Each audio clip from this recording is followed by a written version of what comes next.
Hello, good evening every one. എല്ലാവർക്കും സുഖാണെന്ന് വിശ്വസിക്കുന്നു. ഞാൻ റഹ്മത്ത്, വിൻബിൾ അക്കാദമി കൗൺസിലറാണ്. വിൻബിൾ അക്കാദമിയുടെ കീഴിൽ സംഘടിപ്പിക്കുന്ന ഫ്രീ വെബിനാറിന്റെ പുതിയൊരു എപ്പിസോഡിലേക്ക് എല്ലാവർക്കും ഹൃദ്യമായ സ്വാഗതം. ദിനേന എന്നോണം വ്യത്യസ്തമായിട്ടുള്ള വെബിനാറുകൾ നമ്മൾ നടത്തി വരുന്നു. നമുക്കറിയാം, ഒരു മെന്റൽ ഹെൽത്ത് പ്രൊഫഷണൽസിനെ സംബന്ധിച്ചിടത്തോളം നമുക്ക് ഓരോ ദിവസവും നമ്മൾ അപ്ഡേറ്റഡ് ആയിരിക്കണം. ഒരുപാട് നോളജുകൾ നമ്മൾ പഠിക്കേണ്ടതുണ്ട്. സോ അതിനായിട്ട് വ്യത്യസ്തമായിട്ടുള്ള വർക്ക്ഷോപ്പുകളായും വെബിനാറുകളായും നമ്മുടെ പ്ലാറ്റ്ഫോമിലൂടെ ദിനേന എന്നോളം വ്യത്യസ്തമായിട്ടുള്ള നോളജുകൾ നമ്മൾ ഷെയർ ചെയ്യുന്നു. സോ ഇത്തരത്തിലുള്ള പ്ലാറ്റ്ഫോമുകളൊക്കെ നിങ്ങൾ നല്ല രീതിയിൽ യൂസ് ചെയ്യുന്നത് കാണുന്നതിൽ ഒരുപാട് സന്തോഷം. സോ അത്തരത്തിൽ നമ്മൾ ഇന്നും വ്യത്യസ്തമായിട്ടുള്ള ഒരു ടോപ്പിക് തന്നെയാണ് ഡിസ്കസ് ചെയ്യാൻ ഉദ്ദേശിക്കുന്നത്. Trauma informed counselling for adolescence എന്നുള്ളതാണ്. നമുക്കറിയാം, ഇന്നത്തെ കാലത്ത് പല കുട്ടികളും കൗമാരികളിൽ സ്ട്രെസ്, ഫിയർ, അതുപോലെ സാഡ് തുടങ്ങിയ പല പ്രോബ്ലംസ് ഫേസ് ചെയ്യാറുണ്ട്. ഇത്തരം എക്സ്പീരിയൻസസ് അവരുടെ ജീവിതത്തെ എങ്ങനെ ബാധിക്കുന്നു എന്നും അവരെ എങ്ങനെ സപ്പോർട്ട് ചെയ്യാമെന്നും മനസ്സിലാക്കാൻ സഹായിക്കുന്നതാണ് നമ്മുടെ ഇന്നത്തെ ഒരു സെഷൻ. സോ നമ്മുടെ ഇന്നത്തെ ഒരു സെഷൻ ലീഡ് ചെയ്യുന്നത് നമുക്കറിയാം സ്നേഹ മാം ആണ്. മാം ഒരു കൺസൾട്ടന്റ് സൈക്കോളജിസ്റ്റ് ആണ്, സൈക്കോ തെറാപ്പിസ്റ്റ് ആണ്. അതുപോലെ തന്നെ വിൻബിൾ ചൈൽഡ് ആൻഡ് അഡോളസന്റ് കൗൺസിലർ ആണ്. വിൻബിൾ അക്കാദമിയിൽ തന്നെ വ്യത്യസ്തമായിട്ടുള്ള കോഴ്സുകളും വർക്ക്ഷോപ്പുകളും മാം നടത്തി വരുന്നുണ്ട്. മാമിന്റെ തന്നെ pre and post marital counselling കഴിഞ്ഞ ദിവസമാണ് നമ്മുടെ ഷോപ്പ് കംപ്ലീറ്റ് ചെയ്തത്. അതുപോലെ തന്നെ phone addiction, child and adolescent counselling, ACT, MBCT തുടങ്ങി വ്യത്യസ്തമായിട്ടുള്ള കോഴ്സുകൾ മാം നടത്തി വരുന്നുണ്ട്. അതിൽ തന്നെ അതുപോലെ CSE comprehensive sexual education March 18 നമ്മൾ സ്റ്റാർട്ട് ചെയ്യുന്നു. അതുപോലെ സബ്സ്റ്റൻസ് അബ്യൂസ് റിക്കവറി കൗൺസിലിംഗ് എന്നുള്ളൊരു വർക്ക്ഷോപ്പ് March 24 നമ്മൾ മാമിന്റെ അണ്ടറിൽ സ്റ്റാർട്ട് ചെയ്യുന്നുണ്ട്. സോ ഒരിക്കൽ കൂടി ഒരു പ്ലാറ്റ്ഫോമിലെത്തി എല്ലാവരെയും നമ്മുടെ ഒരു വെബിനാറിലോട്ട് ഹൃദ്യമായി സ്വാഗതം ചെയ്യുന്നു. അതോടൊപ്പം നമ്മുടെ സെഷൻ ലീഡ് ചെയ്യുന്നതിന് വേണ്ടി സ്നേഹ മാമിനെ ഏറെ സന്തോഷത്തോടെ വെൽക്കം ചെയ്യുന്നു. Ma'am, please welcome. Thank you so much. Thank you Rahmat. Good evening all. Audible ആണല്ലോ അല്ലെ? യെസ് മാം, ഓഡിയബിൾ ആണ്. ഓക്കെ, നമുക്ക് എന്തായാലും പതുക്കെ സ്റ്റാർട്ട് ചെയ്യാം. കുറച്ച് പരിചയമുള്ള ആൾക്കാരൊക്കെ കാണാനുണ്ട്, പരിചയമില്ലാത്ത ആളുകളും ഉണ്ട്. ഓക്കെ, ഈ പറഞ്ഞ പോലെ ഞാൻ എന്നെ ഒന്ന് ഇൻട്രൊഡ്യൂസ് ചെയ്യാം. റഹ്മത്ത് പറഞ്ഞു ഇപ്പോഴുള്ള ഞാൻ എന്താണെന്നുള്ളത്. ആക്ച്വലി ഞാനൊരു ടീച്ചറും കൂടിയാണ്. 5 years ആയിട്ട് ടീച്ചിങ് ഫീൽഡിലുണ്ട്. MA MSc യുടെ ഒക്കെ ക്ലാസ്സുകൾ 2022 തൊട്ട് എടുക്കുന്നുണ്ട്. എനിക്കൊരു സ്ഥാപനമുണ്ട്. അത് +2 വരെയുള്ള കുട്ടികളുടെ ട്യൂഷൻ സെന്റർ ആയിട്ട് അതൊരു വഴിക്ക് പോകുന്നുണ്ട്. അതാണ് എന്റെ മെയിൻ ഫീൽഡ് ഉണ്ടായിരുന്നത്. പിന്നെയാണ് സൈക്കോളജിയിലോട്ട് തിരിഞ്ഞത്. 2022 തൊട്ട് നമ്മൾ ഈ പറഞ്ഞ പോലെ ഇഗ്നോയുടെ ആണെങ്കിലും ജെയിനിന്റെ ആണെങ്കിലും മറ്റ് സബ്ജക്റ്റുകളിലേക്ക് നമ്മൾ ഓൺലൈൻ ക്ലാസ്സുകളൊക്കെ വരുന്നുണ്ട്. അത് ഹാൻഡിൽ ചെയ്യാറുണ്ട്. ഇപ്പൊ ഒരു 1 year ആവാറായി ഫീൽഡിൽ വന്നിട്ട്. ഓക്കെ, എനിക്കൊരു കൗൺസിലിംഗ് സെന്റർ ഉണ്ട്, സഖീന പ്ലസ്. ഓക്കെ, സ്ഥലം പാലക്കാടാണ് കേട്ടോ. ഓക്കെ, നമുക്ക് സ്റ്റാർട്ട് ചെയ്യാം. നമ്മുടെ ഇന്നത്തെ ഒരു സെഷൻ എന്ന് പറയുന്നത് ട്രോമ ഇൻഫോംഡ് ആണ്. നമ്മളിത് പലപ്പോഴും മുന്നേയും ഡിസ്കസ് ചെയ്തിട്ടുള്ള ഒരു ഏരിയ തന്നെയാണ്. എനിക്ക് തോന്നുന്നു വിമ്പിളിൽ തന്നെ നമ്മൾ ഡിസ്കസ് ചെയ്തിട്ടുണ്ട്. അല്ലാതെ തന്നെ നമ്മൾ പലപ്പോഴും ഡിസ്കഷനിൽ വരുന്ന ഒരു ടോപ്പിക്കാണ് ട്രോമ ഇൻഫോംഡ് കൗൺസിലിംഗ്, പ്രത്യേകിച്ചും അഡോളസൻസിൽ. ഇത് എല്ലാവർക്കും ആവശ്യമാണ്. എല്ലാ മേഖലയിലും ട്രോമ ഇൻഫോംഡ് കൗൺസിലിംഗ് ഉണ്ട്. എന്തുകൊണ്ട് ഞാൻ അഡോളസൻസ് ചൂസ് ചെയ്തു എന്ന് വെച്ചാൽ ഞാൻ ഏറ്റവും കൂടുതൽ ഹാൻഡിൽ ചെയ്യുന്ന ഒരു കേസ് ആ ഏരിയ ആണ്. നമ്മൾ ഒരുപാട് കുട്ടികളെ ഈ ഒരു സിറ്റുവേഷനിലൂടെ പല പല ട്രോമാസിലൂടെ കടന്നു പോകുന്നത് കാണുന്നുണ്ട്. നിങ്ങളൊരു സ്കൂളിലാണ് വർക്ക് ചെയ്യുന്നത്, അല്ലെങ്കിൽ ഒരു സ്കൂൾ കൗൺസിലറായിട്ടാണ് വർക്ക് ചെയ്യുന്നതെങ്കിൽ അവിടെ നിങ്ങൾക്ക് ഉറപ്പായിട്ടും എന്തെങ്കിലുമൊക്കെ ട്രോമയിലൂടെ പോയ കുട്ടികൾ ഉണ്ടാവും. അപ്പൊ ആ ഒരു ഏരിയ ഡിസ്കസ് ചെയ്യാമെന്ന് വിചാരിച്ചു. നമുക്കൊരു പരിമിതി ഉണ്ട്, ഒരു 1.5 hourനുള്ളിൽ. എന്നാലും കുറച്ച് ബേസിക് ടെക്നിക്കുകളും അതിന്റെ എങ്ങനെയാണ് ട്രോമയിലോട്ട് എത്തുന്നത്, ഏത് തെറാപ്പി ഏറ്റവും നന്നായിട്ട് വർക്ക് ചെയ്യും എന്നുള്ളതൊക്കെ നമുക്കൊന്ന് ഡിസ്കസ് ചെയ്യാം. ദെൻ 1-2 കേസും കൂടെ ഡിസ്കസ് ചെയ്തിട്ട് എൻഡ് ചെയ്യാം.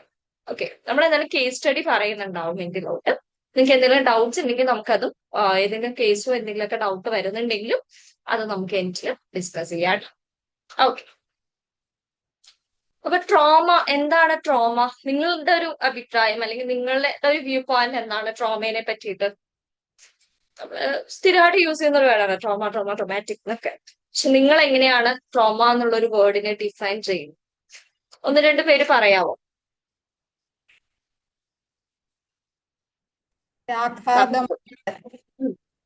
ഒരാഘാതം mentally and physically traumas are there. മെന്റലിയും വരാം, ഫിസിക്കലിയും വരാം. ഒരാഘാതം. ഓക്കെ, വേറെ എന്തെങ്കിലും ഡെഫിനേഷൻ ആർക്കെങ്കിലും?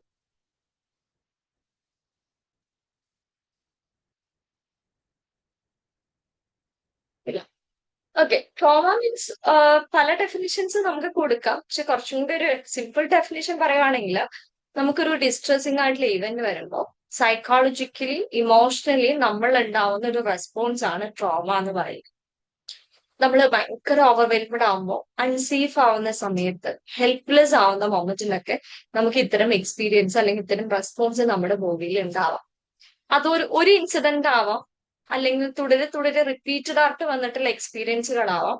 എന്തോ ആയിക്കോട്ടെ, ഇത് നമ്മൾ ഇമോഷണലി ആൻഡ് സൈക്കോളജിക്കലി അഫക്ട് ചെയ്യുമ്പോഴാണ് നമ്മളതിനെ ട്രൊമാറ്റിക് എന്ന് പറയും. ഇവിടെ നമുക്കറിയാവുന്ന ഒരു കാര്യമാണ്, അഡോളസൻസ് എന്ന് പറയുന്ന ഒരു പ്രായം ഇമോഷണലി അവർ ഭയങ്കര അൺസ്റ്റേബിൾ ആയിട്ടുള്ള ഒരു സമയമാണ്. അവർ പതുക്കെ അവരുടെ ഇമോഷണൽ ഡെവലപ്മെന്റിലേക്ക് വരുന്നേ ഉള്ളൂ. ന്യൂറോളജിക്കലി ഇമോഷണലി അവർ ഡെവലപ്പ് ചെയ്തുകൊണ്ടിരിക്കുന്ന ഒരു സമയമാണ് അഡോളസെന്റ് പീരീഡ് എന്ന് പറയുന്നത്. നമ്മൾ കാണുമ്പോൾ വലിയ കുട്ടികളൊക്കെ ആയിട്ട് നമുക്ക് തോന്നുമെങ്കിലും ഇമോഷണലി ആൻഡ് നമ്മുടെ ബ്രെയിൻ ഡെവലപ്മെന്റ് ആണെങ്കിലും ന്യൂറോളജിക്കൽ ഡെവലപ്മെന്റ് ആണെങ്കിലും ഒക്കെ നടന്നുകൊണ്ടിരിക്കുന്ന ഒരു പീരീഡ് ആണ്. ഈ സമയത്ത് ഉണ്ടാവുന്ന ഇൻസിഡൻസ്, എക്സ്പീരിയൻസ് വളരെ പെട്ടെന്ന് അവരെ അഫക്ട് ചെയ്യുന്നുള്ളതാണ്. സ്ട്രോങ് ആയിട്ട് തന്നെ അഫക്ട് ചെയ്യാനുള്ള ചാൻസസ് ഹൈ ആയിട്ടാണ്. അപ്പൊ അത് ഈ പറഞ്ഞ പോലെ പല രീതിയിലാവാം. നമ്മൾ ട്രോമ എന്ന് പറയുമ്പോൾ ഒരു വേർഡിൽ നമുക്ക് പറയാൻ പറ്റില്ല. പല പല കാരണങ്ങൾ ഉണ്ടാവും. ഫിസിക്കൽ അബ്യൂസ് ആയിരിക്കാം, ഇമോഷണൽ ആയിരിക്കാം, sexual abuse, bullying, cyber bullying ഇന്ന് ഏറ്റവും കൂടുതൽ നടക്കുന്നതാണ് അല്ലെ. സോഷ്യൽ മീഡിയ വഴി അങ്ങോട്ടും ഇങ്ങോട്ടും അറ്റാക്ക് ചെയ്യുക എന്നുള്ളതൊക്കെ സൈബർ ബുള്ളിങ് ഉണ്ടാവാറുണ്ട്. ഡൊമസ്റ്റിക് വയലൻസ്, പാരന്റ്സിനെ അല്ലെങ്കിൽ വേണ്ടപ്പെട്ട ആളെ നഷ്ടപ്പെടുന്നത്, അല്ലെങ്കിൽ ഒരു നെഗ്ലക്ട് ഉണ്ടാവുന്നത്, ആക്സിഡന്റ്സോ ഡിസാസ്റ്റേഴ്സോ, ഇനി അതൊന്നുമല്ല സബ്സ്റ്റൻസ് അബ്യൂസിലേക്ക് പോകുക എന്നുള്ളത്, ഇതൊക്കെ എന്താവുന്നുണ്ട് ഈ ഒരു അഡോളസെൻസില് ട്രോമയ്ക്ക് കാരണമാവുന്നുണ്ട് എന്നുള്ളതാണ്. എന്തുകൊണ്ട് ഈ അഡോളസെൻസ് വൾണറബിൾ ആണെന്ന് ചോദിച്ചാൽ നേരത്തെ പറഞ്ഞ കാരണം തന്നെയാണ്. അവരുടെ ഒരു ഐഡന്റിറ്റി ഫോർമേഷന് സമയമാണ്. അവർക്ക് ഇമോഷണൽ റെഗുലേഷൻ സ്കിൽസ് അപ്പോഴും ഡെവലപ്പ് ചെയ്യുന്നേ ഉള്ളൂ. ആ സമയത്ത് ഫാമിലിയിലും അവരുടെ പിയർ റിലേഷനിലും ഉണ്ടാവുന്ന ഓരോ കാര്യങ്ങളും അവരെ സ്ട്രോങ് ആയിട്ട് ഇൻഫ്ലുവൻസ് ചെയ്യുന്നുള്ളതാണ്. അപ്പൊ അത് അവരുടെ സെൽഫ് എസ്റ്റീമിനെ, ട്രസ്റ്റിനെ, ഇമോഷണൽ സ്റ്റെബിലിറ്റിനെ എല്ലാം ബാധിക്കാനായിട്ട് സ്റ്റാർട്ട് ചെയ്യും. സോ എവിടേക്കാണ് ഇത് എങ്ങനെയാണ് ഇവർ പ്രകടമാവുക, ഇവരുടെ ഏതൊക്കെ ഡെവലപ്മെന്റലിലാണ് അല്ലെങ്കിൽ ഡെവലപ്മെന്റൽ സ്റ്റേജസിലാണ് എഫക്ട് ചെയ്യുക? ഇമോഷണലി ഇവരെ ഇമ്പാക്ട് ചെയ്യും. അത് ഇവർക്ക് ആങ്സൈറ്റി ആയിരിക്കാം ഉണ്ടാക്കുന്നത്, അല്ലെങ്കിൽ ആങ്കർ ഇഷ്യൂസ് ആയിട്ടായിരിക്കും പുറത്തു വരാം. ചില കുട്ടികൾ ഭയങ്കര നമ്പായിട്ട് പോകും. ട്രോമ കഴിഞ്ഞ് കഴിഞ്ഞാൽ ഇവർ ഭയങ്കര സൈലന്റ് ആയിരിക്കും. ഇമോഷൻസ് ഒന്നും എക്സ്പ്രസ് ചെയ്യാതെ ഇരിക്കുന്ന ഒരു സിറ്റുവേഷൻ. നമുക്ക് ഇമോഷണലി ഇല്ല, സന്തോഷവും ഇല്ല, സങ്കടവും ഇല്ല, അങ്ങനത്തെ ഒരു നംനെസ്സിലേക്ക് പോവാറുണ്ട്. ദെൻ ഒന്നെങ്കിൽ സാഡ്നെസ് ഓർ ഡിപ്രഷൻ, പിന്നെ ഗിൽറ്റ്, ഷെയിം തുടങ്ങിയിട്ടുള്ള കാര്യങ്ങളിലേക്ക് പോവാറുണ്ട്. കോഗ്നിറ്റീവ്ലി ഇതെങ്ങനെ അവരെ അഫക്ട് ചെയ്യും? കോൺസെൻട്രേഷൻ ഇഷ്യൂസ് വരും, അവരെ പറ്റുന്ന ഒരുപാട് നെഗറ്റീവ് ബിലീഫ് വരും, ഭയങ്കര കൺഫ്യൂഷൻസ്, ഓവർ തിങ്കിങ്, തുടർച്ചയായിട്ടുള്ള മെമ്മറീസ്. ഈ എന്താണോ ട്രോമ ഉണ്ടായത് അത് റിപ്പീറ്റഡ് ആയിട്ട് അവരുടെ മൈൻഡിൽ വന്നുകൊണ്ടിരിക്കും. ഇൻട്രൂസീവ് ആയിട്ടുള്ള മെമ്മറീസ് ഉണ്ടായിരിക്കും എന്നുള്ളതാണ്. പിന്നെ ബിഹേവിയറിലും ഇത് അവരെ അഫക്ട് ചെയ്യും. അതാണ് കാണിക്കുക. റിസ്ക് ടേക്കിംഗ് ബിഹേവിയർ ആയിരിക്കും ഇവർ എടുക്കുന്നത്. സ്വയം ഹാം ചെയ്യാനുള്ള ചാൻസസ് ഹൈ ആണ്. മറ്റുള്ള ആളുകളിൽ നിന്ന് വിഡ്രോ ചെയ്യാൻ അല്ലെങ്കിൽ ഐസൊലേറ്റ് ചെയ്യാം, അഗ്രഷൻ കാണിക്കുക. ചിലപ്പോൾ ഇവർ ഈ ട്രോമയിൽ നിന്ന് രക്ഷപ്പെടാൻ പോയി കണ്ടെത്തുന്ന ഒരു തെറ്റായിട്ടുള്ള കോപ്പിംഗ് മെക്കാനിസം ആയിരിക്കും സബ്സ്റ്റൻസ് യൂസ് എന്ന് പറയുന്നത്. അതിലേക്ക് പോയി വീഴാറുണ്ട്. ദെൻ പതുക്കെ അതൊക്കെ ഒന്ന് പുറത്തേക്ക് വരാൻ നോക്കുകയാണെങ്കിൽ പോലും അത് അവരെ സോഷ്യലി വീണ്ടും അഫക്ട് ചെയ്യും. അവര് ചിലപ്പോൾ ആ ഒരു ട്രൊമാറ്റിക് ഇൻസിഡന്റ് ഓൾമോസ്റ്റ് സർവൈവ് ചെയ്ത് വന്നിട്ടുണ്ടാവും. പക്ഷെ മുന്നോട്ട് പോകും തോറും മറ്റുള്ള ആളുകളെ ട്രസ്റ്റ് ചെയ്യാൻ ബുദ്ധിമുട്ടാണ്, റിലേഷൻഷിപ്പിൽ ഇഷ്യൂസ് വരും, സമൂഹത്തിൽ നിന്ന് അവരൊന്ന് ഐസൊലേറ്റഡ് ആവും, അതോറിറ്റീന്റെ പേടി ഉണ്ടാവും. ദെൻ അത് അവരുടെ ഫിസിക്കലി അവരെ എഫക്ട് ചെയ്യുന്നുണ്ടാവും. തലവേദന, ആ വേദന, ഈ വേദന എന്നൊക്കെ പറഞ്ഞ് വിശപ്പിൽ വരുന്ന വ്യത്യാസങ്ങൾ, ക്ഷീണം, സ്ലീപ്പ് ഡിസ്റ്റർബൻസസ്, ഇങ്ങനെ ഒരുപാട് ഫിസിക്കൽ സിംറ്റംസ് കാണാൻ പറ്റും. അപ്പോ ട്രോമ എന്ന് പറയുമ്പോൾ നമ്മൾ വെറുതെ തമാശക്ക് ചെറിയ ചെറിയ കാര്യങ്ങൾക്ക് ഇന്ന് യൂസ് ചെയ്യുന്ന ഒരു വേർഡാണ് ട്രോമ. ഞാൻ കുറെ ട്രോമയിലൂടെ പോയി. ട്രോമ എന്ന് പറഞ്ഞ ചെറിയൊരു കാര്യമല്ല, അത് നമ്മളെ ഫിസിക്കലി, കോഗ്നിറ്റീവ്ലി, ഇമോഷണലി ഒക്കെ അഫക്ട് ചെയ്യുന്ന, നമ്മുടെ ബിഹേവിയറിനെ എല്ലാം കൺട്രോൾ ചെയ്യുന്ന ഒരു ഘട്ടമാണ് ട്രോമാറ്റിക് എക്സ്പീരിയൻസ് എന്ന് പറയുന്നത്. അത് ഏത് രീതിയിൽ വേണമെങ്കിലും, ചിലപ്പോൾ ഇതിൽ ഒന്നിൽ കൂടുതൽ സിംറ്റംസ് ഒരു കുട്ടിയിൽ ഉണ്ടാവാം. ഫിസിക്കൽ സിംറ്റംസ് മാത്രമായിരിക്കണം എന്നില്ല. ഫിസിക്കൽ സിംറ്റംസ് ഉണ്ടാവാം, കോഗ്നിറ്റീവ് സിംറ്റംസ് ഉണ്ടാവാം, സോഷ്യൽ ഇമ്പാക്ട് ഉണ്ടാവാം. ഇതിന്റെയൊക്കെ ഒരു മിക്സ് ആയിട്ടായിരിക്കും നമ്മുടെ മുന്നിലേക്ക് ആ ഒരു കുട്ടി എത്തുന്ന സമയത്ത് ഉണ്ടാവുന്നത് എന്നുള്ളതാണ്. അപ്പോൾ എന്താ പറയാ, ഒരു ഇമ്പാക്ട് മാത്രമായിട്ട് നമുക്ക് മാറ്റി നിർത്താനായിട്ട് പറ്റില്ല. ഇതെല്ലാം കൂടെ ഒരു ഒന്നിച്ച് നമ്മൾ കാണും എന്നുള്ളതാണ്. അപ്പൊ ഇവിടെ നമ്മൾ ആദ്യം ചെയ്യേണ്ട കാര്യമാണ് സേഫ്റ്റി ഉറപ്പാക്കുക എന്നുള്ളതാണ്. അത് ഇവര് എന്ത് ട്രോമയിലൂടെയാണോ കടന്നു പോയത്, ആദ്യം ഇവരിൽ ഉണ്ടാക്കേണ്ടത് ഒരു സേഫ്റ്റി, ട്രസ്റ്റ്, പിന്നെ ഇവരുടെ ഒന്നിച്ചൊരു കൊളാബറേറ്റീവ് ആയിട്ടാണ് നമ്മൾ പോവേണ്ടത്. ഇവരെ എംപവർ ചെയ്തെടുക്കുക എന്നുള്ളതാണ്. ചിലപ്പോൾ ആ ഒരു പ്രോബ്ലം നമുക്ക് കംപ്ലീറ്റ്ലി സോൾവ് ചെയ്യാൻ പറ്റണം എന്നില്ല. ഇപ്പൊ വീട്ടില് പല രീതിയിലുള്ള ഡൊമസ്റ്റിക് വയലൻസ് നടക്കുന്നുണ്ട്, അല്ലെങ്കിൽ അച്ഛനും അമ്മയും തമ്മിലായിരിക്കും പ്രശ്നം, അതായിരിക്കും ചിലപ്പോൾ കുട്ടീനെ എഫക്ട് ചെയ്യുന്നത്. പക്ഷെ ഇവരിത് മാറാനൊന്നും തയ്യാറാവണം എന്നില്ല. ആ ഒരു സിറ്റുവേഷൻസിലൊക്കെ നമ്മൾ പ്രയോറിറ്റി കൊടുക്കാം. ചിലപ്പോൾ നമുക്ക് അത് സോൾവ് ചെയ്യാൻ പറ്റുന്ന ഒരു കേസേ ആയിരിക്കില്ല. സോ കുട്ടിയുടെ സേഫ്റ്റി, കുട്ടിയുടെ എംപവർമെന്റ്, ഇങ്ങനത്തെ ഒരു സിറ്റുവേഷനിൽ റെസീലിയൻസ് എങ്ങനെ കൂട്ടാം, എങ്ങനെ ഇത്തരം സിറ്റുവേഷൻസിനെ ഹാൻഡിൽ ചെയ്യാം എന്നൊക്കെ കുട്ടീനെ പഠിപ്പിക്കുക എന്നുള്ളതാണ് നമ്മുടെ ലക്ഷ്യം. അവനത് ട്രോമാറ്റിക് ആവാതെ, അല്ലെങ്കിൽ അവൾക്ക് അത് ട്രോമാറ്റിക് ആവാതെ അവിടുന്ന് സർവൈവ് ചെയ്യാൻ ഹെൽപ്പ് ചെയ്യുക, അവരുടെ മെന്റൽ ഹെൽത്തിനെ പ്രൊട്ടക്ട് ചെയ്യുക എന്നുള്ളതാണ് നമുക്ക് വരുന്ന ഒരു വലിയൊരു ടാസ്ക് എന്ന് പറയുന്നത്. അപ്പൊ safety, trust, empowerment and collaboration ആണ് നമ്മുടെ ലക്ഷ്യമായിട്ട് വരുന്നത്. സോ എങ്ങനെയാണ് സേഫ്റ്റി ഉറപ്പാക്കാം? അപ്പൊ ചില ഇൻസിഡൻസ് കേൾക്കുമ്പോ നമുക്ക് അത്ര ഇങ്ങോട്ട് ഇതൊക്കെ ഒരു പ്രശ്നമാണോ എന്ന് തോന്നുമായിരിക്കാം. നമ്മുടെ തോന്നലാണ്, അത് വെച്ച് അവരെ ജഡ്ജ് ചെയ്യാൻ നിൽക്കരുത്. ഇനിയിപ്പോ ഇൻ കേസ് അവരുടെ ഭാഗത്ത് നമുക്കൊരു തെറ്റ് ഫീൽ ചെയ്താൽ പോലും ബ്ലെയിം ചെയ്യാനും നിൽക്കരുത്. ആദ്യം നമ്മുടെ അടുത്ത് അവര് സേഫ് ആണെന്ന് അവർക്ക് തോന്നണം. അവരെ തിരുത്താനും കറക്റ്റ് ചെയ്യാനും ഒക്കെ നമുക്ക് സമയമുണ്ട്. പക്ഷെ ആദ്യം നമ്മൾ അവര് ഫിസിക്കലി ആൻഡ് ഇമോഷണലി നമ്മുടെ അടുത്ത് സേഫ് ആണെന്ന് വേണം അവർക്ക് തോന്നാൻ. ഒരിക്കലും അവരെ ജഡ്ജ് ചെയ്യാനോ ബ്ലെയിം ചെയ്യാനോ ഒന്നും പോകരുത്. പിന്നെ നമ്മൾ ഓവറായിട്ട് പാരന്റ്സിനെ സപ്പോർട്ട് ചെയ്യുക, അങ്ങനത്തെ രീതിയിലൊക്കെ നമ്മൾ പറയാം. ഓക്കെ, അപ്പൊ നമ്മൾ ഒരിക്കലും അവരെ ബ്ലെയിം ചെയ്ത് നീ എന്തിനാ അത് ചെയ്ത്, നീ എന്താ ഇത് ചെയ്തില്ല, അങ്ങനെയൊക്കെ ചോദിക്കുന്നതിന് പകരം അവർ ചെയ്ത കാര്യങ്ങളെ ഒന്ന് അപ്രീഷിയേറ്റ് ചെയ്യുക. അറ്റ്ലീസ്റ്റ് ഇത്രയെങ്കിലും ചെയ്യാൻ പറ്റിയല്ലോ, അല്ലെ, ഈ ഒരു ഡിഫിക്കൽട്ട് സിറ്റുവേഷനിൽ ഇത്രയെങ്കിലും മാനേജ് ചെയ്തല്ലോ എന്നുള്ളതിൽ അപ്രീഷിയേറ്റ് ചെയ്യാനായിട്ട് നമ്മൾ ശ്രമിക്കുക എന്നുള്ളതാണ്. എന്താ പറയാ, ചിലപ്പോ ഒരു കുട്ടി വീട്ടിൽ നിന്ന് ഇറങ്ങി പോയതായിരിക്കും, ഇപ്പൊ വീട്ടില് ബഹളം പ്രശ്നമൊക്കെ ഉണ്ടായിട്ട് ഇവൻ വീട്ടിൽ നിന്ന് ഇറങ്ങി പോയിട്ടായിരിക്കും നമ്മുടെ അടുത്തേക്ക് കൗൺസിലിംഗ് കൊണ്ടത്. ഒരിക്കലും ആദ്യത്തെ സെഷനിൽ ഒരു ചാടിക്കറി നീ ഇറങ്ങിപ്പോയത് തെറ്റാണ് എന്ന് പറയാൻ നിൽക്കരുത്. കാരണം അവന് വേറൊരു ഓപ്ഷൻ ഉണ്ടായിരുന്നില്ല. വീട്ടിലെ പ്രശ്നങ്ങൾക്കിടയിൽ ഒരു റിലീഫിന് വേണ്ടിയിട്ട് ഇറങ്ങിപ്പോയതാണ്. ആ സമയത്ത് അങ്ങനെ ചെയ്തു പോയി, അതെനിക്ക് മനസ്സിലാവുന്നുണ്ട്. നമുക്കിപ്പോ അതിനെ പറ്റിയല്ല സംസാരിക്കേണ്ടത്, എന്താ ഫീൽ ചെയ്യുന്നത് എന്ന് പറഞ്ഞിട്ട് വേണം നമ്മൾ സ്റ്റാർട്ട് ചെയ്യാനായിട്ട്. അല്ലാതെ നീ ചെയ്ത് തെറ്റാണ്, നീ അങ്ങനെ ചെയ്യാൻ പാടില്ലായിരുന്നു, വീട്ടുകാരെ ഓർക്കണ്ടേ, ഇറങ്ങിപ്പോയാൽ എന്തൊക്കെ ബുദ്ധിമുട്ടുണ്ടാവും അറിയോ എന്നൊക്കെ പറഞ്ഞ് നമ്മൾ അങ്ങ് സ്റ്റാർട്ട് ചെയ്താല്, അല്ലെങ്കിൽ ഉപദേശിക്കാൻ നിന്ന് കഴിഞ്ഞാല് നമ്മുടെ അടുത്തേക്ക് വരേണ്ട ആവശ്യമില്ലല്ലോ. അതിനല്ല നമ്മുടെ ഇരിക്കുന്നത്. സോ അവരുടെ ഇമോഷണലി അവരെ സേഫ് ആക്കി ആദ്യം ഫീൽ ചെയ്യിക്കുക എന്നുള്ളതാണ്. അവൻ ചെയ്തത് ശരിയാണോ തെറ്റാണോ എന്ന് ആ കുട്ടിക്ക് മനസ്സിലാവും. അതിനുള്ളൊരു സമയം നമ്മൾ കൊടുക്കണം. ആദ്യമേ നമ്മൾ കയറി ജഡ്ജ് ചെയ്യുക, ബ്ലെയിം ചെയ്യുക എന്നുള്ളത് ഒട്ടും ചെയ്യാൻ പാടില്ലാത്ത കാര്യമാണ്. ദെൻ ട്രസ്റ്റ് ആൻഡ് ട്രാൻസ്പെറൻസി വളരെ ഇമ്പോർട്ടന്റ് ആണ്. എന്ത് കാര്യം വേണമെങ്കിലും പറയാം. ഇവിടെ എന്താണ്, കോൺഫിഡൻഷ്യൽ ആയിരിക്കും. ഇവിടെ പറയുന്ന കാര്യങ്ങളൊന്നും പുറത്ത് പോവില്ല. നിന്റെ സേഫ്റ്റീനെ അഫക്ട് ചെയ്യാത്ത ഒരു കാര്യവും എന്ത് ചെയ്യില്ല, സേഫ്റ്റി നോക്കിയിട്ടേ നമ്മൾ ചെയ്യുള്ളൂ. ഒന്നും പുറത്തേക്ക് പോവില്ല, അപകടം ഉണ്ടാക്കുന്ന രീതിയിൽ ഒന്നും പുറത്ത് പറയില്ല. ഇവിടെ എന്ത് വേണമെങ്കിലും തുറന്ന് പറയാനുള്ള ഒരു സ്പേസ് ആണെന്നുള്ളത് അവിടെ ഉറപ്പ് കൊടുത്തിട്ടുണ്ടാവും. ദെൻ ചിലപ്പോ ആദ്യത്തെ ഒരു സെഷനിൽ വന്നിട്ട് നമ്മുടെ അടുത്ത് എല്ലാം കുട്ടി പറയണമെന്ന് വിചാരിച്ചാലും നടക്കില്ല. കാരണം പ്രത്യേകിച്ചും അഡോളസൻസ് ആണ്, അവർക്ക് ഒന്നാമത് അതോറിറ്റീനെ ഇഷ്ടമല്ല, നമ്മളെ കാണുന്നതേ ഒരു അതോറിറ്റി ആയിട്ടായിരിക്കും. പിന്നെ നമ്മൾ കുറച്ച് കൺട്രോളിംഗ് ആയിട്ട് തോന്നിക്കഴിഞ്ഞാൽ അവർ പിന്നെ അടുത്ത സെഷന് വരുമില്ല. അപ്പൊ അതുകൊണ്ട് നമുക്ക് ഇങ്ങനെ പറയാം, എന്താണോ കംഫർട്ടബിൾ ആയിട്ടുള്ളത് അത് മാത്രം പറഞ്ഞാൽ മതി. അതായത് ചിലപ്പോൾ നമ്മളോട് മുഴുവൻ സത്യം പറയില്ല, അതായത് കുറച്ച് കാര്യം പറയുള്ളൂ. പക്ഷെ നമ്മൾ ഫോഴ്സ് ചെയ്യരുത്. അത് ഇവരെ മാത്രമല്ല കേട്ടോ, ഒരു ക്ലയന്റിനെയും നമ്മൾ ഭയങ്കരമായിട്ട് കുത്തി ഫോഴ്സ് ചെയ്യരുത്. അവർക്ക് കംഫർട്ടബിൾ ആവുന്ന ഒരു മൊമെന്റിൽ അവർ പതിയെ ഷെയർ ചെയ്ത് തുടങ്ങുന്നതാണ്. You can share only what you feel comfortable with student.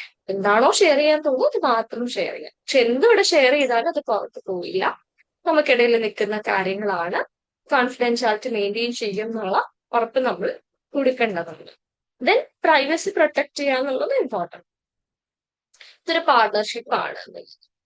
Okay, നമ്മളിങ്ങനെ സംസാരിക്കുന്ന സമയത്ത് നമുക്ക് ചോദിക്കാം, ഞാൻ എന്റെ സൈഡിൽ നിന്ന് എന്ത് ചെയ്താലാണ് സേഫ് ആയിട്ട് ഫീൽ ചെയ്യുന്നത്, എന്റെ സൈഡിൽ നിന്ന് എന്താണ് എക്സ്പെക്ട് ചെയ്യുന്നത്, എന്ന് കുട്ടിയോട് ചോദിക്കാം. അതിന് പ്രശ്നമില്ല. കാരണം ഏതൊരു തെറാപ്പിയിൽ നമ്മൾ ചോദിക്കേണ്ട കാര്യമാണ്, ആസ് എ തെറാപ്പിസ്റ്റ് എന്നിൽ നിന്ന് എന്ത് എക്സ്പെക്ട് ചെയ്യുന്നു, അല്ലെങ്കിൽ എന്ത് ഞാൻ ചെയ്താലാണ് സേഫ് ആയിട്ട് ഫീൽ ചെയ്യുക, എന്ത് ഞാൻ ചെയ്താലാണ് കംഫർട്ടബിൾ ആവാറ്. അപ്പൊ അവർക്ക് തോന്നും നമ്മൾ കൂടെ ഉണ്ട്, നമ്മൾ കൊളാബറേറ്റ് ചെയ്യാൻ തയ്യാറാണ് എന്നുള്ളൊരു എന്താ പറയാ ഒരു ഐഡിയ അവർക്ക് കിട്ടും എന്നുള്ളത്. പിന്നെ കൾച്ചറൽ ഫാക്ടേഴ്സ് നമ്മൾ പ്രാധാന്യം കൊടുക്കണം. അവരുടെ ഫാമിലി വാല്യൂസ്, ബിലീഫ്, അതിനൊക്കെ നമ്മൾ എന്ത് ചെയ്തേ പറ്റൂ, ഇമ്പോർട്ടൻസ് കൊടുത്തേ പറ്റും. ഇപ്പൊ നമ്മുടെ കൾച്ചറൽ വാല്യൂസ് ആയിരിക്കില്ല അവർക്കുള്ളത്, അതൊക്കെ നമ്മൾ റെസ്പെക്ട് ചെയ്യുക. അതിൽ നമ്മൾ വലിയ മാറ്റങ്ങൾ വരുത്താനോ പ്രശ്നം ഉണ്ടാക്കാനോ ഒന്നും പോകേണ്ട ആവശ്യമില്ല എന്നുള്ളതാണ്. ഇനി എങ്ങനെയാണ് അഡോളസൻസിൽ ട്രോമ ഉണ്ടോ എന്ന് മനസ്സിലാക്കുക. ഇപ്പൊ ഇവിടെ പല ടീച്ചേഴ്സ് ഒക്കെ വർക്ക് ചെയ്യുന്നവരുണ്ടെങ്കിൽ ശ്രദ്ധിച്ചാൽ അറിയാം, ഭയങ്കര emotional signs, mood swings, anxiety, fearfulness, self esteem issues, ഇതൊക്കെ ഇമോഷണലി അവിടെ നിങ്ങൾക്ക് കാണാനായിട്ട് പറ്റും എന്നുള്ളതാണ്. ബിഹേവിയറിലാണെങ്കിൽ സ്കൂൾ അവോയ്ഡൻസ് ആയിരിക്കാം, വിഡ്രോവൽ ആയിരിക്കാം, അഗ്രസീവ് ബിഹേവിയർ ഉണ്ടാവും, അക്കാദമിക്സ് കുറഞ്ഞിട്ടുണ്ടാവും, കോൺസെൻട്രേഷൻ ഇഷ്യൂസ്, മോട്ടിവേഷൻ ഉണ്ടാവില്ല, ആളുകളെ ട്രസ്റ്റ് ചെയ്യാൻ ബുദ്ധിമുട്ട്, അതേപോലെ ഫ്രണ്ട്ഷിപ്പ് മെയിൻറ്റെയിൻ ചെയ്യാൻ ബുദ്ധിമുട്ട്, അവിടെ പ്രശ്നങ്ങൾ ഉണ്ടാവുന്നുണ്ട്. ഇപ്പൊ നമ്മുടെ അടുത്തേക്ക് ഇപ്പൊ പാരന്റോ ടീച്ചറോ വന്നിട്ട് ഇത്തരം സിംറ്റംസ് ആണ് പറയുന്നെങ്കിൽ ഇവിടെ നമ്മൾ ഉറപ്പുവരുത്തണം ഈ കുട്ടിക്ക് എന്തെങ്കിലും ട്രോമയിലൂടെ കടന്നു പോയിട്ടുണ്ടോ, അതല്ലെങ്കിൽ മറ്റെന്തെങ്കിലും ഇഷ്യൂസ് ഉണ്ടോ, ആൻസൈറ്റിയോ ഡിപ്രഷനോ ഉണ്ടോ, ഇനി അതിന്റെ കോർ റീസൺ എന്താന്നുള്ളത് നമ്മൾ അസസ്മെന്റിൽ ഉറപ്പാക്കേണ്ടതാണ്. നമുക്ക് ഒരു ഫുൾ ഹിസ്റ്ററി എടുക്കണം കേട്ടോ. നമ്മൾ എല്ലായിടത്തും എടുക്കുന്ന പോലെ തന്നെ ഇവിടെയും എംബസി എടുക്കേണ്ടത് ഇമ്പോർട്ടന്റ് ആണ്. കൗൺസിലിങ്ങിന് മുന്നേ കുട്ടിയുടെ ചൈൽഡ്ഹുഡ് ഹിസ്റ്ററി, അവരുടെ പ്രീമോർബിഡ് ടെമ്പറമെന്റ്, 17 വയസ്സിന് താഴെ കുട്ടികൾ ടെമ്പറമെന്റ് എന്നാ പറയാം. ഈ ഒരു ഇഷ്യൂ വരുന്നതിന് മുന്നേ കുട്ടി എങ്ങനെയായിരുന്നു, ഇപ്പോഴാണ് ഇങ്ങനെ മോട്ടിവേഷൻ കുറഞ്ഞിട്ടും ആംഗ്രി ഇഷ്യൂസും ആരും ട്രസ്റ്റ് ചെയ്യാതെയൊക്കെ നമ്മുടെ അടുത്തേക്ക് എത്തുന്നെങ്കിൽ അതിന് മുന്നേ കുട്ടി എങ്ങനെയാണ് എന്ന് തൊട്ടാണ് ഇത് സ്റ്റാർട്ട് ചെയ്തത്. മറ്റെന്തെങ്കിലും മെഡിക്കൽ സൈക്കാട്രിക് ഹിസ്റ്ററി ഉണ്ടോ, മുന്നേ കൗൺസിലിംഗ് എടുത്തിട്ടുണ്ടോ, സ്കൂളിൽ എങ്ങനെയാണ്, സ്കൂളിലുള്ള അഭിപ്രായം എങ്ങനെയാണ്, ദെൻ സഡൻ എന്തെങ്കിലും ലൈഫിൽ ഇൻസിഡൻസ് ഉണ്ടായിട്ടുണ്ടോ, ഫാമിലി ഡൈനാമിക്സ്, ഇതൊക്കെ നമ്മൾ നോക്കണം. ദെൻ അവന്റെ അപ്പിയറൻസ്, അവന്റെ സംസാര രീതികള്, സ്പീഡ് കൂടുന്നുണ്ടോ, സംസാരിക്കുമ്പോൾ കുറയുന്നുണ്ടോ, അതോ റെസിസ്റ്റൻസ് ആണോ കൂടുതൽ, ആൻസൈറ്റി ടോക്സ് ഉണ്ടാവും. ആൻസൈറ്റി ഉള്ള കുട്ടികൾ ഇങ്ങനെ കുറേ പറയും കണ്ടിന്യൂസ് പറഞ്ഞുകൊണ്ടിരിക്കും. വലിയ ബന്ധം ഉണ്ടായിട്ടാണോ ചോദിച്ചല്ല, പക്ഷെ അവരിങ്ങനെ റാപ്പിഡ് ആയിട്ട് പറഞ്ഞുകൊണ്ടിരിക്കുന്നതാണ്. സോ ആൻസൈറ്റി ടോക്സ് ഉണ്ടോ, അതോ നേരത്തെ പറഞ്ഞ ഇമോഷണൽ നംനെസ് ആണോ ഉള്ളത്, ഇങ്ങനെയുള്ള കാര്യങ്ങളൊക്കെ നമ്മൾ നോട്ട് ചെയ്യണം. അപ്പൊ അസസ്മെന്റ് ആണ് MSc, ക്ലിനിക്കൽ ഇന്റർവ്യൂ MSc എല്ലായിടത്തും എടുക്കണം. ട്രോമ ഇൻഫോംഡ് കെയറിൽ നമ്മൾ അത് എടുക്കേണ്ടതാണ്. അതിനുശേഷം നമ്മൾ കുറച്ചും കൂടി ട്രോമ ഉണ്ട് എന്ന് മനസ്സിലായി കഴിയുമ്പോൾ ആ ഒരു ട്രോമാറ്റിക് ഇൻസിഡന്റിൽ കൂടുതലായിട്ട് ഫോക്കസ് ചെയ്യും. അങ്ങനെയാണ് നമ്മുടെ ഒരു അപ്രോച്ച്. ക്ലിയർ ആണോ? ഒരു മിനിറ്റ്.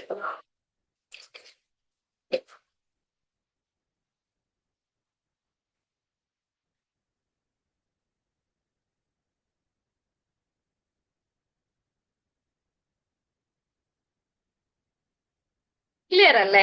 ഇതില് ഡൗട്ട് ഉണ്ടോ? ഇതില് ഈ പറഞ്ഞ കാര്യത്തില് എന്ന് വിചാരിക്കണം. ഇത് ട്രോമ നമുക്ക് എങ്ങനെ അസസ് ചെയ്യാം? അതായത് ഇപ്പോ ചില കുട്ടികൾ തുറന്നു പറയാൻ മടി കാണിക്കുക. ഇനി നമുക്കൊന്ന് ഉറപ്പിക്കണം ഇതാണ് ഇന്ന കാര്യമാണ് എന്നുള്ളതൊക്കെ ഉണ്ടെങ്കിൽ നമുക്ക് ക്വസ്റ്റ്യനെയേഴ്സ് ഡൗൺലോഡ് ചെയ്യാൻ കിട്ടും. നമുക്ക് സൈറ്റുകളിൽ കിട്ടും. അതിൽ നമുക്ക് ചോദിക്കാം, എന്താ യൂസ് ചെയ്യാൻ പറ്റുന്ന ഒരു ക്വസ്റ്റ്യനെയർ ആണ് അഡ്വേഴ്സ് ചൈൽഡ്ഹുഡ് എക്സ്പീരിയൻസ് ക്വസ്റ്റ്യനെയർ എന്ന് പറയുന്നത്, ACE എന്ന് പറയും. ജസ്റ്റ് സെർച്ച് ചെയ്താൽ നിങ്ങൾക്ക് ഡൗൺലോഡ് ചെയ്യാൻ കിട്ടും. ഫ്രീ ആയിട്ട് ഡൗൺലോഡ് ചെയ്യാൻ പറ്റുന്ന ക്വസ്റ്റ്യനെയർ ആണ്. അപ്പൊ ഇതിൽ ഇങ്ങനെ കുറച്ച് ചോദ്യങ്ങളുണ്ട്. ഒരു 10 ക്വസ്റ്റ്യൻസ് ആണെന്നാണ് എൻ്റെ ഒരു ഉറവ്. 10 ക്വസ്റ്റ്യൻസ് ഉണ്ടാവും. ഇതിൽ അബ്യൂസ് ആണോ, നെഗ്ലക്റ്റ് ആണോ, ഹൗസ് ഹോൾഡ് ഇഷ്യൂസ് ആണോ എന്നുള്ളതൊക്കെ നിങ്ങൾക്ക് അറിയാം. ഒന്നും ചെയ്യേണ്ട. യെസ് 10 ഐറ്റം ആണ്. നിങ്ങൾ ഇത് ഡൗൺലോഡ് ചെയ്യുന്നു. ഇതിൽ കുറെ യെസ് ഓർ നോ ക്വസ്റ്റ്യൻസ് ആണ് ഉള്ളത്. അതെന്ത് ചെയ്യാം, കുട്ടികൾക്ക് കൊടുക്കുക. അവരത് യെസ് ഓർ നോ ആൻസർ ചെയ്യും. എന്നിട്ട് നമുക്ക് ഹൈ സ്കോർ ഉണ്ടെങ്കിൽ അവിടെ ഫിസിക്കലി മെന്റലി അത് അവരെ അഫക്ട് ചെയ്തിട്ടുണ്ട് എന്നുള്ളതാണ് അതുകൊണ്ട് ഉദ്ദേശിക്കുന്നത്. നിങ്ങൾക്ക് ഡൗൺലോഡ് ചെയ്യാം. ACEയുടെ സൈറ്റിൽ തന്നെ ഉണ്ട്. അല്ലെങ്കിൽ നിങ്ങൾ ജസ്റ്റ് ഒന്ന് ഗൂഗിൾ ചെയ്താലും നിങ്ങൾക്ക് കിട്ടും. ഞാൻ ജസ്റ്റ് കാണിച്ചു തരാം. ഇപ്പോ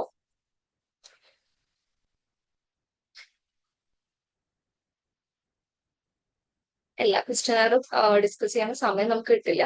ഇതുണ്ടോ, ഇതുപോലെ നമ്മൾ അഡൽട്സിനും എല്ലാം കൊടുക്കാൻ പറ്റുന്ന ഒരു ക്വസ്റ്റ്യനെയർ ആണ്. എപ്പോഴും ആരെങ്കിലും പ്രൊട്ടക്ട് ചെയ്തിട്ടില്ല, ഡേർട്ടി ക്ലോത്ത്സ് ഇടേണ്ടി വന്നിട്ടുണ്ടോ, നിങ്ങൾ ആരും ടേക്ക് കെയർ ചെയ്തിട്ടില്ല എന്നുള്ള തോന്നലുണ്ടോ, നിങ്ങൾ ഡിപ്രസ്ഡ് ആയിട്ടുള്ള അല്ലെങ്കിൽ മെന്റലി ഇഷ്യൂസ് ഉള്ള ആരുടെയെങ്കിലും കൂടെ താമസിച്ചിട്ടുണ്ടോ, അല്ലെങ്കിൽ സൂസൈഡ് ചെയ്യാൻ ശ്രമിച്ച ആരുടെയെങ്കിലും കൂടെ താമസിച്ചിട്ടുണ്ടോ, ഡ്രഗ്സ് ഡ്രിങ്കിങ് ഹാബിറ്റ്സ് ഉള്ള ഒരാളുടെ കൂടെ താമസിച്ചിട്ടുണ്ടോ, ഇങ്ങനെയൊക്കെയുള്ള കുറച്ച് നിങ്ങൾ വിശ്വസിക്കുന്നുണ്ടോ എന്നൊരു ചോദ്യം കൂടി ഉണ്ട്. ഈ ബിലീഫ്സ് അല്ലെങ്കിൽ ഈ എക്സ്പീരിയൻസ് നിങ്ങളെ അഫക്ട് ചെയ്തായിട്ട് നിങ്ങൾക്ക് തോന്നുന്നുണ്ടോ ഇല്ലയോ എന്നുള്ളൊരു ചോദ്യം കൂടെ ഇവിടെ ഉണ്ട് എന്നുള്ളതാണ്. സോ ഇങ്ങനെയുള്ള ഒരു 10 ചോദ്യങ്ങളാണ് നമുക്ക് ഇവിടെ ഉള്ളത്. ഇത് നമുക്ക് വേണമെങ്കിൽ കൊടുക്കാം, മാൻഡേറ്ററി അല്ല, പക്ഷെ വേണമെങ്കിൽ നമുക്കൊന്ന് കൊടുക്കാം എന്നുള്ളതാണ്. അതേപോലെ ഒരു ട്രോമ സിംറ്റംസ് കുറച്ചും കൂടി അഡോളസെന്റ് ഏജ് മാത്രമായിട്ട് അറിയാൻ വേണ്ടി നമ്മളെ സഹായിക്കുന്ന മറ്റൊന്നാണ് trauma symptom check list for children. ഇത് വെച്ചിട്ടും നിങ്ങൾക്ക് നോക്കാം ഇവിടെ ആൻസൈറ്റി ഉണ്ടോ, അതേപോലെ ഡിപ്രഷൻ ഉണ്ടോ എന്നുള്ളതൊക്കെ നിങ്ങൾക്ക് അസസ് ചെയ്യാനായിട്ട് പറ്റും എന്നുള്ളതാണ്. ആങ്കർ ഇഷ്യൂസ്, PTSD സിംറ്റംസ് ഒക്കെ ഉണ്ടോ എന്നറിയാൻ ഇതിലും അത്യാവശ്യം ചോദ്യങ്ങളുണ്ട്. അപ്പൊ ഈ ചോദ്യങ്ങൾ വെച്ച് നിങ്ങൾ കൊടുക്കുക. ഒരു 54 ഐറ്റം ക്വസ്റ്റ്യനെയർ ആണ്, ഞാൻ പറയാം കുറച്ചല്ല, കുറച്ച് കൂടുതൽ ക്വസ്റ്റ്യൻസ് ഉണ്ട്. അത് കൊടുക്കുന്നു. ഓരോന്നിനും നെവർ, സംടൈംസ് എന്നൊക്കെയുള്ള രീതിയിൽ ഓപ്ഷൻ ഉണ്ട്. ഹൈ സ്കോർ ആണെങ്കിൽ അവിടെ ആ സിംറ്റം, അതായത് കുട്ടിക്ക് എന്തുണ്ട്, ഒരുപാട് ട്രോമാറ്റിക് എക്സ്പീരിയൻസ് ഉണ്ട് എന്നുള്ളത്. അപ്പൊ എനിക്ക് ACNേക്കാളും കുറച്ചും കൂടി ബെറ്റർ ഈ ഒരു ക്വസ്റ്റ്യനെയർ ആണ്. കാരണം നമുക്ക് ഒരുപാട് കുറച്ചും കൂടി ഡീറ്റെയിൽ ആയിട്ട് ഏത് ഏരിയയിലാണ് ഇഷ്യൂസ് ഉള്ളത് മനസ്സിലാക്കാൻ പറ്റും. അതേപോലെ PTSD ഉണ്ടോ എന്ന് അറിയാൻ വേണ്ടി സഹായിക്കുന്നു. ഒരു 8 മുതൽ 18 വയസ്സ് വരെയുള്ള കുട്ടികൾക്കൊക്കെ യൂസ് ചെയ്യാൻ പറ്റുന്ന ഒരു ക്വസ്റ്റ്യനെയർ അല്ലെങ്കിൽ അസസ്മെന്റ് ടൂളാണ് child PTSD symptoms scale, CPSS എന്ന് പറയുന്നത്. ഇതിന്റെ ഇടയിൽ കൂടെ ആൻസൈറ്റി ഉണ്ടോ ഡിപ്രഷൻ ഉണ്ടാക്കാൻ നിങ്ങൾ വേറെ ടെസ്റ്റുകളാണ്. ഞാൻ ട്രോമ ഉണ്ട് എന്ന് മനസ്സിലാക്കി കഴിഞ്ഞാൽ അതിന്റെ ഒരു എഫക്റ്റ് എത്രത്തോളം ഉണ്ട് എന്ന് അറിയാൻ വേണ്ടിയിട്ട് നമുക്ക് യൂസ് ചെയ്യാൻ പറ്റുന്ന ടെസ്റ്റുകളുടെ പേര് മാത്രമേ പറഞ്ഞിട്ടുള്ളൂ. അപ്പൊ ഇവിടെ നമ്മൾ വീണ്ടും വീണ്ടും ആ ട്രോമ റീ എക്സ്പീരിയൻസ് ചെയ്യുന്നുണ്ടോ, അതോ ആ കുട്ടിയിൽ ഒരു അവോയ്ഡൻസ് ബിഹേവിയർ ഉണ്ടോ, അങ്ങനെയുള്ള കാര്യം ഇമോഷണൽ നംനെസ് ഉണ്ടോ എന്നുള്ളതൊക്കെ മനസ്സിലാക്കാനായിട്ട് നമ്മളെ സഹായിക്കുന്ന ഒന്നാണ് ഇത് വരുന്നത്, ഈ ഒരു CPSS എന്ന് പറയുന്ന ഒരു കാര്യം. ഇതിന്റെ പല വേർഷൻ ഉണ്ട് കേട്ടോ. ഞാൻ നേരത്തെ പറഞ്ഞ ട്രോമ സിംറ്റം ചെക്ക് ലിസ്റ്റിന്റെ മിനി വേർഷൻ ഉണ്ട്, ഒരു 70-20 ക്വസ്റ്റ്യൻസ് ഉള്ളത്. പിന്നെ 40 വേർഷന്റെ ഉണ്ട്. പിന്നെ പല വേർഷൻസ് ഉണ്ട്. അപ്പൊ അതിനനുസരിച്ച് നിങ്ങൾക്ക് യൂസ് ചെയ്യാൻ പറ്റും. ഇവിടെ CPSS ഔട്ട് വരുമ്പോഴേക്കും ഇതേപോലെ കുറച്ച് ക്വസ്റ്റ്യൻസ് ഉണ്ട്. ഹൈപ്പർ അറോസൽ ഇങ്ങനെയുള്ള 24 ഐറ്റം സെൽഫ് റിപ്പോർട്ട് ക്വസ്റ്റ്യനെയർ ആണ്. അവര് തന്നെയാണ് അവര് കഴിഞ്ഞ ഒരു ലാസ്റ്റ് 2 വീക്സിലുള്ള സിംറ്റംസ് വെച്ചിട്ട് അവിടെ പറയുന്നത്. ഇതൊക്കെ നിങ്ങൾക്ക് ഗൂഗിളിൽ ഡൗൺലോഡ് ചെയ്യാൻ പറ്റുന്നതാണ്. പിന്നെ കുട്ടികളുടെ സ്ട്രെങ്ത്തും ഡിഫിക്കൽട്ടിയും അനലൈസ് ചെയ്യാൻ സ്ട്രെങ്ത് ആൻഡ് ഡിഫിക്കൽട്ടീസ് ക്വസ്റ്റ്യനെയർ എന്ന് പറഞ്ഞിട്ടൊരു ക്വസ്റ്റ്യനെയർ ഉണ്ട്. അത് നിങ്ങൾക്ക് യൂസ് ചെയ്തിട്ട് എന്ത് ചെയ്യാം, ഈ കുട്ടികളുടെ സ്ട്രെങ്ത്തും ഡിഫിക്കൽട്ടിയും ഇമോഷണൽ സിംറ്റംസ്, എന്തെങ്കിലും കണ്ടക്ട് ഇഷ്യൂസ് ഉണ്ടോ, ഹൈപ്പർ ആക്ടിവിറ്റി ഉണ്ടോ, അതേപോലെ പിയർ റിലേഷൻഷിപ്സ് എങ്ങനെയാണ് പോകുന്നത്, പ്രോ സോഷ്യൽ ബിഹേവിയർ എങ്ങനെയാണ് പോകുന്നതെന്നൊക്കെ അസസ് ചെയ്യാം. ഇതൊരു 25 ഐറ്റം ക്വസ്റ്റ്യനെയർ ആയിട്ടാണ് വരുന്നത്. അവിടെ വെബ്സൈറ്റിൽ നിങ്ങൾക്ക് അവൈലബിൾ ആണ് കേട്ടോ. സോ ഇത്രയും ക്വസ്റ്റ്യനെയർസ് ഉണ്ട്. ഇതെല്ലാം കൂടെ ഒരു കുട്ടികൾ കൊണ്ട് ഉപയോഗിക്കേണ്ട ആവശ്യമൊന്നുമില്ല. നിങ്ങൾക്ക് വേണമെന്ന് തോന്നുവാണെങ്കിൽ, ആ കുട്ടി അധികം ഓപ്പൺ അപ്പ് ആവുന്നില്ല, അധികം സംസാരിക്കുന്നില്ല എന്ന് തോന്നുവാണെങ്കിൽ നിങ്ങൾക്ക് ഈ ക്വസ്റ്റ്യനെയർ കൊടുത്തിട്ട് ഇതൊന്ന് ഫില്ല് ചെയ്ത് തന്നാൽ മതി. സംസാരിക്കാൻ ബുദ്ധിമുട്ടാണ്, ഇതിൽ ആപ്റ്റ് ആയിട്ടുള്ളതിനനുസരിച്ച് മാർക്ക് ചെയ്ത് തരൂ എന്ന് പറഞ്ഞിട്ട് നമുക്ക് കുട്ടിയെ കൊണ്ട് ചെയ്ത് വാങ്ങാം. അപ്പൊ നമുക്ക് മനസ്സിലാക്കാൻ പറ്റും ഇങ്ങനെ ഏത് ഏരിയയിലാണ്. ഇത് പതുക്കെ ഓരോന്നോരോന്നായിട്ട് നമ്മൾ ഒരു ആപ്പ് എസ്റ്റാബ്ലിഷ് ചെയ്ത് ചോദിച്ചു തുടങ്ങുക എന്നുള്ളതാണ് നമുക്ക് ചെയ്യാൻ പറ്റുന്നത്. ഒരു എന്താ പറയാ, അവര് നമ്മളോട് കംഫർട്ടബിൾ ആവണല്ലോ. അപ്പൊ ആദ്യമേ ചിലപ്പോ എല്ലാം അങ്ങ് ഡീറ്റെയിൽ ആയിട്ട് പറയണമെന്നില്ല, ഒരു മടി ഉണ്ടാവും. അപ്പൊ ഇങ്ങനെ ക്വസ്റ്റ്യനേഴ്സ് കൊടുത്തു കഴിഞ്ഞാൽ ചില കുട്ടികൾ, എല്ലാവർക്കും അല്ല, ചില കുട്ടികൾ നന്നായിട്ട് പറയട്ടോ. ചില കുട്ടികൾ ക്വസ്റ്റ്യനർ കൊടുക്കുന്നതായിരിക്കും അവർക്ക് കുറച്ചും കൂടി കംഫർട്ടബിൾ. അപ്പൊ അങ്ങനെയുള്ളവർക്ക് നമുക്ക് ഇത് പ്രിഫർ ചെയ്യാം. ഓക്കെ, ഇനി നമുക്ക് ചെയ്യാൻ പറ്റുന്ന കുറച്ച് ടെക്നിക്കുകൾ പറയാം. ഒരു ബേസിക് ടെക്നിക്കുകളാണ്. ഇത് അഡ്വാൻസ്ഡ് ആയിട്ടൊന്നും പോകാനുള്ള സമയമില്ല നമുക്ക്. എന്നാലും എല്ലായിടത്തും വർക്ക് ആവുന്ന ഒരു ടെക്നിക്കാണ് 5, 4, 3, 2, 1. പാനിക് അറ്റാക്ക് ആണോ, ആൻസൈറ്റി അറ്റാക്ക് ആണോ, അല്ലെങ്കിൽ നമ്മൾ ഓവർവെൽമഡ് ആവുമ്പോ, ടെൻസ്ഡ് ആവുമ്പോ, എത്ര ഒരു മോഡറേറ്റ് അബോ സിവിയർ കേസസ് വരെ, മോഡറേറ്റ് ടു സിവിയർ കേസസ് വരെ പോലും വർക്ക് ആവുന്ന ഒരു ടെക്നിക്കാണ് ഗ്രൗണ്ടിങ് ടെക്നിക്കിൽ വരുന്ന 5, 4, 3, 2, 1. പാനിക് അറ്റാക്ക് ഒക്കെ വരുന്ന കേസ് നമ്മൾ ഏറ്റവും കൂടുതൽ യൂസ് ചെയ്യുന്ന ഒരു ടെക്നിക്കാണ്. കേൾക്കുമ്പോൾ ഭയങ്കര സിമ്പിൾ ആണ്, ഇത് വർക്ക് ചെയ്യുമെന്നൊക്കെ നമ്മൾ തോന്നും, പക്ഷെ ഇത് നന്നായിട്ട് വർക്ക് ചെയ്യുന്നുള്ളതാണ്. ഈ ഫ്ലാഷ് ബാക്കുകൾ വരുമ്പോൾ, അല്ലെങ്കിൽ പാനിക് അറ്റാക്ക് ഒക്കെ വരുമ്പോൾ കൺട്രോൾ ചെയ്യാനായിട്ട് ഈ ടെക്നിക്ക് സഹായിക്കും. ഇത് ആ ഒരു സമയത്ത് മാത്രമല്ല നമ്മൾ ചെയ്യുക, അതിന് മുന്നേ പ്രാക്ടീസ് ചെയ്യണം. അതായത് പാനിക് അറ്റാക്ക് വരുന്ന മൊമെന്റിൽ മാത്രം പ്രാക്ടീസ് ചെയ്താൽ ചിലപ്പോൾ അത് പെട്ടെന്ന് നമ്മുടെ മൈൻഡിലേക്ക് വരണമെന്നില്ല. പക്ഷെ നമ്മൾ ഇടയ്ക്കിടയ്ക്ക് പ്രാക്ടീസ് ചെയ്യുന്നുണ്ടെങ്കിൽ നമുക്ക് ഒരു പാനിക് അറ്റാക്ക് ഉണ്ടാവുമ്പോൾ അല്ലെങ്കിൽ ഒരു ഫ്ലാഷ് ബാക്ക് ഉള്ള സമയത്ത് ഇത് വീണ്ടും നമുക്ക് ഓർത്ത് ചെയ്യാനായിട്ട് പറ്റും എന്നുള്ളതാണ്. ഇതിപ്പോ കുട്ടികൾ നമ്മുടെ അടുത്തേക്ക് വരുന്ന സമയത്ത് നമ്മുടെ മുന്നിൽ തന്നെ ആദ്യം അവരെ പ്രാക്ടീസ് ചെയ്യണം. അവർക്ക് ഇതൊന്ന് ശീലമാവണല്ലോ. അപ്പൊ നമ്മുടെ അടുത്തേക്ക് വരുന്ന സമയത്ത് ഒരു കുട്ടിയോട് ഭയങ്കര കംഫർട്ടബിൾ ആയിട്ട് ഇരിക്കാൻ പറയാം. ഇവിടെ പതുക്കെ ബ്രീത്തിങ്ങിൽ മാത്രം ഫോക്കസ് ചെയ്യാൻ പറയാം. നമ്മുടെ ശ്വാസം എടുക്കുന്നതിൽ മാത്രം ശ്രദ്ധ കൊടുക്കാനായിട്ട് പറയാം. എന്നിട്ട് ചുറ്റും കാണുന്ന 5 കാര്യങ്ങൾ പറയാൻ പറയാം. ഇപ്പൊ എന്റെ ചുറ്റുമാണെങ്കിൽ ബുക്സ് ഉണ്ട്, വാച്ച് ഉണ്ട്, വാട്ടർ ബോട്ടിൽ ഉണ്ട്, ഫോൺ ഉണ്ട്, സ്പെക്സിന്റെ ബോക്സ് ഉണ്ട്, റിമോട്ട് ഉണ്ട്. ഇങ്ങനെ 5 കാര്യങ്ങൾ, കാണുന്ന ഒരു 5 കാര്യങ്ങൾ പറയാം. Then 4 things they can touch. ഒക്കെ തൊടാൻ പറ്റുന്ന 5 കാര്യങ്ങൾ. ഈ പറഞ്ഞ സാധനങ്ങളൊക്കെ തൊടാൻ പറ്റും. സോ സെയിം ആണ്. 4 കാര്യങ്ങൾ എന്താണെങ്കിലും അവർക്ക് തൊട്ടാൻ മനസ്സിലാക്കാൻ പറ്റുന്ന ടെക്സ്ചേർഡ് ഉള്ള എന്തെങ്കിലും ഒരു കാര്യം പറയാം. ടേബിൾ ക്ലോത്ത് ആവാം, ലാപ്ടോപ്പ് ആവാം, അല്ലെങ്കിൽ എന്താണോ അവർ കാണുന്നത് അല്ലെങ്കിൽ അവർക്ക് എന്താണോ ടച്ച് ചെയ്യാൻ പറ്റുന്നത് 4 കാര്യങ്ങൾ. കേൾക്കാൻ പറ്റുന്ന 3 കാര്യങ്ങളാണ്. എന്തെങ്കിലും സൗണ്ട് ചുറ്റും കേൾക്കുന്നുണ്ടോ എന്നുള്ളത് ശ്രദ്ധിച്ചിട്ട് കേൾക്കാൻ പറ്റുന്ന 3 കാര്യങ്ങൾ പറയാം. ഇനി അവിടെ അവർക്ക് ആ ഒരു സൗണ്ട് മാത്രമേ കേൾക്കുന്നുള്ളൂ, 3 കിട്ടുന്നില്ലെങ്കിൽ അത് ഇമാജിൻ ചെയ്തിട്ട് അല്ലെങ്കിൽ വരുന്ന വഴിക്ക് കേട്ടതോ എന്തെങ്കിലും ഒന്നും എന്തായാലും കേൾക്കും, എന്തെങ്കിലും ഒക്കെ സൗണ്ട് കിട്ടും. ഇല്ലാന്നുണ്ടെങ്കിൽ അത് പറയാം. ദെൻ സ്മെല് ചെയ്യാൻ പറ്റുന്ന 2 കാര്യങ്ങൾ, ടേസ്റ്റ് ചെയ്യാൻ പറ്റുന്ന ഒരു കാര്യം. സ്മെല്ലും ഇപ്പൊ ഒരു റൂമില് ചിലപ്പോ വേറെ സ്മെല്ലൊന്നും ഉണ്ടാവണമെന്നില്ല. ചിലപ്പോ നമ്മുടെ എയർ ഫ്രഷ്നറുടെ ഒരു സ്മെല്ല് കിട്ടുമായിരിക്കും. ഇതൊന്നും കിട്ടിയില്ലെങ്കിൽ ഇമാജിൻ ചെയ്യാൻ പറയാം. അവർക്ക് ഇഷ്ടമുള്ള ഫ്രൂട്ടിന്റെയോ ഫ്ലവറോ എന്തോ ആയിക്കോട്ടെ അത് ഇമാജിൻ ചെയ്യാനായിട്ട് പറയാം. ടേസ്റ്റും അങ്ങനെയാണെങ്കിൽ ഒന്നുകിൽ നീരിറക്കാം, അല്ലെങ്കിൽ വെള്ളം കുടിക്കാം, അല്ലെങ്കിൽ ഇമാജിൻ ചെയ്യാം. സോ ഇത് അവരെ കൊണ്ട് ചെയ്യാം. ഈ 5, 4, 3, 2, 1 ഓരോന്നും നമ്മൾ ചെയ്യണം. ഇത് ചെയ്യുമ്പോൾ നമ്മൾ വളരെ സ്ലോ ആയിട്ട് ബ്രീത്ത് എടുത്തോണ്ടാണ് ഈ കാര്യങ്ങളെല്ലാം ചെയ്യുന്നത്. ഇത് ചെയ്ത് കഴിയുമ്പോൾ അവർക്ക് എന്താ ഫീൽ ചെയ്യുന്നതെന്ന് ചോദിക്കാം. അവർ കുറച്ചൊന്ന് റിലാക്സ് ആവും. നിങ്ങൾ തന്നെ ഒന്ന് ട്രൈ ചെയ്ത് നോക്കി അറിയാം. അല്ലെങ്കിൽ കുറച്ച് സ്ട്രെസ്ഡ് ആയിട്ട് ഇരിക്കുന്ന സമയത്ത് ഒന്നുമില്ലെങ്കിൽ നിങ്ങൾ എല്ലാ ചിന്തകളും നിർത്തിവെച്ച് പതുക്കെ ബ്രീത്ത് എടുത്തിട്ട് ഇങ്ങനെ കാര്യങ്ങളിൽ ഫോക്കസ് ചെയ്ത് വരുമ്പോൾ നമ്മുടെ ബോഡി കുറച്ച് റിലാക്സ്ഡ് ആയിട്ട് നമുക്ക് ഫീൽ ചെയ്യും. അപ്പൊ പാനിക് അറ്റാക്കോ ഫ്ലാഷ് ബാക്സോ വരുന്ന ആളുകൾക്ക് നമുക്ക് പറയുന്നത് ഇത് നമ്മൾ മാക്സിമം ഡെയിലി പ്രാക്ടീസ് ചെയ്യുക എന്നുള്ളതാണ്. കുറച്ച് ദിവസങ്ങൾ ഇവരൊരു ഐഡിയയിലേക്ക് വരുന്നത്. ഇപ്പൊ നമുക്ക് ആൻസൈറ്റി തോന്നുന്ന മൊമെന്റില്, ബുദ്ധിമുട്ട് തോന്നുന്ന മൊമെന്റിലൊക്കെ ഇത് ചെയ്യാം. ഇപ്പൊ ക്ലാസിന്റെ ഇടയിൽ വെച്ച് പെട്ടെന്ന് ട്രോമാറ്റിക് ഈവന്റ് മൈൻഡിലേക്ക് വരികയാണെങ്കിൽ അപ്പൊ നമ്മൾ പെട്ടെന്ന് എന്ത് ചെയ്യണം, ഈ നമ്മുടെ മൈൻഡിനെ ഡൈവേർട്ട് ചെയ്യണം. നമ്മുടെ മൈൻഡിൽ വരുന്ന ഈ തോട്ടിൽ നിന്ന് നമ്മളെ ഒന്ന് ഡൈവേർട്ട് ചെയ്ത് വിടുകയാണ്. നമ്മുടെ സെൻസ് ഓർഗൻസ് 5 സെൻസ് ഓർഗൻസിൽ നമ്മൾ ആക്റ്റീവ് ആവുമ്പോൾ നമ്മുടെ മൈൻഡ് വേറെ വഴിക്കാവും അല്ലെ. ഈ കാര്യങ്ങളിലൊക്കെ ബ്രെയിൻ ഫോക്കസ്ഡ് ആവും. ഇപ്പൊ ട്രോമാറ്റിക് അല്ലെങ്കിൽ ട്രോമാറ്റിക് ആയിട്ടുള്ള ഒരു മെമ്മറിയിൽ നിന്ന് നമ്മുടെ സെൻസ് ഓർഗൻസിന് ആക്ടിവേഷൻ സംഭവിക്കും. അപ്പൊ നമ്മുടെ ആ ഒരു പാനിക് സിറ്റുവേഷൻ ഒന്ന് ഡൗൺ ആവും, ആൻസൈറ്റി കുറയും എന്നുള്ളത്. സോ ഈ ഒരു ടെക്നിക്ക് നിങ്ങൾക്ക് യൂസ് ചെയ്യാം. ഡീപ് ബ്രീത്തിങ് റെഗുലേഷൻ നമ്മൾ ചെസ്റ്റിലും ഒരു ഹാൻഡ് സ്റ്റൊമക്കിലും വെച്ചിട്ട് കംഫർട്ടബിൾ ആയിട്ട് ഇരുന്നുകൊണ്ട് നന്നായിട്ട് ഇൻഹെയിൽ ചെയ്ത് എക്സേൽ ചെയ്യുക എന്നുള്ള ഒരു പ്രോസസ്സാണ്. പക്ഷെ ഇതിൽ ശ്രദ്ധിക്കേണ്ട കാര്യം നമ്മൾ നോസിലൂടെ എടുത്ത് മൗത്തിലൂടെ വിടുക. അപ്പൊ കുറച്ചും കൂടി നമ്മൾ കംഫർട്ടബിൾ ആയിട്ട് നമുക്ക് ഫീൽ ചെയ്യും, റിലാക്സ് ആവാനായിട്ട് സഹായിക്കും. ബ്രീത്ത് കുറച്ചുകൂടി ഹോൾഡ് ചെയ്ത് പിടിക്കണം കേട്ടോ. പെട്ടെന്ന് എടുത്ത് വിടുക എന്നല്ല, വളരെ സ്ലോ ആയി എടുത്ത് കുറച്ച് ഹോൾഡ് ചെയ്തിട്ട് വേണം നമ്മൾ എന്ത് ചെയ്യാൻ, എക്സെയിൽ ചെയ്യാനായിട്ട്. ഒരു 10 ടൈംസ് എങ്കിലും ചെയ്യാം. നമുക്ക് എക്സാമിന് മുന്നേ സ്ട്രെസ് വരികയാണെങ്കിൽ, മറ്റെന്തെങ്കിലും ആരോടെങ്കിലും സ്ട്രെസ്ഫുൾ ആയിട്ടുള്ള കോൺവെർസേഷൻസ് വരുവാണെങ്കിലും ഒക്കെ നമുക്ക് ഇത് പ്രാക്ടീസ് ചെയ്യാവുന്നതാണ്. CBTയിലെ ടെക്നിക്കാണ് കോഗ്നിറ്റീവ്. ആരുടെയോ ഇത് ഓൺ ആണല്ലോ, എന്റെ സ്ക്രീനിലൊക്കെ വരെ വീഴുന്നു. ആരോടെയോ അനോട്ടേറ്റ് ഓൺ ആണ്.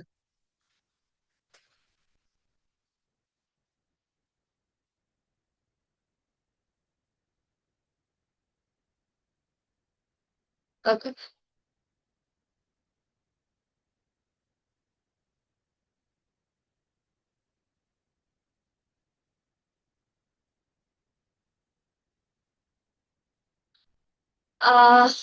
കോഗ്നിറ്റീവ് ബിഹേവിയർ തോട്ട് ചലഞ്ചിങ് എന്ന് പറയുന്നത് ഇവർക്ക് ഒരുപാട് തെറ്റായ ബിലീവ്സ് ഇല്ലേ. എല്ലാം എന്റെ തെറ്റാണ്, ഞാൻ ശ്രദ്ധിക്കാത്തതുകൊണ്ടാണ്, അങ്ങനെയാണ്.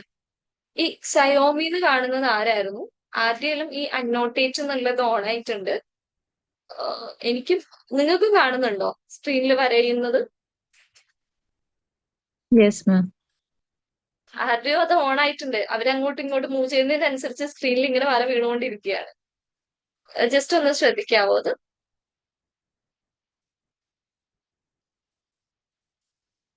ഞാൻ മായ്ക്കുന്നുണ്ട്, പക്ഷെ അത് വീണ്ടും വരുന്നുണ്ട്.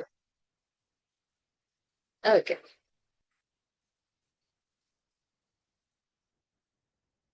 ഓക്കെ, അപ്പൊ CBTയിലോട്ട് വരുമ്പോഴേക്കും നമുക്ക് ഇത്ര നെഗറ്റീവ് ബിലീഫ്സ്, ഇപ്പൊ സെക്ഷൽ അബ്യൂസ് കേസ് ആണെങ്കിൽ പോലും ചില കുട്ടികൾ പറയും ഞാൻ നേരത്തെ, അല്ലെങ്കിൽ ഞാൻ ആ വഴി കൂടെ പോവാൻ പാടില്ലായിരുന്നു, അല്ലെങ്കിൽ ഞാൻ നേരത്തെ കിടന്ന് ഉറങ്ങിയാൽ മതിയായിരുന്നു, അല്ലെ? അങ്ങനത്തെ ഒക്കെ ചിന്തകൾ എല്ലാം അവരുടെ തെറ്റാണ് എന്നുള്ള രീതിയിൽ വരെ ചിന്തിക്കുന്ന ഒരവസ്ഥയിലേക്ക് പോയിട്ടുണ്ട്. സോ അവരുടെ നെഗറ്റീവ് തോട്ട് എന്താണോ അത് നമ്മൾ ഐഡന്റിഫൈ ചെയ്തേ പറ്റും. നമുക്ക് അവരുടെ കോൺവെർസേഷനിൽ കിട്ടും. അവരായിട്ട് നമ്മൾ കണ്ടിന്യൂസ് ആയിട്ട് സംസാരിക്കുന്ന സമയത്ത് പല പല നെഗറ്റീവ്, എന്നെ ഒന്നിനെ കൊള്ളില്ല, ഇത് എന്റെ മിസ്റ്റേക്സ് ആണ് എന്നൊക്കെയുള്ള കുറേ കാര്യങ്ങൾ. ഇപ്പൊ കുട്ടിക്കാലം തൊട്ടേ ഈ എപ്പോഴും ബ്ലെയിം കേട്ട് വളർന്ന കുട്ടികളാണെങ്കിൽ അവർക്ക് തന്നെ വിശ്വാസം ഉണ്ടാവും, അവർക്കൊരു എബിലിറ്റി ഇല്ല, എന്നെ ഒന്നിനും കൊള്ളില്ല. എന്നോട് അങ്ങനെ ഒരു എന്താ പറയുന്നുണ്ട്, കുട്ടികൾ പറയുന്ന സിറ്റുവേഷൻ ഉണ്ട്. ഞാൻ ആസ് എ ടീച്ചറായിട്ട് ഇരിക്കുമ്പോൾ തന്നെ ഇവനോട് പഠിക്കുന്നുണ്ട്, ഓ ടീച്ചർ എന്നെ കൊണ്ടൊന്നും പറ്റില്ല, എനിക്കൊന്നും ഒരിക്കലും A+ ഒന്നും കിട്ടാൻ പോണില്ല. അവന് എഫേർട്ട് എടുക്കുന്ന പോലും ഇല്ല. പക്ഷെ ആദ്യമേ അവന് ഉറപ്പിച്ച് എനിക്ക് കിട്ടില്ല ടീച്ചറെ. അതെന്താ നിന്നവർക്ക് കിട്ടാത്ത, നീ അതിന് പഠിക്കണ്ടോ? അല്ല, ഞാൻ പഠിച്ചാലും എനിക്ക് കിട്ടില്ല.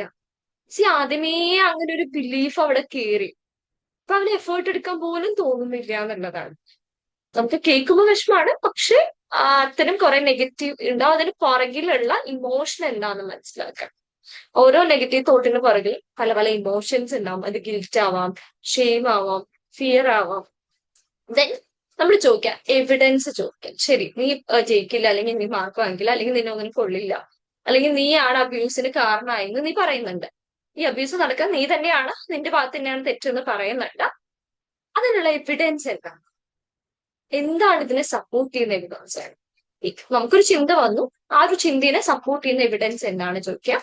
ദെൻ കോൺട്രഡിക്ട്സ് ഇറ്റ്, അതിനെതിരെ വരുന്ന ചിന്തകൾ എന്തൊക്കെയാണ്? അതായത് ഇപ്പൊ എന്റെ ഫോൾട്ട് ആണ് എന്ന് പറയുന്ന ചിന്തകളും അല്ലെങ്കിൽ അതിനുള്ള എവിഡൻസും, എന്റെ ഫോൾട്ട് അല്ല ഇതിന് ഓപ്പോസിറ്റ് ആയിട്ട് വരുന്നതിന്റെ എവിഡൻസും എഴുതാൻ പറയാം, അല്ലെങ്കിൽ ചോദിക്കാം. ഇത് തോട്ട് റെക്കോർഡാണ്. നമുക്ക് അവരെ ഒന്നുകിൽ ആക്ടിവിറ്റി ആയിട്ട് എഴുതിക്കാം. പക്ഷെ കുറച്ചും കൂടി നല്ലത് നമ്മൾ അടുത്ത് ഇരുന്ന് സംസാരിക്കുന്നതാണ് കുട്ടികളാവുമ്പോൾ. അപ്പൊ അവരോട് ചോദിക്കാം രണ്ടിനുള്ള എവിഡൻസ് ആണ്. ഇതിന് പകരം വേറെ എന്താ ചിന്തിക്കാൻ പറ്റുക? എപ്പോഴും എന്റെ ഫോൾട്ട് ആണെന്ന് പറഞ്ഞാൽ വേറെ രീതിയിൽ ചിന്തിക്കാൻ പറ്റുമോ എന്നുള്ളത് ഒരു ബാലൻസ്ഡ് തോട്ടിലേക്ക് അവരെ കൊണ്ടെത്തിക്കാം. ഇത് ഒറ്റ ദിവസം കൊണ്ടോ ഒരു 10 മിനിറ്റ് നേരം കൊണ്ടോ നമുക്ക് പോസിബിൾ ആയിട്ടുള്ള കാര്യമല്ല. കാലങ്ങളായിട്ട് അവരുടെ ഉള്ളിലുള്ള ഒരു ചിന്തയാണ്. ഇത് നമ്മുടെ ഉള്ളിൽ നിന്നും ഒരു ചിന്ത മാറ്റി പുതിയൊരു തോട്ട് കൊണ്ടുവരാൻ അത്ര എളുപ്പമല്ല. സോ സമയമെടുക്കും. പക്ഷെ തോട്ട് റെക്കോർഡ് വഴിയും നമ്മുടെ സംസാരം വഴിയും ഒക്കെ കുറച്ച് സമയമെടുത്ത് ചിലപ്പോൾ വീക്സ് ഒക്കെ എടുക്കുമ്പോഴായിരിക്കും അവരൊരു പുതിയ തോട്ടിലേക്ക് എത്തുന്നത് എന്നുള്ളതാണ്. അവരതിന്റെ ഒരു റിയാലിറ്റി ആദ്യം നമ്മൾ ചിലപ്പോൾ ചോദിക്കുമ്പോൾ അവർക്ക് എവിഡൻസ് ഒന്നും ഉണ്ടാവില്ല, എന്ത് പറയണം എന്നറിയില്ല, അവരും ഭയങ്കര കൺഫ്യൂസ്ഡ് ആയിരിക്കും. അപ്പൊ നമുക്ക് 1-2 സജഷൻസ് കൊടുക്കാം. ഇങ്ങനെ ആയിക്കൂടെ, ഈ സാധ്യത ഇല്ലേ, ഇങ്ങനെയാണ് ഈ സാധ്യത, ഇതാണ് കാരണം എന്നൊന്നും നമ്മൾ പറയണ്ട. ചാൻസ് ഇല്ലേന്ന് ചോദിക്കാം. അവരാണ് എപ്പോഴും ഡിസൈഡ് ചെയ്യേണ്ടത്. അവരാണ് കൃത്യമായിട്ടുള്ള റീസൺ കണ്ടുപിടിച്ചിട്ട് വരേണ്ടത്. നമുക്ക് വേണമെങ്കിൽ 1-2 ഒരു ഐഡിയ കിട്ടാൻ വേണ്ടിയിട്ട് ഓപ്ഷൻസ് പറഞ്ഞു കൊടുക്കാം. ഞാൻ അതിനുശേഷം അവരോട് ഒന്ന് ആലോചിച്ച് അവരുടെ വരുന്ന ചിന്തകൾക്കുള്ളത് എഴുതാനായിട്ട് പറഞ്ഞു കഴിഞ്ഞാൽ, അല്ലെങ്കിൽ നമ്മുടെ കോൺവെർസേഷനിൽ കൊണ്ടുവന്നാൽ തോട്ട് നമ്മൾ ചലഞ്ച് ചെയ്യും, മാറ്റം വരും. ദെൻ പിന്നെ നമുക്ക് അവർക്ക് കൊടുക്കാൻ പറ്റുന്ന ഇത് ഓരോന്നും ഓരോ തെറാപ്പിയുടെ ടെക്നിക്ക് ആട്ടോ. മറ്റേത് നമ്മൾ ആദ്യം പറഞ്ഞൊക്കെ നമ്മുടെ ബ്രീത്തിങ് റിലാക്സേഷൻ തെറാപ്പിയിൽ വരുന്നതാണ്. പിന്നെ പറഞ്ഞപ്പോ CBTയിൽ വരുന്നതാണ്. ഇത് മൈൻഡ്ഫുൾനെസ് ഒക്കെ റിലേറ്റഡ് ആയിട്ട് അല്ലെങ്കിൽ റിലാക്സേഷന്റെ ഒക്കെ ഭാഗമായിട്ട് വരുന്ന ടെക്നിക്കാണ് സേഫ് പ്ലേസ് വിഷ്വലൈസേഷൻ എന്നുള്ളത്. നമുക്ക് വളരെ സേഫ് ആയിട്ടുള്ള പീസ്ഫുൾ ആയിട്ടുള്ള ഒരു പ്ലേസ് ഇമാജിൻ ചെയ്യാൻ പറയാം. ഗൈഡഡ് ഇമേജറി എന്നൊക്കെ പറയുന്ന പോലെയാണ്. നിങ്ങൾ കണ്ണടച്ചിരിക്കാം. നിങ്ങൾ ഏറ്റവും സേഫ് ആയിട്ടുള്ള ഒരു സ്പേസിലാണ്. നിങ്ങൾ നല്ല സമാധാനത്തോടെ ഇരിക്കുകയാണ്. എന്തൊക്കെയാ നിങ്ങൾ കാണുന്നത്? സെൻസറി ക്വസ്റ്റ്യൻസ് ചോദിക്കണം. അവിടെ എന്തൊക്കെ സൗണ്ട് ആണല്ലേ, എന്തെങ്കിലും സ്മെൽസ് ഉണ്ടോ? നമ്മുടെ ഒരു ഗ്രൗണ്ടിങ് ടെക്നിക്കിന്റെ വേറൊരു ഫോം. അപ്പൊ നിങ്ങൾ കാമായിട്ട് നിങ്ങൾക്ക് ഫീൽ ചെയ്യുന്നുണ്ടോ ഈ വിഷയം? അപ്പൊ നിങ്ങൾക്ക് എപ്പോഴൊക്കെ സ്ട്രെസ് വരുന്നോ ആ സമയത്തൊക്കെ ഇഷ്ടമുള്ള സ്ഥലത്തെ പറ്റി നമുക്ക് ആലോചിക്കാം. ഇപ്പൊ ഒരു എക്സാമ്പിൾ പറയുകയാണെങ്കിൽ ഒരു തടാകത്തിനരികിൽ ഇരിക്കുന്ന, അല്ലെങ്കിൽ നമ്മൾ പറയില്ലേ കടലിനരികിൽ ഇരിക്കുന്നത്, അല്ലെങ്കിൽ ഒരു കാട്ടിൽ പോയി ഇരിക്കുന്നത് എന്താണോ, അല്ലെങ്കിൽ പ്ലേ ഗ്രൗണ്ടിൽ കളിക്കുന്നതായിരിക്കാം, എന്താണോ അവർക്ക് സേഫ് ആയിട്ട് ഫീൽ ചെയ്യുന്ന ഒരു പ്ലേസ്, അത് ഇമാജിൻ ചെയ്യാനായിട്ട് പറയാം. സ്ട്രെസ് വരുമ്പോൾ ആ സ്ഥലത്തെ പറ്റി, അവിടെ നടക്കുന്ന കാര്യങ്ങളെ പറ്റിയൊക്കെ ഇമാജിൻ ചെയ്യാനായിട്ട് പറയാം. ഓക്കെ, ടെൻഷൻ വരുമ്പോ വീട് ഓർക്കാനൊന്നും പറയല്ലേ. വീടൊന്നും പല ആളുകൾക്കും ഒട്ടും സേഫ് ആയിട്ടുള്ള കാര്യമില്ല. നമ്മൾ പറയും home is the safest place എന്ന്. പക്ഷെ ഞാൻ കണ്ടിടത്തോളം മെജോറിറ്റി കേസസിലും ഏറ്റവും സേഫ് അല്ലാത്ത പ്ലേസ് ഹോം ആണ്, വീടാണ്.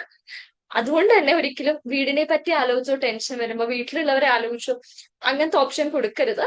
അവരോട് തന്നെ ചോദിക്കാം അവർക്ക് എന്താണ് സേഫ് ആയിട്ട് തോന്നുന്നത്, അവർക്ക് ഏത് പ്ലേസ് ആണ് സേഫ് ആയിട്ട് തോന്നുന്നത്, അത് ഇമാജിൻ ചെയ്യാൻ പറയാം. അല്ലാതെ നമ്മൾ നീ കടൽ ആലോചിച്ചിരുന്നോ, അല്ലെങ്കിൽ മറ്റേ അരിവൊഴുകുന്ന ആലോചിച്ചിരുന്നോ, നമ്മൾ പറയണ്ട. അവർക്ക് സേഫ് ആയിട്ട് അവർക്കൊരു ഐഡിയ ഉണ്ടാവും. അത് ഇമാജിൻ ചെയ്യുമ്പോഴേ അവർക്കത് വർക്കാവും. കാരണം നമ്മുടെ ഒരു കാംനെസ് ആയിരിക്കില്ലല്ലോ അവർക്ക് ഉണ്ടായിരിക്കും. സോ അങ്ങനെ ചെയ്യിക്കാം. ഇനി നറേറ്റീവ് തെറാപ്പിയിൽ വരുന്നതാണ് റീറൈറ്റ് ദ സ്റ്റോറി എന്നുള്ള ടെക്നിക്ക്. അവർ നമ്മളോട് പറഞ്ഞത് മൊത്തം അവരുടെ നെഗറ്റീവ് എക്സ്പീരിയൻസ് ആണല്ലേ, എല്ലാം നെഗറ്റീവ് സൈഡാ പറഞ്ഞത്, അത് അവരെ എഫക്ട് ചെയ്തത് നെഗറ്റീവ് സൈഡ്. ഇനി കഥയൊന്ന് മാറ്റി പറയാൻ പറ്റുമോ ചോദിക്കാം. അതായത് ഇത്രയൊക്കെ ഉണ്ടായിട്ടും ഇപ്പൊ അവരെന്തെങ്കിലുമൊക്കെ അച്ചീവ് ചെയ്തിട്ടുണ്ടാവില്ല. കുട്ടികളാകുമ്പോൾ കൃത്യമായിട്ട് സ്കൂളിൽ പോകുന്നുണ്ടാവും, ഒരു പഠിത്തത്തിൽ കുറച്ചും കൂടി ശ്രദ്ധിക്കുന്നുണ്ടാവും, അല്ലെങ്കിൽ വേറെ എന്തെങ്കിലും ഒരു ആക്ടിവിറ്റിയിൽ അവർ ഫോക്കസ്ഡ് ആയിട്ടുണ്ടാവും. സോ അതിലേക്ക് വരാം. ഈ ട്രോമ എന്ന് പറയുന്നത് നിങ്ങളുടെ ഐഡന്റിറ്റി അല്ലാത്തൊരു കാര്യത്തെ പറ്റി എക്സ്പ്ലെയിൻ ചെയ്യാനായിട്ട് പറയാന്നുള്ളത്. അവിടെ നമുക്ക് സ്ട്രെങ്ത് ബേസ്ഡ് ക്വസ്റ്റ്യൻസ് ചോദിക്കാം. ഈ ട്രോമ നിങ്ങളുടെ ഐഡന്റിറ്റി അല്ല, നിങ്ങൾ എങ്ങനെയാ അത് സർവൈവ് ചെയ്തത്, എങ്ങനെയാ കോപ്പപ്പ് ചെയ്തത്, ഇത് എങ്ങനെ നമുക്ക് കോപ്പപ്പ് ചെയ്യാൻ എന്താ ചെയ്യാൻ പറ്റുക, ആ ഒരു രീതിയിൽ അവരുടെ സ്റ്റോറീനെ റീറൈറ്റ് ചെയ്യാൻ അവരോട് തന്നെ പറയാനുള്ളതാണ്. അവര് എക്സ്പ്ലെയിൻ ചെയ്യും. അപ്പൊ അവരുടെ ആ ഒരു എന്താ പറയാ, ഈ ട്രോമ കാരണമാണ് എല്ലാം, ഈ എക്സ്പീരിയൻസ് കൊണ്ട് ഞാൻ ഇങ്ങനെ ആയി എന്നുള്ള ചിന്ത മാറും. അതിന് സഹായിക്കും. സോ നമുക്ക് നെറേറ്റീവ് തെറാപ്പി ഇവിടെ യൂസ് ചെയ്യാവുന്നതാണ്. പറഞ്ഞില്ലേ ഞാനിപ്പോ പെയിൻഫുൾ ആയിട്ടുള്ള ഒരുപാട് കാര്യത്തിലൂടെ, പക്ഷെ ഞാനിപ്പോ സ്ട്രോങ് ആയി നിൽക്കുന്നുണ്ട്, ഞാൻ ഇത് ഹാൻഡിൽ ചെയ്യുന്നുണ്ട് എന്നുള്ളതൊക്കെ. സോ അത് ഭയങ്കര ഇമ്പോർട്ടന്റ് ആയിട്ടുള്ള കാര്യമാണ്. ഇപ്പൊ എന്നെ സംബന്ധിച്ച് എനിക്ക് വന്നൊരു കേസിലുണ്ടായിരുന്നു ഒരു മോൻ, അവന്റെ അച്ഛൻ മരിച്ചു. അവൻ കരഞ്ഞിട്ടില്ല അച്ഛൻ മരിച്ചിട്ട്. അച്ഛൻ മരിച്ച 6 months ആഫ്റ്റർ അവൻ സ്കൂളിലൊന്നും പോകുന്നില്ല. അതേപോലെ തന്നെ ആരോ എല്ലാവരുടെ അടുത്തും ചെറിയൊരു ദേഷ്യം, അമ്മ പറയണൊന്നും കേൾക്കുന്നില്ല എന്നൊക്കെ പറഞ്ഞിട്ടാണ് കൗൺസിലിംഗിന് വന്നിട്ടുണ്ടായിരുന്നത്. ആ ഒരു സമയത്തും അവൻ എന്നോട് ചോദിച്ചൊരു കാര്യമാണ്, ഞാൻ കരയുന്നില്ല എന്ന് വെച്ചിട്ട് എനിക്ക് വിഷമില്ല എന്നുണ്ടോ എന്നുള്ളത്. അവൻ ഇങ്ങനെ തന്നെ എന്നോട് ചോദിച്ചത്, കരഞ്ഞില്ല എന്ന് വെച്ചിട്ട് എനിക്ക് വിഷമില്ല എന്നാണ് അവരൊക്കെ വിചാരിച്ചിരിക്കുന്നത്. അവൻ ആ ഒരു ട്രോമേനെ അല്ലെങ്കിൽ ആ ഒരു കാര്യത്തെ കോപ്പപ്പ് ചെയ്യാൻ കണ്ടുപിടിച്ച വഴി സ്ട്രോങ് ആയിട്ട് ഇരിക്കുക എന്നുള്ളതാണ്. അപ്പൊ കരഞ്ഞു കഴിഞ്ഞാൽ മറ്റുള്ളവരെ അത് വേദനിക്കും, അമ്മേനെ കൂടുതൽ വേദനിപ്പിക്കുന്ന, പക്ഷെ അത് അവൻ പോലും അറിയാതെ ഫ്രസ്ട്രേഷൻസ് ആയിട്ട് പല ഇഷ്യൂസ് ആയിട്ട് പുറത്തേക്ക് വന്നു എന്നുള്ളതാണ്. സോ ഇത്രയും സർവൈവ് ചെയ്തില്ലേ, അറ്റ്ലീസ്റ്റ് ഈ ഒരു മൊമെന്റിലും നമുക്ക് പറയാൻ പറ്റുന്ന ഒരു സെന്റൻസ് ആണ്, ഓക്കെ നീ ഇത്രയും വിഷമത്തിലൂടെ കടന്നു പോയിട്ടും അച്ഛൻ എന്ന് വെച്ചാൽ എല്ലാം കേട്ടോ മോന്, ഇത്രയും സഫർ ചെയ്തിട്ടും അമ്മ വേദനിക്കണ്ടെന്ന് കരുതിയിട്ട് കരയാതിരുന്നു എന്നുള്ളത്. അത് ശരിക്കും വേറൊരു പെർസ്പെക്റ്റീവ് ആണ്. എല്ലാവരെയും പറ്റി അവൻ തോട്ട്ഫുൾ ആയിട്ട് ചെയ്തു എന്നുള്ളത്. സോ അങ്ങനെ നമുക്ക് എന്തെങ്കിലുമൊക്കെ ഒരു കാര്യം അവരുടെ ലൈഫിൽ അവർ അപ്രീഷിയേറ്റ് ചെയ്യാനായിട്ടുണ്ടാവും. ദെൻ അവൻ സ്പോർട്സിൽ ബെറ്റർ ആണ്, അതിൽ നമുക്ക് അപ്രീഷിയേറ്റ് ചെയ്യാം. അങ്ങനെ എന്തെങ്കിലും ഒരു കാര്യത്തിൽ നമ്മൾ അവരെ ആ ഒരു രീതിയിൽ റീറൈറ്റ് ചെയ്യിക്കാനായിട്ട് ശ്രമിക്കുക എന്നുള്ളതാണ് നമുക്ക് ചെയ്യാൻ പറ്റുന്നത്. ദെൻ ഇമോഷണൽ അവയർനെസ് കൊണ്ടുവരാം. ഒരു ലിസ്റ്റ് ഓഫ് ഇമോഷൻസ് നമുക്ക് കൊടുക്കാനായിട്ട് വരും. ഓരോ ഇമോഷൻസ് ഇപ്പൊ എന്താണ് ഫീൽ ചെയ്യുന്നത്, 1 to 10, ആങ്കർ, സാഡ്, ഡിപ്രസ്ഡ്, അങ്ങനെ കുറെ ലിസ്റ്റ് ഓഫ് ഇമോഷൻസ് കൊടുക്കുന്നു. അതിൽ നിങ്ങളോട് റേറ്റ് ചെയ്യാൻ പറയാം 1 to 10 ഇതിൽ എത്ര ഫീൽ ചെയ്യുന്നത് എന്നുള്ളത്. സോ ഈ ഇമോഷൻ അവരുടെ ബിഹേവിയർ എങ്ങനെ അഫക്ട് ചെയ്തു എന്നുള്ളത് നമ്മൾ എക്സ്പ്ലെയിൻ ചെയ്ത് കൊടുക്കണം. ആങ്കർ എങ്ങനെ അവരെ അഫക്ട് ചെയ്യുന്നുണ്ട്, അല്ലെങ്കിൽ ഇപ്പൊ അവര് സാഡ്നെസ് ആണ് പറഞ്ഞു വെച്ചാൽ അതെങ്ങനെ അവരെ അഫക്ട് ചെയ്യുന്നുണ്ട് പറയാം. ഇതിന് പകരം എന്ത് ചെയ്യാൻ പറ്റും എന്നുള്ളത് വരെ. ഇപ്പോ ഫിസിക്കൽ ആക്ടിവിറ്റീസ് ചെയ്യാം, ജേർണലിംഗ് ചെയ്യാം, അതല്ലെങ്കിൽ ഭയങ്കര ഫ്രസ്ട്രേറ്റഡ് ആകുമ്പോൾ ആരോടെങ്കിലും ഒന്ന് തുറന്ന് സംസാരിക്കാം, അല്ലെങ്കിൽ ഇഷ്ടമുള്ള ഒരു ആക്ടിവിറ്റി. ഇപ്പോ ചില കുട്ടികൾ പറയും സൈക്കിൾ ഓടിക്കാൻ ഇഷ്ടമാണ്, ജസ്റ്റ് സൈക്കിൾ ഓടിച്ചിട്ട് വരട്ടെ. കുറച്ചും കൂടി വലിയ കുട്ടികളാണ് ജിമ്മിൽ പോകും, 15 വയസ്സൊക്കെ ആയ ജിമ്മിൽ പോകുമല്ലോ. സോ ജിമ്മിൽ പോകാൻ ഇഷ്ടമാണ്, നമ്മൾ പോയിക്കോളും. അതല്ലെങ്കിൽ നടക്കാൻ പോകാൻ ഇഷ്ടമാണ്, നടക്കാൻ പോയിക്കോ. സ്പോർട്സ് ഇഷ്ടമാണ്, സ്പോർട്സിൽ പോയിക്കോ. മൂവി കാണാൻ ഇഷ്ടമാണ്, മൂവി കണ്ടോ. സോ എന്തെങ്കിലും ഒരു എക്സ്ട്രാ വഴി ആ ഒരു സമയത്ത് യൂസ് ചെയ്യാന്നുള്ളത്. അതിനോട് അഡിക്റ്റഡ് ആവാന്നല്ല, ഇമോഷൻ വരുമ്പോ പൊട്ടിത്തെറിച്ച് ദേഷ്യപ്പെടുന്നതിന്റെ പകരം നമ്മൾ പറയില്ലേ, ഒന്ന് കാമായി ബ്രീത്ത് ഒക്കെ എടുത്ത് ഇഷ്ടമുള്ള എന്തെങ്കിലും ഒരു ആക്ടിവിറ്റി കുറച്ചു നേരം ചെയ്യുക. ഒരാളോട് സംസാരിക്കുക, അല്ലെങ്കിൽ ഒരു കുറച്ച് സേഫ് സ്പേസിലോട്ട് മാറിയിരിക്കുക, അല്ലെങ്കിൽ ജേർണലിംഗ് ചെയ്യുക, മ്യൂസിക് കേൾക്കുന്നതാണെങ്കിൽ അങ്ങനെ ഒരു ഹെൽത്തി ആയിട്ടുള്ള മെത്തേഡ്സിലേക്ക് പോകുക എന്നുള്ളതാണ് അവർക്ക് നമ്മൾ പറഞ്ഞു കൊടുക്കേണ്ടത്. ഒരു സബ്സ്റ്റിറ്റ്യൂഷൻ പോലെ അവർക്ക് കംഫർട്ടബിൾ ആയിട്ടുള്ള ഒരു മെത്തേഡ് നമ്മൾ എടുക്കുക എന്നുള്ളതാണ്. ഇതുവരെ ക്ലിയർ ആണോ? കഴിഞ്ഞില്ല, കുറച്ചും കൂടി മെത്തേഡ്സ് ഉണ്ട്. ഇതുവരെ ക്ലിയർ ആണോ? എന്തെങ്കിലും ഡൗട്ട് ഉണ്ടോ മെത്തേഡ്സിന്? ആണ് മാഡം. ഓക്കെ. ദെൻ പിന്നെ നമുക്ക് വരുമ്പോഴേക്കും ആർട്ട് തെറാപ്പി ചെയ്യിക്കാം. ഈ ആർട്ട് തെറാപ്പി എല്ലാവർക്കും വരക്കാവണം നിർബന്ധമില്ല കേട്ടോ. അവർ ചിലപ്പോ ഒന്നും എന്താ പറയാ വരയ്ക്കണം എന്ന് പോലും ഇല്ല. നമ്മളിപ്പോ ചെറിയ കുട്ടികളാണെങ്കിൽ പിന്നെയും വരയ്ക്കും. അഡോളസെൻസിൽ നമുക്ക് മാൻഡേറ്ററി ആയിട്ടുള്ള ഒരു കാര്യമൊന്നുമല്ല. നമ്മളിപ്പോ ഒരു പേപ്പർ കൊടുത്തിട്ട് മനസ്സിൽ എന്താ തോന്നുന്നു വെച്ചാല് വരച്ചോളൂ എന്നൊക്കെ പറഞ്ഞു കഴിഞ്ഞാല് അവരവിടെ വരയ്ക്കണം എന്ന് ഒരു നിർബന്ധവും ഇല്ല. എന്നാലും കുഴപ്പമില്ല, നമുക്ക് പറഞ്ഞു നോക്കാം. അവരത് ചെയ്യുവാണെങ്കിൽ ഓക്കെ, അവർ ചെയ്തോട്ടെ. എന്താണ് ഉള്ളിൽ ഫീൽ ചെയ്യുന്നത് അത് വരയ്ക്കൂ. നല്ല ഭംഗിയായിട്ട് വരയ്ക്കാന്നുള്ളതല്ല, എന്ത് വേണമെങ്കിലും ഓരോ കളേഴ്സ് കൊടുക്കാൻ പറയാം. എന്താണ് അവർക്ക് ഫീൽ ചെയ്യുന്നത് അത് അവിടെ പറയാം. ഈ ഡ്രോയിങ്ങിൽ എന്താണ് ഉദ്ദേശിക്കുന്നത്, ഇമോഷൻസ് എന്താണ് എന്നുള്ള കാര്യങ്ങളൊക്കെ നമുക്ക് ചെയ്യാൻ പറ്റുന്ന. പക്ഷെ എപ്പോഴും വർക്ക് ആവണത് മാൻഡേറ്ററി അല്ല കേട്ടോ. ആർട്ട് തെറാപ്പി അഡോളസെൻസിലോട്ടില്ലെങ്കിൽ ചില പിള്ളേർക്ക് മടിയാവും, എനിക്ക് വരയ്ക്കാൻ പറ്റില്ല, എനിക്ക് വരയ്ക്കാൻ താല്പര്യമില്ല. അവരൊരു നമ്മളെ എന്താ പറയാ എതിർക്കുന്ന പോലെ ആയിരിക്കും പറയുന്നുണ്ടാവുക, എനിക്കിത് ഓക്കെ അല്ല എന്നുള്ളത്. സോ റെസ്പെക്ട് ചെയ്യാം. അവർക്ക് ചെയ്യാൻ പറ്റില്ലെങ്കിൽ ഫോഴ്സ്ഫുള്ളി ഒന്നും ചെയ്യണ്ട. ശരി, നിനക്ക് ഇതിന്റെ മൈൻഡിലുള്ള ഇമേജ് വരയ്ക്കാൻ പറ്റില്ലെങ്കിൽ സേഫ് ആയിട്ടുള്ള സ്പേസ് വരയ്ക്കാൻ പറ്റുമോ, അല്ലെങ്കിൽ നിങ്ങളുടെ ഒരു സ്ട്രെസ്സിനെ ഒരു ആനിമൽ ആയിട്ട് റെപ്രസെന്റ് ചെയ്യാൻ പറ്റുമോ, അറ്റ്ലീസ്റ്റ് ആങ്കർ എങ്ങനെയാണ് ഫീൽ ചെയ്യുന്നതെന്ന് വരയ്ക്കാൻ പറ്റുമോ, അങ്ങനെ എന്തെങ്കിലും ചോദിക്കുക. അതും അവർ കംഫർട്ടബിൾ അല്ലെങ്കിൽ അവിടെ വിട്ടേക്കുക. അല്ലെങ്കിൽ നമുക്ക് പറഞ്ഞ് ഞാൻ റെഡി തെറാപ്പിയോ അല്ലെങ്കിൽ സെന്റൻസ് കംപ്ലീഷൻ ആക്ടിവിറ്റികളോ ദെൻ ഇമോഷണൽ കാർഡുകൾ കൊടുത്തിട്ട് ഇതിലിപ്പോ ഏതാണ്, നമ്മൾ നേരത്തെ പറഞ്ഞ ഇമോഷണൽ ലിസ്റ്റ് കൊടുത്തിട്ട് ഇതിൽ ഏത് ഇമോഷൻ ആണുള്ളത്, ഇതിൽ എത്രത്തോളം 1 to 10 എവിടെയാണ് റേറ്റ് ചെയ്യുക, അങ്ങനെയുള്ള കാര്യങ്ങൾ ചെയ്യിക്കുക എന്നുള്ളതാണ്. അല്ലാതെ ഇനിയിപ്പോ അവർ ചിലപ്പോൾ സ്ക്രിബിൾ ചെയ്യായിരിക്കും ചെയ്യുക.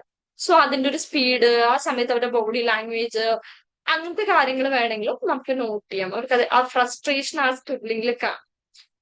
അപ്പോൾ ഇത് ഓക്കെ ആണെങ്കിൽ ഇത് ചെയ്യിക്കാം. അല്ലെങ്കിൽ നമ്മൾ ഈ പറഞ്ഞ ഇമോഷൻ കാർഡും കാര്യങ്ങളും ഒക്കെ തരും. റെസ്പെക്ട് ചെയ്യാം അവരുടെ ചോയ്സിനെ. എനിക്ക് വരയ്ക്കാൻ പറ്റുമോ ഇല്ല, നീ വരച്ചേ പറ്റൂ, ഇത് തെറാപ്പി ആണെന്നൊന്നും പറഞ്ഞുകൊണ്ടിരുന്നു കഴിഞ്ഞാല് അവര് ചെയ്യില്ല. സോ ഫോഴ്സ് ചെയ്യാതിരിക്കുക ഏത് ടെക്നിക്ക് ആണെങ്കിലും. Then trauma triggers. ഇവർക്ക് ട്രോമ ട്രിഗർ ആവുന്ന മൊമെന്റ്സ് ചിലപ്പോ സിമിലർ ഇൻസിഡൻസ് കാണുമ്പോഴാവാം, അല്ലെങ്കിൽ ഒരു അതോറിറ്റി ഇവരോട് ഒച്ചെടുക്കുമ്പോഴായിരിക്കാം പഴയ ട്രോമാസ് കാര്യങ്ങൾ ഇവരുടെ മൈൻഡിലേക്ക് വരും. സോ അതെന്താണ് ഇവര് ട്രിഗർ ചെയ്യുന്ന ആ പോയിന്റ് എന്താന്നുള്ളത് കണ്ട. ഈ ട്രോമാറ്റിക് ഈവന്റ് നടന്നിട്ട് വർഷങ്ങൾ കഴിഞ്ഞിട്ടുണ്ടാവാൻ ചിലപ്പോ അല്ലെ, ചിലപ്പോ കുട്ടിക്കാലത്തായിരിക്കും അച്ഛൻ മരിച്ചത് അല്ലെങ്കിൽ അമ്മ മരിച്ച ഇൻസിഡന്റ്. പക്ഷെ ഇപ്പോഴും പല ഇൻസിഡൻസ് കാണുമ്പോൾ അത് ട്രിഗർ ആവുന്നുണ്ട്. അപ്പൊ അത് എന്താണ് ആ കുട്ടീനെ ട്രിഗർ ചെയ്യിക്കുന്നുള്ളത്. അല്ലെങ്കിൽ സെക്ഷൽ അബ്യൂസ് നേരിട്ട ഒരു കുട്ടിയാണെന്നുണ്ടെങ്കിലോ അത് ഈ പറഞ്ഞാൽ ഇപ്പൊ എന്ത് കാണുമ്പോഴാണ്, അല്ലെങ്കിൽ ചിലപ്പോൾ ഒരാൾ ഹഗ് ചെയ്യുമ്പോഴാവാം, അല്ലെങ്കിൽ മറ്റൊരാള് എന്താ പറയാ ചേർത്ത് പിടിക്കാൻ ശ്രമിക്കുമ്പോഴാവാം ആ കുട്ടിക്ക് ട്രിഗർ ആവുന്നത്, പാനിക് ആവുന്നത്. സോ അത് എന്താണ് ട്രിഗർ ആവുന്നത് എന്നുള്ളത് നോക്കാം. ഗ്രൗണ്ടിങ് ടെക്നിക്കുകളും ബ്രീത്തിങ് ടെക്നിക്കുകളും ചെയ്യിക്കുക. ജേർണലിംഗ് നന്നായിട്ട് പ്രാക്ടീസ് ചെയ്യിക്കുക. അതൊക്കെ നമുക്ക് ചെയ്യാൻ പറ്റും. ഇപ്പൊ ഒരു കുട്ടിക്ക് ഒച്ചെടുക്കുന്നത് വളരെ എന്താ പറയാ അബ്യൂസീവ് ആയിട്ടുള്ള ഫാമിലിയിൽ വളർന്ന മിക്ക ഒരു പ്രശ്നമാണ് ഒച്ചത്തിലുള്ള സൗണ്ട് കേട്ട് അവർ ഞെട്ടും. അതായത് അച്ഛനും അമ്മയും എപ്പോഴും തല്ലുകൂടി വളരുന്ന ഒരു ഫാമിലിയിൽ ഒരു കുട്ടി ജീവിച്ചു പോവാണ്. പക്ഷെ പുറത്തിറങ്ങി കഴിഞ്ഞ ഒരു ലൗഡ് നോയ്സ് കേട്ടോ ഉള്ളിൽ നിന്ന് ഞെട്ടും, പാനിക്കാവും. അല്ലെങ്കിൽ ആരെങ്കിലും ഒന്ന് ആർഗ്യുമെന്റ് ചെയ്യുമ്പോഴേക്കും അവിടെ ആകെ ഡൗൺ ആവും, ഇമോഷണൽ ആവും. ചിലപ്പോ പെൺകുട്ടികൾ പൊതുവെ ഇമോഷണൽ ആവും, അല്ലാതെ പൊട്ടിത്തെറിക്കുന്നവരും ഉണ്ട്, ആങ്കറായിട്ട് പുറത്തേക്ക് വരുന്നുണ്ട്. സോ ആ ട്രിഗർ എന്താന്ന് കണ്ടുപിടിച്ചിട്ട് ഒരു ബ്രീത്തിങ് ടെക്നിക്കോ ഗ്രൗണ്ടിങ് ടെക്നിക്കോ എന്തെങ്കിലും ചെയ്ത് നമ്മൾ ആ സമയത്ത് കാം ഡൗൺ ചെയ്യാനായിട്ട് നമ്മളെ ശ്രമിക്കുക എന്നുള്ളതാണ്. പിന്നെ നമുക്ക് ചെയ്യാൻ പറ്റുന്നത് സപ്പോർട്ടീവ് ആയിട്ടുള്ള റിലേഷൻസ് കൊണ്ടുവരാം. ഉറപ്പായിട്ടും ഒറ്റയ്ക്ക് സർവൈവ് ചെയ്യൽ അത്ര എളുപ്പമല്ല. നമ്മൾ കൊടുക്കുമ്പോൾ ഇൻഡിവിജ്വൽ കൗൺസിലിംഗ് ആണ്, ഇതൊക്കെ ഉണ്ടാവും. പക്ഷെ ഒറ്റയ്ക്ക് മാത്രം എഫേർട്ട് എടുത്ത് വരാൻ കുറെ സമയം എടുക്കും. ഇപ്പൊ സപ്പോർട്ടീവ് ആയിട്ടുള്ള റിലേഷൻഷിപ്സ്, അത് ഫ്രണ്ട്സ് ആവാം, ഫാമിലി മെമ്പേഴ്സ് ആവാം, ടീച്ചേഴ്സ് ആവാം, അങ്ങനെയുള്ള കാര്യങ്ങൾ. അവർക്ക് ഹോബീസോ കാര്യങ്ങളോ ഉണ്ടെങ്കിൽ അത് നമുക്ക് എൻകറേജ് ചെയ്യിക്കാം. ക്രിയേറ്റീവ് ആയിട്ടുള്ള ആക്ടിവിറ്റീസ് അവർക്ക് താല്പര്യമുള്ളവരാണെങ്കിൽ അതിലൊക്കെ കുറെ കൂടി അവരെ സ്ട്രെങ്തൻ ചെയ്യിക്കുക എന്നുള്ളത് ഇമ്പോർട്ടന്റ് ആണ്. പിന്നെ അവരുടെ സ്കിൽസ് ഒക്കെ ഡെവലപ്പ് ചെയ്യാനുള്ള വഴികളിൽ നമ്മൾ കൂടുതൽ ഫോക്കസ് ചെയ്യുക എന്നുള്ളതാണ്. നമ്മൾ എത്ര പറഞ്ഞാലും ഫാമിലി സപ്പോർട്ട് വളരെ ഇമ്പോർട്ടന്റ് ആണ് കുട്ടികളെ സംബന്ധിച്ച്. അഡോളസെൻസ് അല്ലേ, അവരുടെ കാര്യം അവർ നോക്കിക്കോളും എന്ന് പറയുന്ന ഫാമിലീസ് ഉണ്ട്. അല്ലെങ്കിൽ ഇത്ര വലുതായി ഇനി ഇതൊക്കെ ഞാൻ ചെയ്തു കൊടുക്കണോ എന്ന് പറയുന്ന ഫാമിലീസ് ഉണ്ട്. ആവശ്യമാണ്. അതിൽ ഏറ്റവും ഇമ്പോർട്ടന്റ് ആയിട്ടുള്ള കാര്യം ഇമോഷൻ വാലിഡേഷൻ ആണ്. ഇപ്പോ പാരന്റ്സ് ഒക്കെ വന്നിട്ട് പറയും, എന്തിന്റെ കുറവുണ്ടായിട്ടാ ടീച്ചറെ ഇവന് ഇതില്ലേ അതില്ലേ, ഞാൻ അത് വാങ്ങിച്ചു കൊടുത്തിട്ടില്ലേ, മൊബൈല് ഇത്ര വിലയുടെ ഞാൻ വാങ്ങിച്ചു കൊടുത്തിട്ടുണ്ട്, ഇവന്റെ ഷൂസിന് തന്നെ ഇത്രയും വിലയുണ്ട്. ഇതൊക്കെ ആട്ടോ എന്റെ അടുത്ത് വന്ന് പാരന്റ്സ് പറയുന്ന കാര്യം. ആസ് എ ടീച്ചറായിട്ട് ഞാൻ കണ്ടുകൊണ്ടിരിക്കുന്നതാണ്. ഞാൻ ഈ കുട്ടികളെ ചെറിയ പ്രായം തൊട്ട് കണ്ടു. ഇപ്പൊ എന്റെ ഇതിൽ 6ൽ വന്ന കുട്ടികൾ അതേപോലെ 10ൽ ഇപ്പൊ ഉണ്ട്. ഈ 4 കൊല്ലമായിട്ട് നമ്മൾ കണ്ടോണ്ടിരിക്കുക. ഇവിടെ പാരന്റ്സ് വന്നിട്ട് പറയുന്നത് എന്തിന്റെ കുറവുണ്ടായിട്ടാ, ഞാൻ അത് ചെയ്തില്ലേ ഇത് ചെയ്തില്ലേ, എന്നിട്ട് ഇവൻ എന്താ പ്രശ്നം, ഇപ്പൊ എന്താ പഠിക്കാൻ മടിയായത്, ഇപ്പൊ എന്താ ഇങ്ങനെയായത് എന്നൊക്കെ പറയും. അവിടെ അവർ കൊടുക്കുന്നുണ്ട്. അവർ കൊടുക്കുന്നത് ഫിനാൻഷ്യലി അവർക്ക് ചെയ്യാൻ പറ്റുന്ന കാര്യങ്ങളാണ്. നല്ല സ്കൂളിൽ കൊടുക്കുന്നുണ്ട്, നല്ല ബുക്സ് വാങ്ങിച്ചു കൊടുക്കുന്നുണ്ട്, നല്ല ഡ്രസ്സ് വാങ്ങിച്ചു കൊടുക്കുന്നുണ്ട്. പക്ഷെ ആ കുട്ടിയുടെ ഇമോഷണലി അവർ വാലിഡേറ്റ് ചെയ്യുന്നില്ല. അവന് ഒരു കാര്യം പറ്റില്ല എന്നുണ്ടെങ്കിൽ അത് അവർ അംഗീകരിക്കാൻ തയ്യാറായി. ആ കുട്ടിക്ക് ഒരു കാര്യം ഇൻട്രസ്റ്റ് ഉണ്ടെങ്കിൽ അത് ചെയ്യാൻ അവർ തയ്യാറായി. പക്ഷെ ആ ഒരു ഫാമിലി സപ്പോർട്ട് വളരെ ഇമ്പോർട്ടന്റ് ആണ്. ഇപ്പോ എനിക്ക് തന്നെ അറിയാവുന്ന കുട്ടികളില് മാത്സിൽ മാർക്ക് കുറയും, ബാക്കി പേപ്പറിലൊക്കെ മാർക്ക് ഉണ്ടാവും. പക്ഷെ അപ്പൊ അവരിൽ നിന്ന് ഭയങ്കരമായിട്ട് പ്രശ്നം ഉണ്ടാവും. ബ്ലെയിം ചെയ്യും കുട്ടികളെ, അങ്ങേയറ്റം ബ്ലെയിം ചെയ്യും. മറ്റുള്ള കുട്ടികളിൽ ഇരിക്കാന്നൊന്നും നോക്കാതെ പബ്ലിക്കലി വന്നിട്ട് എന്താ പറയാ മാർക്ക് ഷീറ്റ് ഒക്കെ പിടിച്ച് അങ്ങേയറ്റം ആ കുട്ടികളെ പറയും, എന്തിന് കുറവുണ്ടായിട്ടാ അങ്ങനെ ഇങ്ങനെയെന്നൊക്കെ പറയും. അവിടെ എവിടെയാണ് ഇമോഷണൽ വാലിഡേഷൻ? പാരന്റ്സ് ആണ് കുട്ടികൾക്ക് ട്രോമ കൊടുക്കുന്നത് ഇങ്ങനത്തെ സിറ്റുവേഷൻസിൽ. അവരെ ഒന്ന് പിടിച്ചിരുത്തി ഇതിൽ പറഞ്ഞാലും മറ്റേതിൽ മാനേജ് ചെയ്യണ്ടല്ലോ, അല്ലെങ്കിൽ ഇത് കുറച്ചും കൂടി ശ്രദ്ധിക്കൂ എന്നൊക്കെ പറയുന്നതിന് പകരം ആ കുട്ടീനെ ഇൻസൾട്ട് ചെയ്യാണ് ചെയ്യും.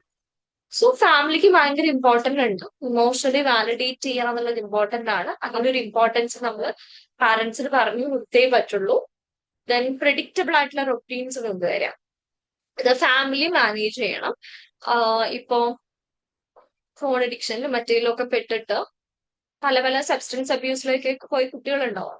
അവരെല്ലാം റിക്കവർ ചെയ്ത് കഴിഞ്ഞ് തിരിച്ചു വരുന്ന സമയത്ത് വീട്ടിൽ ആദ്യം ഒരു റൊട്ടീൻ ഉണ്ടാവും. ആ കുട്ടിക്ക് മാത്രമല്ല, ആ റൊട്ടീൻ ബാക്കിയുള്ളവർ മാക്സിമം ഫോളോ ചെയ്യാൻ ശ്രമിക്കുക എന്നുള്ളതാണ്.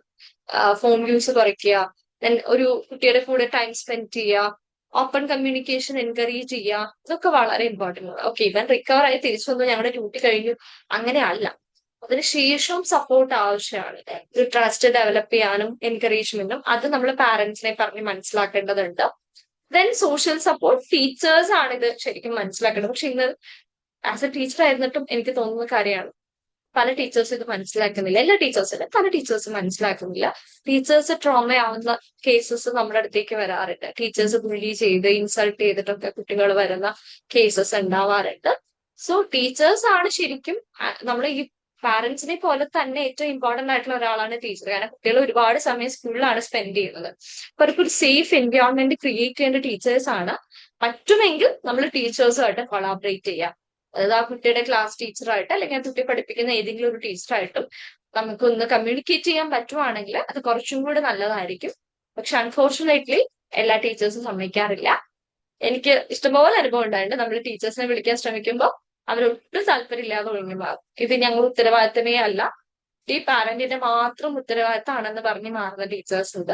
എന്നാൽ സപ്പോർട്ടീവ് ആയിട്ടുള്ള ടീച്ചേഴ്സ് ഉണ്ട്. നമ്മളൊരു കാര്യം പറഞ്ഞ് വിളിക്കുമ്പോൾ വളരെ സഹകരിച്ച് നമ്മളോട് അപ്ഡേറ്റ്സ് ഒക്കെ അറിയിക്കുന്ന ടീച്ചേഴ്സും ഉണ്ട്. സോ പറ്റുമെങ്കിൽ അങ്ങനത്തെ ടീച്ചേഴ്സുമായിട്ടൊന്ന് കൊളാബറേറ്റ് ചെയ്ത് കഴിഞ്ഞാൽ കുട്ടിക്ക് സ്കൂളും ഒരു സേഫ് സ്പേസ് ആവും. നമ്മുടെ അടുത്ത് വരുമ്പോൾ അവർക്ക് സേഫ്റ്റി കിട്ടും, വീട്ടിൽ നിന്ന് കിട്ടും, പ്ലസ് സ്കൂളിൽ നിന്ന് കൂടി കിട്ടുമ്പോൾ അവിടെ റിക്കവറി വളരെ ഫാസ്റ്റ് ആയിട്ട് നടക്കും എന്നുള്ളതാണ്. ഇനി ഇവിടെ നമ്മൾ ഏറ്റവും ശ്രദ്ധിക്കേണ്ട ഒരു കാര്യം എത്തിക്കൽ കൺസിഡറേഷൻ ആണ്. കോൺഫിഡൻഷ്യാലിറ്റി മെയിൻറ്റെയിൻ ചെയ്യാറുള്ളത് ഇമ്പോർട്ടന്റ് ആണ്. കൺസെന്റ് വാങ്ങിക്കുക, ഇൻഫോംഡ് കൺസെന്റ് ഉണ്ടാവും. വീണ്ടും ഒരു ട്രോമ ഉണ്ടാവാനുള്ള സിറ്റുവേഷൻസ് മാക്സിമം അവോയ്ഡ് ചെയ്യാൻ ശ്രമിക്കാം. കൾച്ചറൽ ഡിഫറൻസസ് നമ്മൾ റെസ്പെക്ട് ചെയ്യുക. ഇൻ കേസ് എന്തെങ്കിലും സ്പെഷ്യലിസ്റ്റിലേക്ക് നമുക്ക് റെഫർ ചെയ്യേണ്ട കേസസ് ആണെങ്കിൽ റെഫർ ചെയ്യാം. ഫോർ എക്സാമ്പിൾ, ഭയങ്കരമായിട്ടുള്ള സബ്സ്റ്റൻസ് അബ്യൂസ് ഉണ്ട്, നമുക്കവിടെ കൗൺസിലിംഗ് കൊണ്ട് മാത്രം കുട്ടീനെ മാറ്റാൻ പറ്റില്ല. ഈ അഡിക്ഷൻ സെന്ററിലേക്ക് റെഫർ ചെയ്തേ പറ്റുള്ളൂ. അതല്ല, സെൽഫ് ഹാമിംഗ് ടെൻഡൻസി ഹൈ ആണ് എന്നുള്ള ഒരു കുട്ടിക്ക് അവിടെ കൗൺസിലിംഗ് മാത്രം പോരാ. ആ കുട്ടിയെ നമുക്ക് മെഡിക്കേഷനും വേറെ ഓപ്ഷൻ ഇല്ല, സൈക്കാട്രിയിലോട്ട് റെഫർ ചെയ്തേ പറ്റും. കാരണം സെൽഫ് ഹാമിംഗ് കൂടി ആ കുട്ടിക്ക് എന്തെങ്കിലും പറ്റിക്കഴിഞ്ഞാൽ ലീഗൽ ഇഷ്യൂ ആണ് വരാൻ പോകുന്നത്. സോ അങ്ങനത്തെ വളരെ ക്രിട്ടിക്കൽ സിറ്റുവേഷൻ ആണെങ്കിൽ നമ്മൾ അതിൻ്റെതായ മേഖലകളിലേക്ക് റെഫർ ചെയ്യാം. ഇനി സിവിയർ ട്രോമയാണ്, തീരെ ഉറപ്പില്ല, ഫ്ലാഷ് ബാക്സ് കംപ്ലീറ്റ് ഇങ്ങനെ വന്നുകൊണ്ടേയിരിക്കുകയാണെന്നുണ്ടെങ്കിൽ ബേസിക് കൗൺസിലിംഗിന് അപ്പുറത്തേക്ക് ഒരു EMDR തെറാപ്പിയിലോട്ട് നമുക്ക് റെഫർ ചെയ്യേണ്ടി വരും. അത് പ്രാക്ടീസ് ചെയ്ത് ശീലമുള്ളവരെ മാത്രം ചെയ്യിക്കാം. സൈക്കാട്രിസ്റ്റിനെ പോകുന്നതായിരിക്കും കുറച്ചും കൂടെ നല്ലത്. അല്ലെങ്കിൽ EMDR സ്പെഷ്യലൈസേഷൻ എടുത്തിട്ടുള്ള ആളുകളിലേക്ക് നമ്മൾ അവരെ വിട്ടാക്കുക എന്നുള്ളതാണ്. കാരണം നമ്മൾ വീണ്ടും അവരെ ബുദ്ധിമുട്ടുണ്ടാക്കരുത്. സോ അത് നമ്മൾ ചെയ്യേണ്ടി വന്നത് ജസ്റ്റ് ബേസിക് കൗൺസിലിംഗിന് അപ്പുറത്തേക്ക് ചെയ്യേണ്ട കാര്യങ്ങളൊക്കെ നമ്മൾ പ്രൊവൈഡ് ചെയ്യുക എന്നുള്ളത് ഇമ്പോർട്ടന്റ് ആണ്. അതൊക്കെ നമ്മൾ ശ്രദ്ധിക്കണം. സോ ആ കാര്യങ്ങളിലൊക്കെ നമ്മുടെ ഒരു എന്താ പറയാ, ഞാൻ ഒറ്റയ്ക്ക് ഹാൻഡിൽ ചെയ്യാം എന്നുള്ളതല്ല. നമ്മുടെ ഈ ഒരു ഫീൽഡ് എന്ന് പറഞ്ഞ ഒരു കൊളാബറേറ്റീവ് എന്താ പറയാ പ്രോസസ്സാണ്. ടീച്ചേഴ്സ് ആയിട്ടും പാരന്റ്സ് ആയിട്ടും നമ്മുടെ ഗ്രൂപ്പിൽ തന്നെ സീനിയർ ആയിട്ടുള്ള സൈക്കോളജിസ്റ്റുകളായിട്ട് അല്ലെങ്കിൽ ഇന്ന ഏരിയയിൽ വർക്ക് ചെയ്യുന്നവരായിട്ടൊക്കെ നമ്മൾ കൊളാബറേറ്റ് ചെയ്ത് പോയാൽ മാത്രമേ ഒരു പ്രോപ്പർ ആയിട്ട് അവർക്ക് ഒരു റിക്കവറി ഉണ്ടാകൂ. അല്ലെങ്കിൽ ചിലപ്പോൾ ഒരു താൽക്കാലികം മാത്രമായിട്ട് അതല്ലല്ലോ നമുക്ക് ആവശ്യം. ഒരു പെർമനൻസ്, ഒരു ലോങ് ടേമിലോട്ട് ഒരു പ്രശ്നം ഇല്ലാതിരിക്കണമെങ്കിൽ നമുക്കൊരു കൊളാബറേറ്റീവ് പ്രോസസ് ആണ് ഏറ്റവും നല്ലത്. ഏറ്റവും ബുദ്ധിമുട്ട് പാരന്റ്സിനെ പറഞ്ഞ് മനസ്സിലാക്കാനാണ്. ആരൊക്കെ മനസ്സിലാക്കിയാലും പാരന്റ്സിനെ പറഞ്ഞ് മനസ്സിലാക്കാൻ കുറച്ച് സമയം എടുക്കും. ഒന്ന് ക്ഷമയുണ്ടായിരിക്കണം. പാരന്റ്സ് നമ്മളോട് ചിലപ്പോൾ ചൂടാവും, നമുക്കൊന്നും അറിയില്ല എന്നൊക്കെ പറയാം ചില പാരന്റ്സ് എന്നാണ്. പക്ഷെ നമ്മൾ അവരെ ബ്ലെയിം ചെയ്യാനോ അല്ലെങ്കിൽ ഇത് നിങ്ങളുടെ തെറ്റാണ്, നിങ്ങൾ കാരണമാണ് കുട്ടി ഇങ്ങനെ ആയത്, അങ്ങനെയൊന്നും പറയാനായിട്ട് പാടില്ല. വളരെ പേഷ്യൻസോടുകൂടി അവരെ സൈക്കോ എഡ്യൂക്കേറ്റ്, കാരണം അവർക്ക് അറിയില്ല. അവരും ഈ പറഞ്ഞ പോലെ ഒരു കണ്ടീഷനിങ്ങിലൂടെ വളർന്നു വന്നിട്ട് ഇതൊക്കെ ശരിയാണ്, അടിക്കുന്നതും എന്താ പറയാ കുട്ടികളെ ഭയങ്കരമായിട്ട് ഇട്ടടിക്കുന്ന പാരന്റ്സ് ഒക്കെ അതൊക്കെ ശരിയാണ് എന്ന് 100% ഉറച്ച് വിശ്വസിക്കുന്നവരായിരിക്കും. സോ അതൊക്കെ നമ്മൾ ചലഞ്ച് ചെയ്യുമ്പോൾ കുറച്ച് സമയം എടുക്കും. എന്നാലും അവരെ സൈക്കോ എഡ്യൂക്കേറ്റ് ചെയ്യുക എന്നുള്ളത് ഇമ്പോർട്ടന്റ് ആണ്. ഇപ്പൊ ഇതില് 1-2 കേസ് നമുക്ക് പറയാം. നിങ്ങൾ പറയണം കേട്ടോ ഇതിൽ എന്ത് ചെയ്യാൻ പറ്റുന്ന, എന്നിട്ട് ഞാൻ പറയാം. ഓക്കെ, ഒരു ഡിസ്കഷൻ ആയിട്ട് പോവാം. ഒന്ന്, ബുള്ളിങ് ആണ് ഉണ്ടായിട്ടുള്ളത്. ഇതില് പേരൊക്കെ തെറ്റാണ്. അപ്പോ ചുമ്മാ ഒരു പേര് കൊടുത്ത, അപ്പൊ റിയ എന്ന് പറഞ്ഞ ഒരു കുട്ടി. ഇതിൽ എന്താ കേസ് എന്ന് വെച്ച് കഴിഞ്ഞാല് ഈ കുട്ടി കുറച്ച് ഡാർക്ക് സ്കിൻ ടോൺ ഉള്ള ഒരു കുട്ടിയാണ്. അപ്പോ എന്താന്ന് വെച്ച് കഴിഞ്ഞാൽ അതിന്റെ പേരിലോ ഇവിടെ ഇങ്ങനെ പലരും കളിയാക്കലുണ്ട്. ഓരോരോ നെയിംസ് വിളിച്ചിട്ട് അല്ലെങ്കിൽ വെറുതെ എന്തെങ്കിലുമൊക്കെ പറഞ്ഞിട്ട് ഇവിടെ നന്നായിട്ട് കളിയാക്കും. അതേപോലെ തന്നെ ഇവിടെ ചില ആക്ടിവിറ്റീസ് വരുമ്പോൾ ചില കുട്ടികൾ ഇവരെ ഒഴിവാക്കും. പിന്നെ സോഷ്യൽ മീഡിയ പോസ്റ്റ് ഒക്കെ ഒരു അഡോളസെൻസിൽ പിള്ളേരൊക്കെ ഇപ്പൊ സോഷ്യൽ മീഡിയ യൂസ് ചെയ്യുന്ന അതില് ഇവരുടെ ഇത് ശരിയായില്ല, ഇത് എന്തുപോലെ ഇങ്ങനെയൊക്കെയാണോ ഉള്ളത് എന്നൊക്കെ പറഞ്ഞ് ഇവര് കളിയാക്കല്, അങ്ങനത്തെ ഒക്കെ ഒരു ബിഹേവിയർ നന്നായിട്ട് ക്ലാസ്സിലെ കുറച്ച് കുട്ടികളെ, എല്ലാ കുട്ടികളും അല്ല, ഒരു കുറച്ച് കുട്ടികള് ഇത് റിപ്പീറ്റഡ് ആയിട്ട് തുടങ്ങി. ഒരു ഗ്യാങ് അറ്റാക്ക്, സ്കൂളുകളിൽ ഉള്ളതാണല്ലോ, ഒരു ഗ്യാങ് ഉണ്ടാവും മറ്റേ കുട്ടികളെ അറ്റാക്ക് ചെയ്യുക എന്നുള്ളത്. അപ്പൊ ഇത് വന്നപ്പോ ഇത് ആദ്യമൊക്കെ ഇത് സഹിച്ചു. വീട്ടിൽ വന്നിങ്ങനെ കളിയാക്കി എന്നൊക്കെ പറയുമ്പോൾ വീട്ടുകാരെന്താ പറയും, ഇതൊന്നും കാര്യമാക്കണം, അതൊക്കെ നോർമൽ അല്ലേ, നീ മൈൻഡാക്കാൻ നിന്റെ കാര്യം നോക്കുക എന്നുള്ള ഒരു മട്ടിൽ അവരും അത് വിട്ടു എന്നുള്ളതാണ്. പക്ഷെ കുറച്ച് ഇത് കണ്ടിന്യൂസ് ആയിട്ട് വന്ന സമയത്ത് ഇവിടെ എന്താന്ന് വെച്ച് കഴിഞ്ഞാൽ ഈ കുട്ടി സ്കൂളിൽ പോകാൻ തയ്യാറ്. പിന്നെ സ്കൂളിൽ പോകാൻ ഭയങ്കര മടി കാണിക്കാൻ തുടങ്ങി. അതിന്റെ പേരിൽ വീട്ടിൽ ഇഷ്യൂ ഉണ്ടാവാൻ തുടങ്ങി. മാർക്സ് ഒക്കെ ഡൗൺ ആവാൻ തുടങ്ങി. എന്തെങ്കിലുമൊക്കെ വേദന, മിക്കവാറും വയറുവേദനയാണ്. സ്കൂൾ എത്തുന്നതിന് മുന്നേ വയറുവേദന, അല്ലെങ്കിൽ സ്കൂളിൽ എത്തിയിട്ട് വയറുവേദന. ഇങ്ങനത്തെ കാര്യങ്ങള് എന്തെങ്കിലുമൊക്കെ ചോദിച്ചു കഴിഞ്ഞാൽ വിൽക്കുന്ന പോലെയാ സംസാരം, പിടിച്ചടിച്ച് ഫിയർ ആണ് അതിനെ. അങ്ങനത്തെ ഒരു കാര്യങ്ങള് ആദ്യമൊക്കെ സ്കൂളിലായിരുന്നെങ്കിൽ കുറച്ച് കഴിഞ്ഞപ്പോ എവിടേക്ക് വിളിച്ചാലും കുട്ടി വരുന്നില്ല. പുറത്തു പോകാൻ വിളിച്ചാലോ ഫംഗ്ഷൻസിന് പോകാൻ വിളിച്ചാലോ ഒന്നും കുട്ടി വരുന്നില്ല എന്നുള്ളത്. ഇങ്ങനെയാണ് ഒരു സിറ്റുവേഷൻ.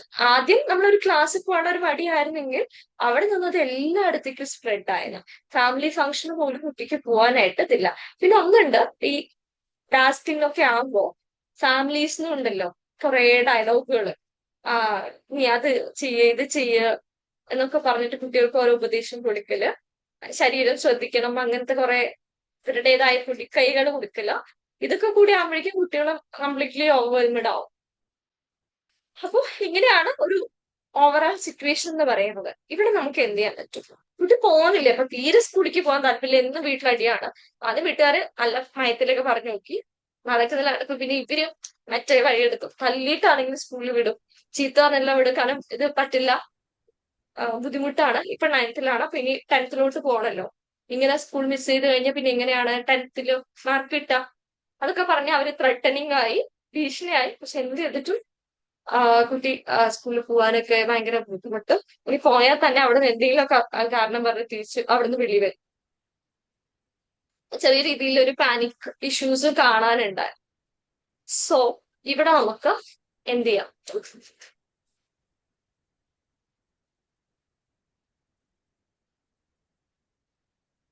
അറിയൂ, നിങ്ങൾക്ക് തോന്നുന്ന ഐഡിയ പറയൂ, ബാക്കി ഞാൻ പറയാം.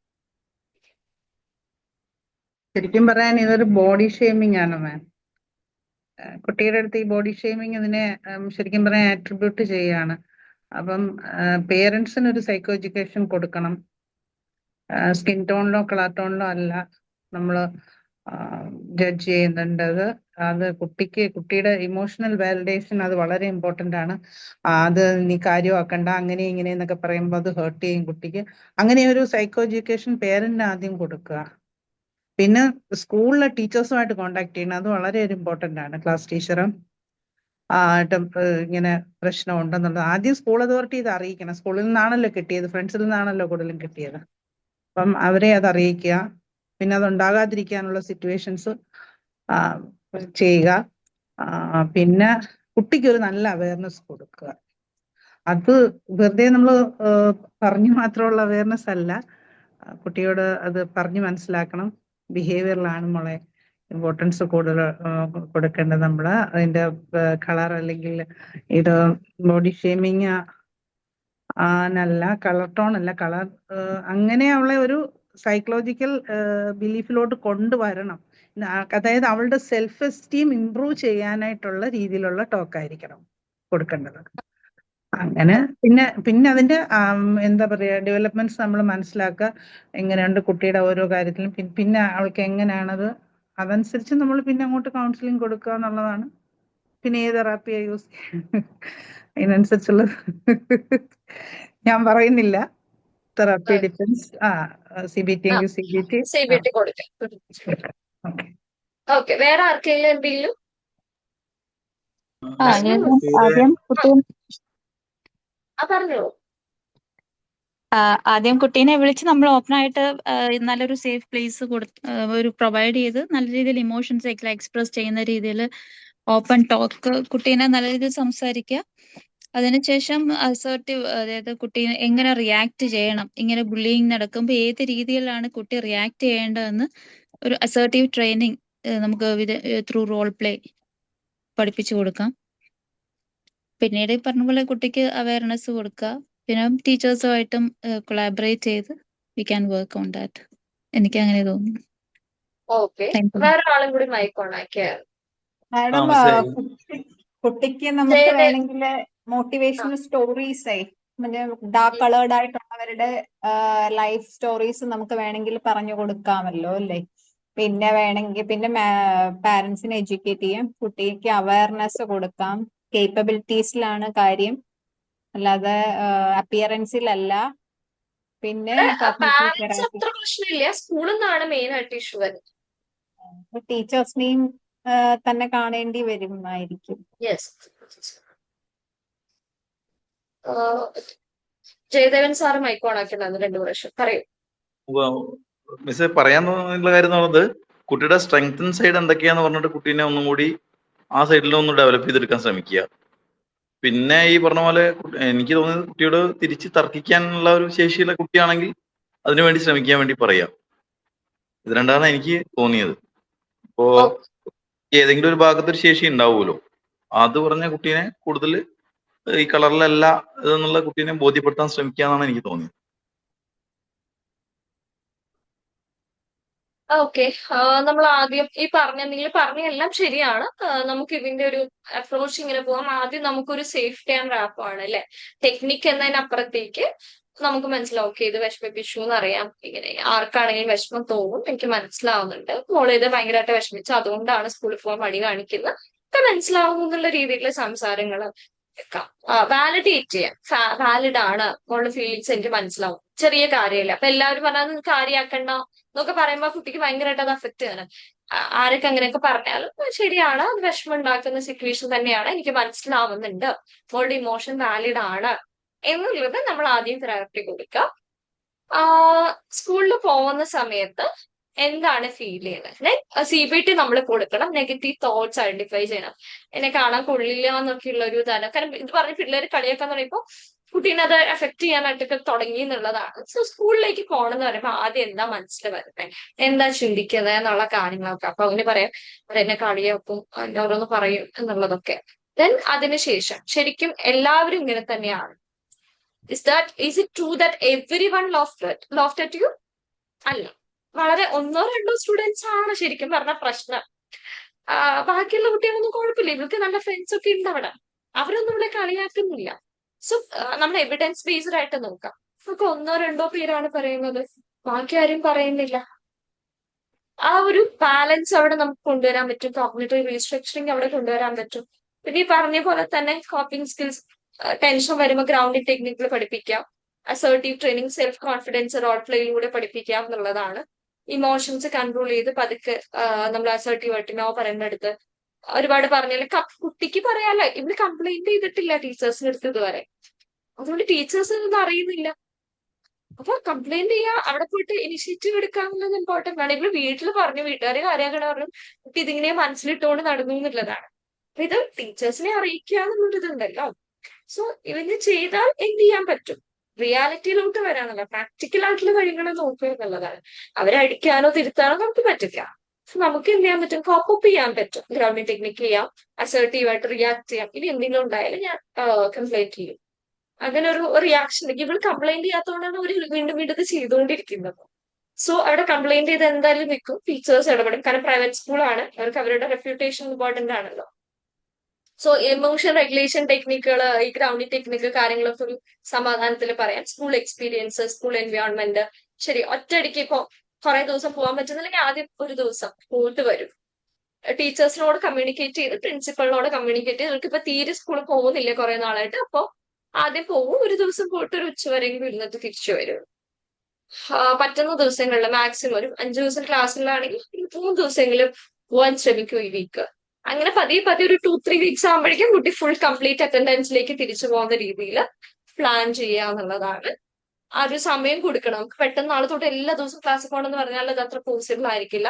ഈ മെമ്മറി ഇങ്ങനെ ട്രിഗർ ചെയ്തുകൊണ്ടിരിക്കും. സോ ബ്രീത്തിങ് ടെക്നിക്ക് പ്രാക്ടീസ് ചെയ്ത് പതിയെ പതിയെ സ്കൂൾ എൻവയോൺമെന്റ് ആക്കുക, ടീച്ചേഴ്സിനെ അറിയിക്കുക, കൊളാബറേറ്റീവ് ആയിട്ട് പോവുക എന്നുള്ളതാണ് നമുക്ക് ചെയ്യാൻ പറ്റുന്നത്. അസേർട്ടീവ് ട്രെയിനിങ് വേണം, നമുക്ക് റോൾ പ്ലേയിലൂടെ കുട്ടീനെ പഠിപ്പിക്കാവുന്നതാണ്. CBT വേണം, കുറെ നെഗറ്റീവ് തോട്ട്സ് ഉണ്ട്, അത് മാറ്റണം. പിന്നെ നേരത്തെ പറഞ്ഞ പോലെ നമുക്ക് വേണമെങ്കിൽ നിറം ഒരു ഫാക്ടർ അല്ല, അച്ചീവ് ചെയ്യാൻ വേണ്ടിയിട്ട് നിറം ഒരു ഫാക്ടർ അല്ല എന്നുള്ളതിൽ നമുക്ക് കുറെ കൂടി ഫോക്കസ് ചെയ്യുക എന്നുള്ളതാണ്. അവള് നന്നായി പഠിക്കുന്ന കുട്ടിയാണ്, അപ്പൊ സോ അതിലുണ്ട്, ഈ ക്രോഷ് ഒക്കെ ചെയ്യുന്നുണ്ട്, സോ അതിൽ ടാലന്റഡ് ആണ്. സോ അത്തരം കാര്യങ്ങൾ നമുക്ക് അപ്രിഷിയേറ്റ് ചെയ്യാം. അപ്പൊ നിറം വെച്ചിട്ടല്ലല്ലോ നമ്മൾ ഇതൊന്നും ചെയ്യുന്നത്, ഇറ്റ്സ് എ ടാലന്റ് എന്നുള്ളതാണ്. അതൊക്കെ നമുക്ക് അപ്രിഷിയേറ്റ് ചെയ്ത് ആ സ്ട്രെങ്തിലൊക്കെ കുറച്ചും കൂടി ഫോക്കസ് ചെയ്യാൻ എന്നുള്ളതാണ്. പക്ഷെ ആളിങ്ങനെ കുറച്ചൊരു ആങ്ഷ്യസ് ആണ്, അതുകൊണ്ടാണ് ഒരിടത്തും തുറന്നു പറയാത്തത്. സോ അതുകൊണ്ട് തന്നെ നമുക്ക് അസേർട്ടീവ് ട്രെയിനിങ് അവിടെ കൊടുക്കണം എന്നുള്ളതാണ്. നമുക്ക് പറയേണ്ട കാര്യങ്ങൾ പറയാൻ പറ്റാൻ വേണ്ടിയിട്ട് റോൾ പ്ലേയും കാര്യങ്ങളൊക്കെ കൊടുക്കാം. ദെൻ വീട്ടുകാരോടും നമ്മൾ സൈക്കോ എഡ്യൂക്കേറ്റ് ചെയ്യണം. ഈ പറഞ്ഞ പോലെ കുട്ടികൾ എന്തെങ്കിലും നമ്മുടെ ഒരു രീതിയാണ്, നമ്മൾ കാര്യമാക്കില്ല പാരന്റ്സ്.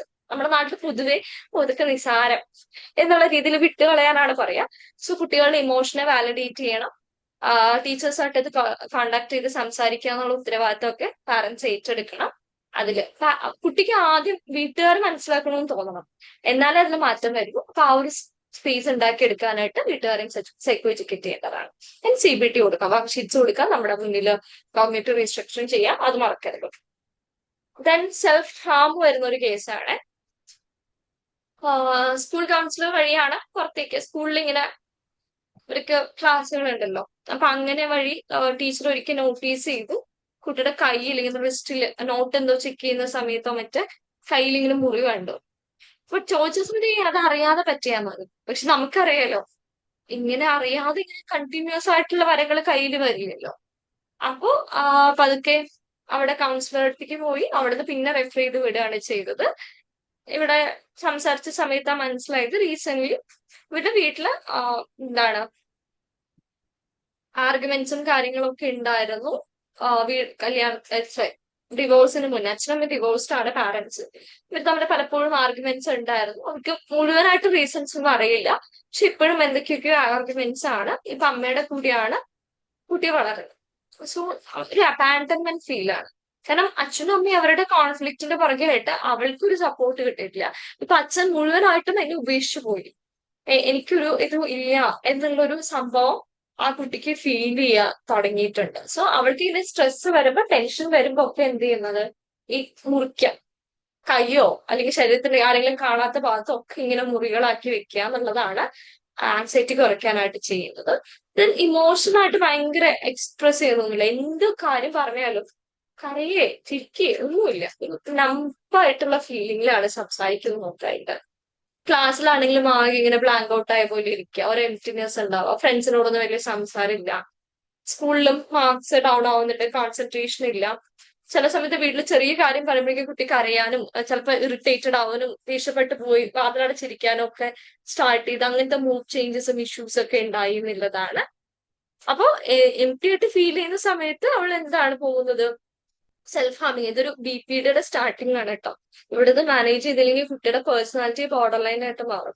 കാരണം ഇമോഷൻ മാനേജ് ചെയ്യാൻ ബുദ്ധിമുട്ടുണ്ട്, ഫീലിംഗ് ഓഫ് അബാൻഡൻമെന്റ് ഹൈ ആയിട്ടുണ്ട്, സെൽഫ് ഹാർമിങ് ഉണ്ട്, ബോർഡർ ലൈൻ പേഴ്സണാലിറ്റിയിലേക്കാണ് ആ കുട്ടി പോയിക്കൊണ്ടിരിക്കുന്നത്. കാരണം ട്രോമാറ്റിക് ആയിട്ടുള്ള ഇൻസിഡൻസ് ആണ് വീട്ടിൽ ഇങ്ങനെ കംപ്ലീറ്റ് ഇഷ്യൂസ്. അവളെ ആരും ശ്രദ്ധിക്കുന്നില്ല, ആ ഇമോഷൻസ് എക്സ്പ്രസ് ചെയ്യാൻ പറ്റാതെ വരുമ്പോൾ സ്വയം സെൽഫ് ഹാം ചെയ്യാനാണ് കോപ്പപ്പ് ചെയ്യുന്ന ഒരു മെത്തേഡായിട്ട് എടുത്തിരിക്കുന്നത്. അതൊക്കെ ബുദ്ധിമുട്ടാണ്. സോ സേഫ്റ്റി ഇമ്പോർട്ടന്റ് ആണ്. എപ്പോഴെങ്കിലും ആദ്യം നമ്മൾ ചോദിക്കണം, സെൽഫ് ഹാമിംഗ് നമുക്ക് ഭരിക്കാൻ ചിന്തിച്ചിട്ടുണ്ടോ എന്നുള്ളത്, സൂയിസൈഡൽ ടെൻഡൻസി ഉണ്ടോ എന്നുള്ളത് നമ്മൾ ഉറപ്പുവരുത്തേണ്ടതാണ്. എപ്പോഴൊക്കെ കട്ട് ചെയ്യാറുണ്ട്, എന്ന് തൊട്ടാണ് ഇത് സ്റ്റാർട്ട് ചെയ്തത് എന്നുള്ളതാണ്. അപ്പൊ നമ്മൾ അതൊക്കെ മനസ്സിലാക്കേണ്ട ഒരു ഇമ്പോർട്ടൻസ് ഉണ്ട്. ദെൻ ഇമോഷൻസ് മനസ്സിലാക്കിയേ പറ്റൂ അല്ലെ. അതിൽ ഒരുപാട് ഇമോഷണൽ പെയിനിലൂടെ എത്രയൊക്കെ അച്ഛനും അമ്മയും നമ്മൾ എന്തൊക്കെ പ്രശ്നം ഉണ്ടായിരുന്നു, ഒരു കുട്ടിയെ സംബന്ധിച്ച് അച്ഛനും അമ്മയും എല്ലാം ഇമ്പോർട്ടന്റ് ആണ്. അവരെ ശ്രദ്ധിക്കണം, അവരുടെ കെയർ കിട്ടണം എന്നൊക്കെ ഏത് കുട്ടിയും ആഗ്രഹിക്കുന്നതാണ്. അപ്പൊ ആ ഒരു ഇമോഷനെ നമ്മൾ വാലിഡേറ്റ് ചെയ്തേ പറ്റുള്ളൂ. ചിലപ്പോൾ അച്ഛന്റെ ഭാഗത്തായിരിക്കാം മിസ്റ്റേക്സ്, പക്ഷെ നമുക്കിപ്പോ അവരുടെ ഇമോഷൻസിനെ വാലിഡേറ്റ് ചെയ്യാന്നുള്ളതാണ് ഏറ്റവും ഇമ്പോർട്ടന്റ് ആയിട്ട്.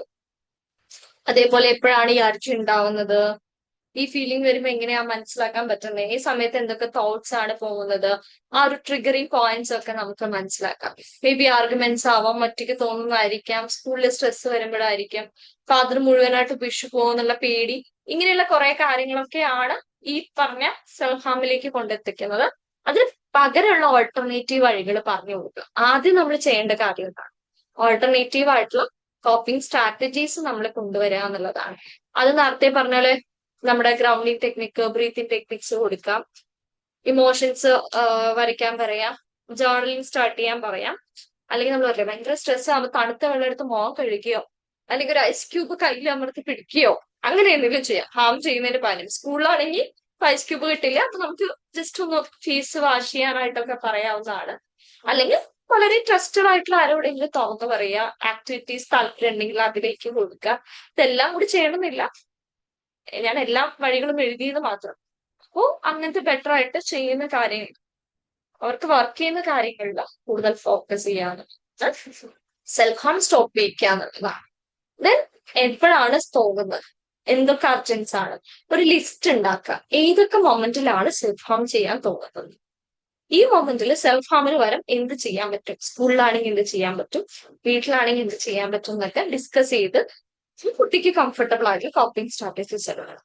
ഇമ്മീഡിയറ്റ് ആയിട്ട് തീരെ എനിക്ക് കൺട്രോൾ ചെയ്യാൻ പറ്റുന്നില്ല എന്നുള്ള മൊമെന്റ് വന്നാൽ ആദ്യം ആരെ കോണ്ടാക്ട് ചെയ്യാം എന്നുള്ള ഒരു ധാരണ ഉണ്ടാക്കി വെക്കുക. അതേപോലെ മാക്സിമം റൂമിൽ നിന്ന് അങ്ങനത്തെ സാധനങ്ങളൊക്കെ കുറച്ച് നാളത്തേക്ക് ഒഴിവാക്കി വെക്കുക. സെൽഫ് ഹാം ഉണ്ടാക്കുന്നത്, ബ്ലേഡ്, കോമ്പസ്, ഈവൻ ഇങ്ങനെ പെട്ടെന്ന് കിട്ടുന്ന സാധനങ്ങളൊക്കെ ഒഴിവാക്കി വെക്കുക എന്നുള്ളതാണ്. എമർജൻസി കോണ്ടാക്ട് നമ്പർ എപ്പോഴും അവൈലബിൾ ആക്കി വെക്കുക.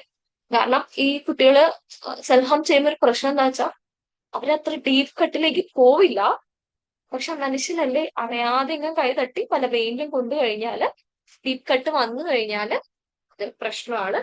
ആ കട്ടാവുമ്പോഴായിരിക്കും അവർക്ക് ചിലപ്പോൾ ബോധം വരുന്നത്. സോ അങ്ങനെ സമയത്തൊക്കെ കോണ്ടാക്ട് ചെയ്യാനുള്ള എമർജൻസി നമ്പേഴ്സ് അവൈലബിൾ ആക്കി വെക്കുക. ഇത് സേഫ്റ്റി പ്ലാനിൽ എന്തായിട്ടുള്ള വേണ്ട കാര്യമാണ്. ജസ്റ്റ് നമുക്ക് CBT കൊടുക്കണം, ഇമോഷൻ ഫോക്കസ്ഡ് കൗൺസിലിംഗ് കൊടുക്കണം, ഇമോഷൻസിൽ ഫോക്കസ് ചെയ്യണം, പാരന്റിനെ സൈക്കോ എഡ്യൂക്കേറ്റ് ചെയ്യണം. അച്ഛനമ്മയും ഡിവോഴ്സ്ഡ് ആയിക്കോട്ടെ, കുട്ടിയുടെ സെഷൻസിൽ കുട്ടിയുടെ സിറ്റുവേഷൻ അനുസരിച്ച് രണ്ടുപേരുടെ സൈഡിൽ നിന്നുള്ള സപ്പോർട്ട് അവർ കൊടുത്തേ പറ്റുള്ളൂ. കൗൺസിലിംഗിന് മാക്സിമം അച്ഛന് പാർട്ടിസിപ്പേറ്റ് ചെയ്യുക എന്നുള്ളതാണ്. കാരണം അച്ഛൻ കംപ്ലീറ്റ്ലി ആയിട്ട് അബാൻഡൻ ചെയ്യുമോ എന്നുള്ളൊരു വറി അവർക്കുണ്ട്. അപ്പൊ അതുകൊണ്ട് തന്നെ അച്ഛന്റെ പ്രസൻസ് നമുക്ക് ആവശ്യമാണ് കുറച്ച്. പിന്നെ ഈ പറഞ്ഞ പോലെ CBT തോട്ട്സ് റിക്കവർ ചെയ്യാനായിട്ട്, സെൽഫ് ഹാം സ്റ്റോപ്പ് ചെയ്യാൻ, ഇത് ബോർഡർ ലൈനിലോട്ട് പോകുന്നതുകൊണ്ട് തന്നെ നമുക്ക് DBTയും കൊടുക്കാം. ഡയലക്റ്റിക്കൽ ബിഹേവിയർ തെറാപ്പിയാണ്. അതായത് കുറച്ചും കൂടി സ്കിൽസ് ഡെവലപ്പ് ചെയ്യാനായിട്ട്, കോപ്പിംഗ് മെത്തേഡ്സ് ഡെവലപ്പ് ചെയ്യാനായിട്ട് DBT കൂടെ ഇംപ്ലിമെന്റ് ചെയ്ത് കൊണ്ടുപോകാനായിട്ട് നമുക്ക് പറ്റും. So trauma focused CBT plus നമ്മൾ കുറച്ചും കൂടി എന്തോരം ഇവിടെ ഒരു BPD സിമിലർ സിംറ്റംസ് ആണ് കാണിക്കുന്നത്. അതുകൊണ്ട് തന്നെ DBT നമുക്ക് കൊടുക്കാൻ പറ്റും. അത് നമുക്ക് ചെയ്യണം. പിന്നെ ഫാമിലി രണ്ടുപേരും അത് മനസ്സിലാക്കണം. അച്ഛനാണെങ്കിൽ അമ്മയാണെങ്കിൽ അത് മനസ്സിലാക്കുന്ന ഒരു കാര്യമാണ്, മനസ്സിലാക്കേണ്ട ഒരു കാര്യം. അവര് തമ്മിൽ അഭിപ്രായ വ്യത്യാസങ്ങൾ ഉണ്ടാവാം, പക്ഷെ കുട്ടിക്ക് വേണ്ടിയിട്ട് അവരത് എന്ത് ചെയ്യണം, ഒന്നിച്ച് നിൽക്കണം. ഓക്കെ, ഇത് നിങ്ങളോടുള്ള എനിക്കൊരു ചോദ്യമാണ്. ഇപ്പോ ഇതൊരു കേസാണ്, ഞാൻ ഭയങ്കര ഡീറ്റെയിൽ ആയിട്ട് പറയില്ല. നിങ്ങളുടെ എന്തൊക്കെ പോസിബിൾ റീസൺസ് ഉണ്ട്, നിങ്ങളാണെങ്കിൽ എങ്ങനെ റിയാക്ട് ചെയ്യുന്നത് പറഞ്ഞാൽ മതി. ഒരു 13 വയസ്സുള്ള കുട്ടിയാണ്. ടീച്ചേഴ്സ് കറക്റ്റ് ചെയ്യുമ്പോഴൊക്കെ ഇവ ഭയങ്കര അഗ്രസീവാ. ടീച്ചേഴ്സ് ഒരു അതോറിറ്റി എന്ത് പറഞ്ഞാലും ദേഷ്യപ്പെടുക, ചീത്ത പറയുക, ഇറിറ്റേറ്റഡ് ആവുക, അങ്ങനത്തെ ഒരു ബിഹേവിയർ ആണ്. പ്രത്യേകിച്ചും സ്കൂളിലാണ് കേട്ടോ, വീട്ടിൽ അത്രയ്ക്ക് ഇല്ല. പക്ഷെ സ്കൂളിൽ ഇവൻ ടീച്ചേഴ്സ് എന്ത് പറയുമ്പോഴും അവിടെ അഗ്രസീവ് ആവും. എന്തായിരിക്കും കാരണം? ഇത് എന്തെങ്കിലും ട്രോമ റെഫറൻസ് ആണോ അല്ലയോ എന്ന് നിങ്ങൾക്ക് എങ്ങനെ മനസ്സിലാക്കാൻ പറ്റും? ഇവിടെ നമ്മൾ ചെക്ക് ചെയ്യണല്ലോ, ഇത് ട്രോമ കൊണ്ടാണോ അല്ലാതെയാണോ എന്താണെന്നുള്ളത് നമുക്ക് എങ്ങനെ ഐഡന്റിഫൈ ചെയ്യാൻ പറ്റും?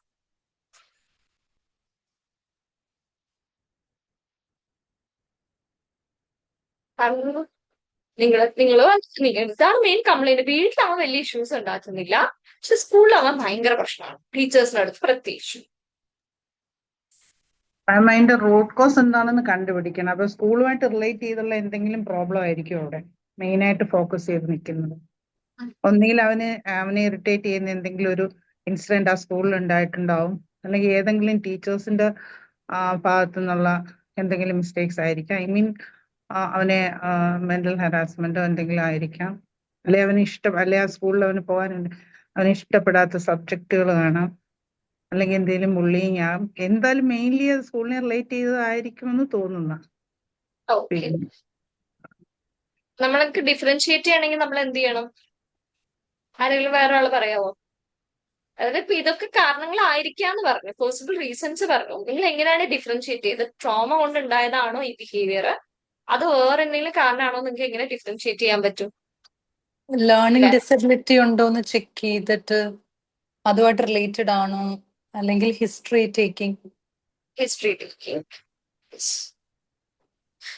ടേക്കിംഗ് ഇമ്പോർട്ടന്റ് ആണ്. പോസിബിൾ റീസൺസ് പലതാവാം. ചിലപ്പോൾ ആ കുട്ടിക്ക് ലേണിംഗ് ഇഷ്യൂസ് ചെറുപ്പം തൊട്ടേ ഉണ്ടാവും, അത് ഹൈ ആയതിന്റെ ഒരു ഇതായിരിക്കാം. 2, ഈ പറഞ്ഞ ODD അഡോളസെന്റ് ആണ്, ഒപ്പോസിഷണൽ ഡെഫിയന്റ് ബിഹേവിയർ ആയിരിക്കാം. ചിലപ്പോ കണ്ടക്ട് ഡിസോർഡർ നമുക്ക് അങ്ങോട്ട് പറയാൻ പറ്റില്ല, കാരണം വീട്ടില് അങ്ങനെ അത്രയും ഉള്ള പ്രശ്നങ്ങൾ ഉണ്ടാക്കുന്നില്ല. പക്ഷെ മേ ബി അതിന്റെ ഒരു സ്റ്റാർട്ടിങ് സ്റ്റേജ് ആണോ എന്ന് നമുക്ക് ഉറപ്പ് വരുത്താം. വീട്ടുകാരോടൊക്കെ ഒന്നുകൂടി ഡിസ്കസ് ചെയ്ത് എന്തെങ്കിലുമൊക്കെ ബിഹേവിയർ സിംറ്റംസ് ഉണ്ടോ, കണ്ടക്ട് ഡിസോർഡറിന്റെ സിംറ്റംസ് ഉണ്ടോ എന്നുള്ളതൊക്കെ നമ്മൾ നോക്കണം.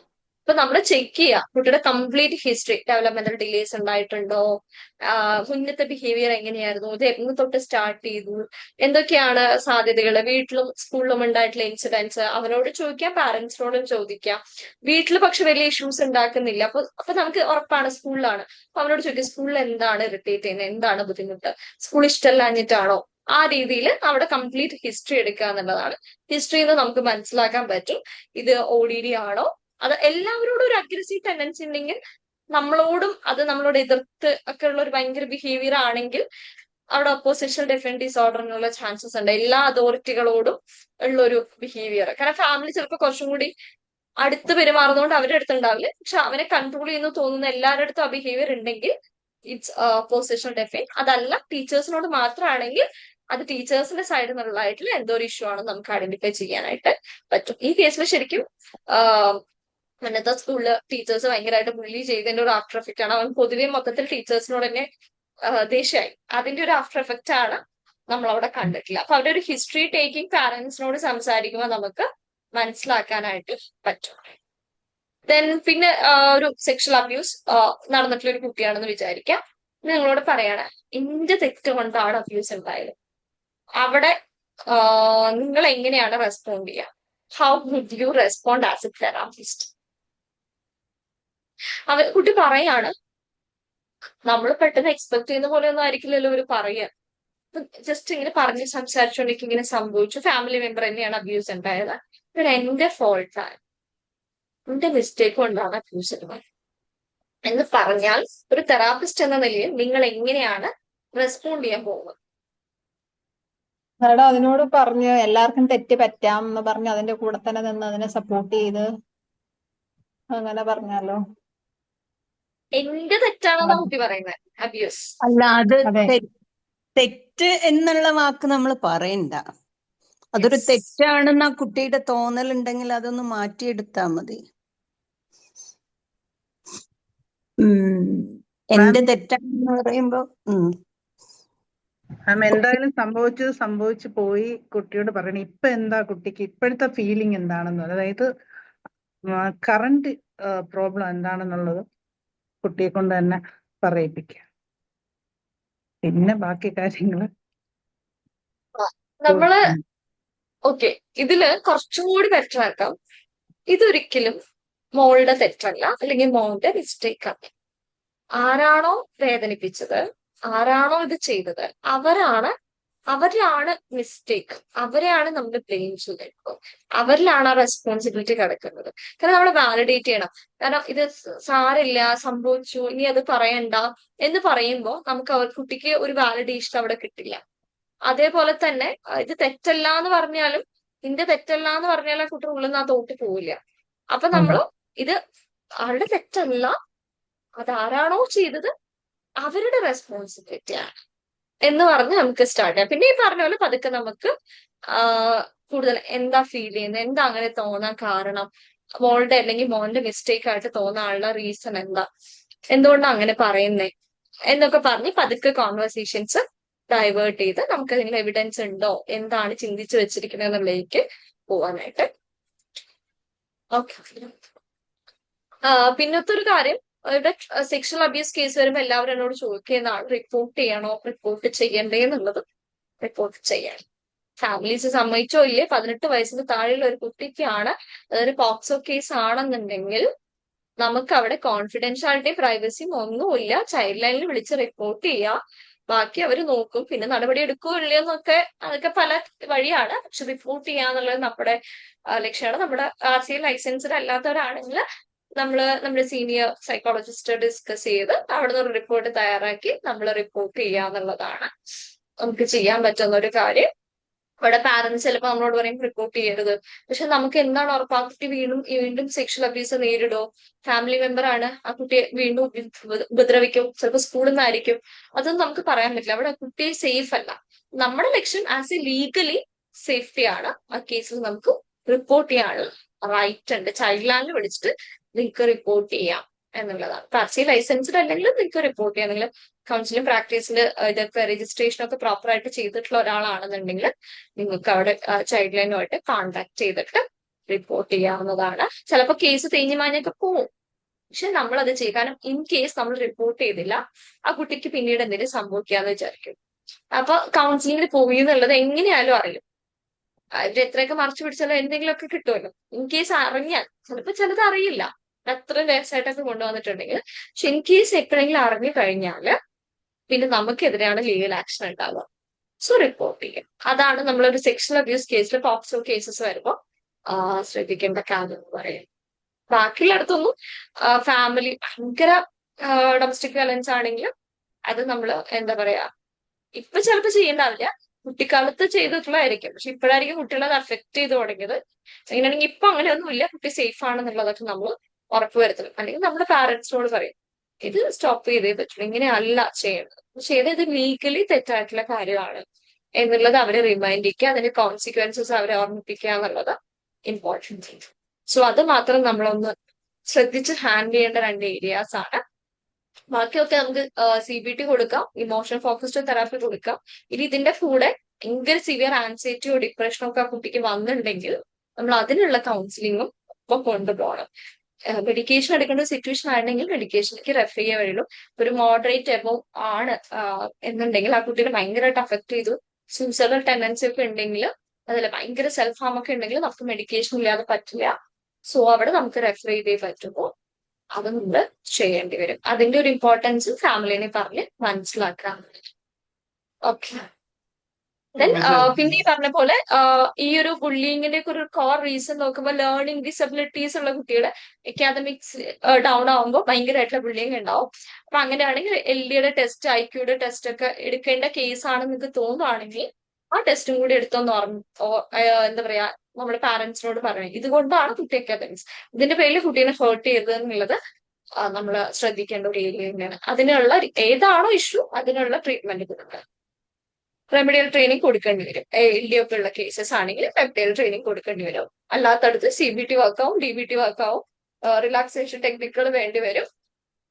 ദെൻ പിന്നെ എന്തായിരുന്നു EFT, ഇമോഷൻ ഫോക്കസ്ഡ് തെറാപ്പി നമുക്ക് വർക്ക് ചെയ്യാം. സോ ഇത്രയൊക്കെയാണ് നമ്മുടെ ഒരു ഏരിയ. ക്ലിയർ ആയി എന്ന് വിചാരിക്കും. ഇതിൽ എന്തെങ്കിലും ഡൗട്ട് ഉണ്ടോ? ഒരു ഡൗട്ട് ഉണ്ട് മാം. മാം ആ സെൽഫ് ഹാമിന്റെ ഒരു ഇത് പറഞ്ഞായിരുന്നല്ലോ, ഒരു കേസ് പറഞ്ഞായിരുന്നല്ലോ. അപ്പോഴ് അതില് മാം പറഞ്ഞില്ലേ, അതായത് സൂയിസൈഡൽ ടെൻഡൻസി ഉണ്ടോ എന്നുള്ളത് നോക്കണം. അപ്പൊ അത് നമ്മൾ ചോദിക്കേണ്ടത് ക്ലയന്റിനോട് ആണോ അതോ ക്ലയന്റിന്റെ കൂടെ വരുന്ന പാരന്റ്സിനോടാണോ? കുട്ടിക്ക് സൂയിസൈഡ് കുട്ടിയോട് തന്നെ നേരിട്ട് ചോദിക്കാം. നമ്മളിപ്പോ സ്കൂളിലെ സൂയിസൈഡ് പ്രിവെൻഷൻ ഒക്കെ പോയിണ്ടായിരുന്നു പറഞ്ഞിട്ട് ആ സമയത്ത് നമ്മള് കുട്ടികളോട് തന്നെ ചോദിക്കാം. അവിടെ പാരന്റ്സ് ഒന്നും ഇല്ലല്ലോ. കുട്ടികളോട് ചോദിക്കാം, എപ്പോഴെങ്കിലും തോന്നിയിട്ടുണ്ടോ, അങ്ങനെ ചിന്തിച്ചിട്ടുണ്ടോ എന്നുള്ളത് നമ്മൾ ചോദിച്ചേ പറ്റൂ. സത്യസന്ധമായിട്ട് തുറന്ന് പറയും.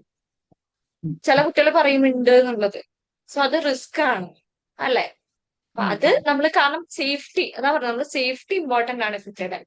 അത് നമ്മള് ആ ഒരു സമയത്തൊക്കെ ആ പാരന്റ്സിനെ നമ്മൾ ഇൻഫോം ചെയ്യണം. കുട്ടിയോട് ചോദിക്കരുത്, പക്ഷെ ഇങ്ങനത്തെ ടെൻഡൻസി കുട്ടിക്കുണ്ട്, ശ്രദ്ധിക്കുക എന്നുള്ളത് നിങ്ങളുടെ ഒരു റെസ്പോൺസിബിലിറ്റി ആണ് എന്നുള്ളത് അവരെ ഇൻഫോം ചെയ്യേണ്ടി വരും. അവിടെ നമ്മൾ കോൺഫിഡൻസ് ആയിട്ട് ബ്രേക്ക് ചെയ്യുക. കുട്ടിയോട് പറയണ്ട, പക്ഷെ പാരന്റ്സ് അത് അറിയേണ്ട ഉത്തരവാദിത്തം അവർക്കുണ്ട്. അപ്പോഴാണല്ലോ ശ്രദ്ധിക്കേണ്ടത്. ഈ പറഞ്ഞ സെൽഫ് ഹാം ഇങ്ങനത്തെ സാധനങ്ങളൊക്കെ മാറ്റി വെക്കേണ്ടതൊക്കെ ഇമ്പോർട്ടൻ്റ് ആണ്. അത് ശ്രദ്ധിക്കണം. ഓക്കെ. വേറെ ആർക്കെങ്കിലും എന്തെങ്കിലും ഡൗട്ട് ഉണ്ടോ? എന്താ പറയാ നമ്മളിപ്പോഴേ പ്രസന്റേഷൻ എടുക്കും ഗ്രൂപ്പിൽ. സാർ പറയൂ. ഈ പേരൻസിന്റെ നിർബന്ധം കാരണം കുട്ടികൾ വരുമല്ലോ, കൗൺസിലിങ്ങിന് വരുമല്ലോ. അപ്പൊ ഈ കുട്ടികൾ നമ്മൾ എത്ര ചോദിച്ചിട്ടും ഒട്ടും ഓപ്പൺ ആവാത്ത കേസുകൾ വരാറുണ്ടോ? ആദ്യം കുറച്ച് ബുദ്ധിമുട്ടാണ്. പാരന്റ്സിനെ ആദ്യം പിടിച്ച് പുറത്താക്കുക. പാരന്റ്സ് ഇരിക്കുന്നതോറും ഇവര് പറയില്ല. അപ്പൊ നമ്മൾ റെസ്പെക്ട്ഫുള്ളി അവരെ പുറത്താക്കുക. ഇവര് ആദ്യം കുറെ കംപ്ലൈന്റ്സ് പറയും. അപ്പൊ നമ്മൾ പറയും, ഓക്കെ എന്തായാലും ഞാൻ കേട്ടു, കുട്ടിയോട് സംസാരിക്കാം, എനിക്ക് പേഴ്സണലി സംസാരിക്കണം എന്ന് പറഞ്ഞ് പറയുക. ചില കുട്ടികളൊക്കെ ആദ്യം ഇത്തിരി മടിയായിരിക്കും തുറന്നു പറയാനൊക്കെ. നമ്മൾ പറയാം, ഇവിടെ പാരന്റ്സ് പറഞ്ഞതല്ല എനിക്ക് കേൾക്കേണ്ടത്, എന്താണ് ഇഷ്യൂ, ശരിക്കും ഇതിന്റെ സത്യാവസ്ഥ എന്താണ്. ഇവരിങ്ങനെയൊക്കെ പറഞ്ഞു, ഇതൊക്കെ അവരുടെ സൈഡാണ്. മോന്റെ അല്ലെങ്കിൽ മോളുടെ സൈഡിൽ നിന്ന് എന്താണ് പറയാനുള്ളത്, ഇതിനോട് എങ്ങനെയാ പ്രതികരിക്കുക, എന്താ ഫീൽ ചെയ്യുന്നത്. ഇവര് പറയുന്ന ഫോൺ യൂസ് കൂടുതലാണ്. ശരിക്കും ഫോൺ യൂസ് കൂടുതലാണ്. എപ്പോഴാ ഫോൺ എടുക്കുന്നത്, പഠിക്കുന്നില്ല എന്നൊക്കെ പറയുന്നല്ലോ, അങ്ങനെയാണോ, ശരിക്കും സത്യം അതാണോ എന്നുള്ളത് നമ്മൾ അവരെ വാലിഡേറ്റ് ചെയ്ത് സംസാരിച്ചു തുടങ്ങിയാൽ കുറച്ചൊക്കെ അവർ സംസാരിച്ചു തുടങ്ങും. കള്ളവും പറയും. പിന്നെ അടുത്ത പ്രാവശ്യം വരുമ്പോൾ അത് പൊളിയുമ്പോൾ അവര് മാറ്റി പറയും. അതൊക്കെ നോർമലാണ്. നമ്മുടെ അടുത്ത് ആദ്യം തന്നെ അവരിങ്ങനെ ഫസ്റ്റ് സെഷനിൽ തന്നെ എല്ലാം ഒന്നും പറയില്ല. പക്ഷെ നമ്മൾ ട്രസ്റ്റബിൾ ആണെന്ന് നമ്മുടെ ഒരു കമ്മ്യൂണിക്കേഷനും നമ്മളത് അവരുടെ കൂടെ നിൽക്കും, വാലിഡേറ്റ് ചെയ്യുന്നൊക്കെ തോന്നിക്കഴിഞ്ഞാൽ സെക്കൻഡ് സെഷൻ ആകുമ്പോഴേക്കും ഒന്നും കൂടെ ഇണങ്ങും. തേർഡ് സെഷൻ ആകുമ്പോഴേക്കും ഓക്കെ ആണോ. ഒരു റെസിസ്റ്റൻസ് ഉണ്ടെങ്കിൽ ഒരു 1 to 2 സെഷൻസ് കഴിയുമ്പോഴേക്കും അവരത് കംപ്ലീറ്റ് പോകുന്നുള്ളതാണ്. നമ്മൾ കുറച്ച് ആക്ടിവിറ്റീസ് കൊടുക്കാം. ഓക്കെ, തീരെ സംസാരിച്ചില്ലെങ്കിൽ നമ്മൾ കുറെ അങ്ങനെ വാലിഡേറ്റ് ചെയ്യുക, എന്നിട്ട് കുറച്ച് ആക്ടിവിറ്റീസ് ഒക്കെ തരാം, ചെയ്തിട്ട് വരൂ എന്നുള്ളതൊക്കെ പറയാം. ദെൻ കുട്ടീനെ പുറത്തേക്കിട്ട് പാരന്റ്സിനോട് നമുക്ക് സംസാരിക്കുന്നതാണ്. ഫോഴ്സ് ചെയ്യരുത്. ഞാൻ കുറച്ച് ആക്ടിവിറ്റി കൊടുത്തത് നോക്കാം, നമുക്ക് ബ്ലെയിമിങ് സ്റ്റോപ്പ് ചെയ്യാൻ പറയാം, ഓവറായിട്ട് കൺട്രോൾ ചെയ്യുന്നത് സ്റ്റോപ്പ് ചെയ്യാൻ പറയാം, നെക്സ്റ്റ് വീക്ക് വരാൻ പറയാം. അപ്പോഴേക്കും ഈ പാരന്റ്സ് ഓവറായിട്ട് ഫോഴ്സ് ചെയ്യുന്നില്ല എന്ന് കാണുമ്പോൾ തന്നെ കുട്ടികളെ കുറച്ച് കൺവിൻസ്ഡ് ആവും നമ്മുടെ അടുത്ത്. അപ്പൊ അവര് കുറച്ചും കൂടി എന്താവും, ഓപ്പൺ അപ്പ് ആവും. അങ്ങനെയാണ് ഇതുവരെയുള്ള എക്സ്പീരിയൻസ്. ഭയങ്കര റെസിസ്റ്റൻസ് ഉള്ള കേസ് എനിക്ക് ഇതുവരെ വന്നിട്ടില്ല. ചെറിയ റെസിസ്റ്റൻസ് ഒക്കെ ഉള്ള കേസ്, ഒരു മോഡറേറ്റ് റെസിസ്റ്റൻസ് ഒക്കെ വന്നിട്ടുണ്ട്. പറഞ്ഞ പോലെ ആദ്യത്തെ സെഷൻസിലൊന്നും കാര്യമായിട്ട് ഒന്നും സംസാരിക്കാത്ത, കൂടുതലും പാരന്റ്സിന് സംസാരിച്ചു പോയിട്ടുള്ള സെഷൻസ് ഒക്കെ ഉണ്ട്. ഒട്ടും വാ തുറക്കാതിരിക്കുന്ന കണ്ടീഷൻ ഉണ്ടായിട്ടില്ല. പിന്നെ നമ്മള് കുറച്ചും കൂടി അവരോട് കംഫർട്ടബിൾ ആയിട്ട് ഇരുന്നിട്ട് സംസാരിച്ചു കഴിഞ്ഞാല് തുറന്നു പറയും. എനിക്ക് തോന്നുന്നു അഡൾട്ടാണ് കൂടുതൽ കള്ളങ്ങൾ പറയാൻ പറ്റുന്നത്. ഈ മറ്റേ നമ്മൾ പറയില്ലേ സോഷ്യൽ വാലിഡേഷൻ എന്നുള്ള ഒരു സംഭവം ഉണ്ടല്ലോ, അതിനെപ്പറ്റി ഞാനെങ്കിലും മോശമായി പറയും എന്നുള്ളത് വെച്ചിട്ട് എനിക്ക് അഡോളസെൻസിനേക്കാളും അത്ര എക്സ്പീരിയൻസ് ഉണ്ടായിട്ടുള്ളത് അഡൽസിന്റെ സൈഡിൽ നിന്നാണ്. ഇവര് നമ്മുടെ മുന്നിൽ ഫേക്ക് ചെയ്യാൻ നന്നായിട്ട് കഷ്ടപ്പെടും. കുറച്ചൊക്കെ നമുക്ക് മനസ്സിലാവും ഒരു കള്ള പറയുന്നതെന്നൊക്കെ. നമ്മളിങ്ങനെ കുറച്ചു നേരം കേട്ടോണ്ടിരിക്കും. പിന്നെ ഏതെങ്കിലും ഒരു പോയിന്റ് കിട്ടും നമുക്ക് തിരിച്ചു വെക്കാൻ. അപ്പൊ തിരിച്ചു വെക്കുമ്പോൾ നമ്മൾ അവരെ ചലഞ്ച് ചെയ്യും എന്നുള്ളതാണ്. അങ്ങനെ നമുക്ക് പോകുന്നത്. പക്ഷെ അഡോളസെൻസിൽ അത്രയ്ക്കാണ് പ്രശ്നം വരാറില്ല. നമ്മളെപ്പോഴും വിചാരിക്കുക അഡോളസെൻസ് ഭയങ്കര പ്രശ്നമാണ്, ഇവരൊന്നും പറയില്ല. പക്ഷെ കമ്പാരിറ്റീവ്ലി നമ്മളൊരു റാപ്പ് എസ്റ്റാബ്ലിഷ് ചെയ്തു, അവരുടെ ഇമോഷൻസ് നമ്മൾ കേൾക്കുന്നുണ്ട്, അവരെ നമ്മൾ മനസ്സിലാക്കുന്ന ഒരു തോന്നൽ അവർക്ക് കിട്ടിക്കഴിഞ്ഞാൽ ഏറ്റവും ഈസി ആയിട്ട് അവർ ഓപ്പൺ. ചെറിയ കുട്ടികളാണെങ്കിൽ പിന്നെ നല്ല എടുത്തോ, അല്ലെ ചോക്ലേറ്റ്സ് കൊടുത്തിട്ടോ കഥയൊക്കെ പറഞ്ഞോ, അവരുടെ കൂടെ പറയാ എന്തെങ്കിലുമൊക്കെ വർത്താനം പറഞ്ഞോ, സ്കൂളിലെ വിശേഷമൊക്കെ ചോദിച്ചിട്ട് നമുക്ക് കമ്പനി ആവാം. അഡോളസെൻസിന്റെ അടുത്ത് അതൊന്നും വർക്കാവില്ല. ചെറിയ പിള്ളേരൊക്കെ ആകുമ്പോ എന്താ പറയാ, സ്കൂളിൽ ആരെ ബെസ്റ്റ് ഫ്രണ്ട്, എന്താ ആക്ടിവിറ്റി ചെയ്യുന്നത്, അങ്ങനെയൊക്കെ ചോദിച്ചിട്ട് സ്കൂളിലെ വിശേഷങ്ങളൊക്കെ ചോദിച്ച് ആരെ ഫേവറേറ്റ് ടീച്ചർ, അതൊക്കെ പറഞ്ഞിട്ട് നമുക്ക് പോകാൻ പറ്റും. അഡോളസെൻസിൽ അത് ഇത്രയും വർക്കാവില്ല. എന്താണ് ഇഷ്യൂ എന്നുള്ളത് തന്നെ അവർ പറഞ്ഞാൽ തന്നെ മുന്നോട്ട് പോകാൻ പറ്റും. Okay, okay miss. നമ്മളൊന്ന് അവരെ വാലിഡേറ്റ് ചെയ്ത് കൊടുത്താൽ ഓക്കെ മിസ്. അവര് ശരിയായി. ഈ നമ്മൾ ആക്ടിവിറ്റീസ് കൊടുക്കാന്ന് പറഞ്ഞില്ലേ, അപ്പൊ നമ്മള് എന്ത് തരം ആക്ടിവിറ്റീസ് അവർക്ക് നമ്മൾ ചെയ്യാൻ വേണ്ടി കൊടുക്കുക വീട്ടില് ഈ കൂടുതൽ കൊടുക്കേണ്ടത്?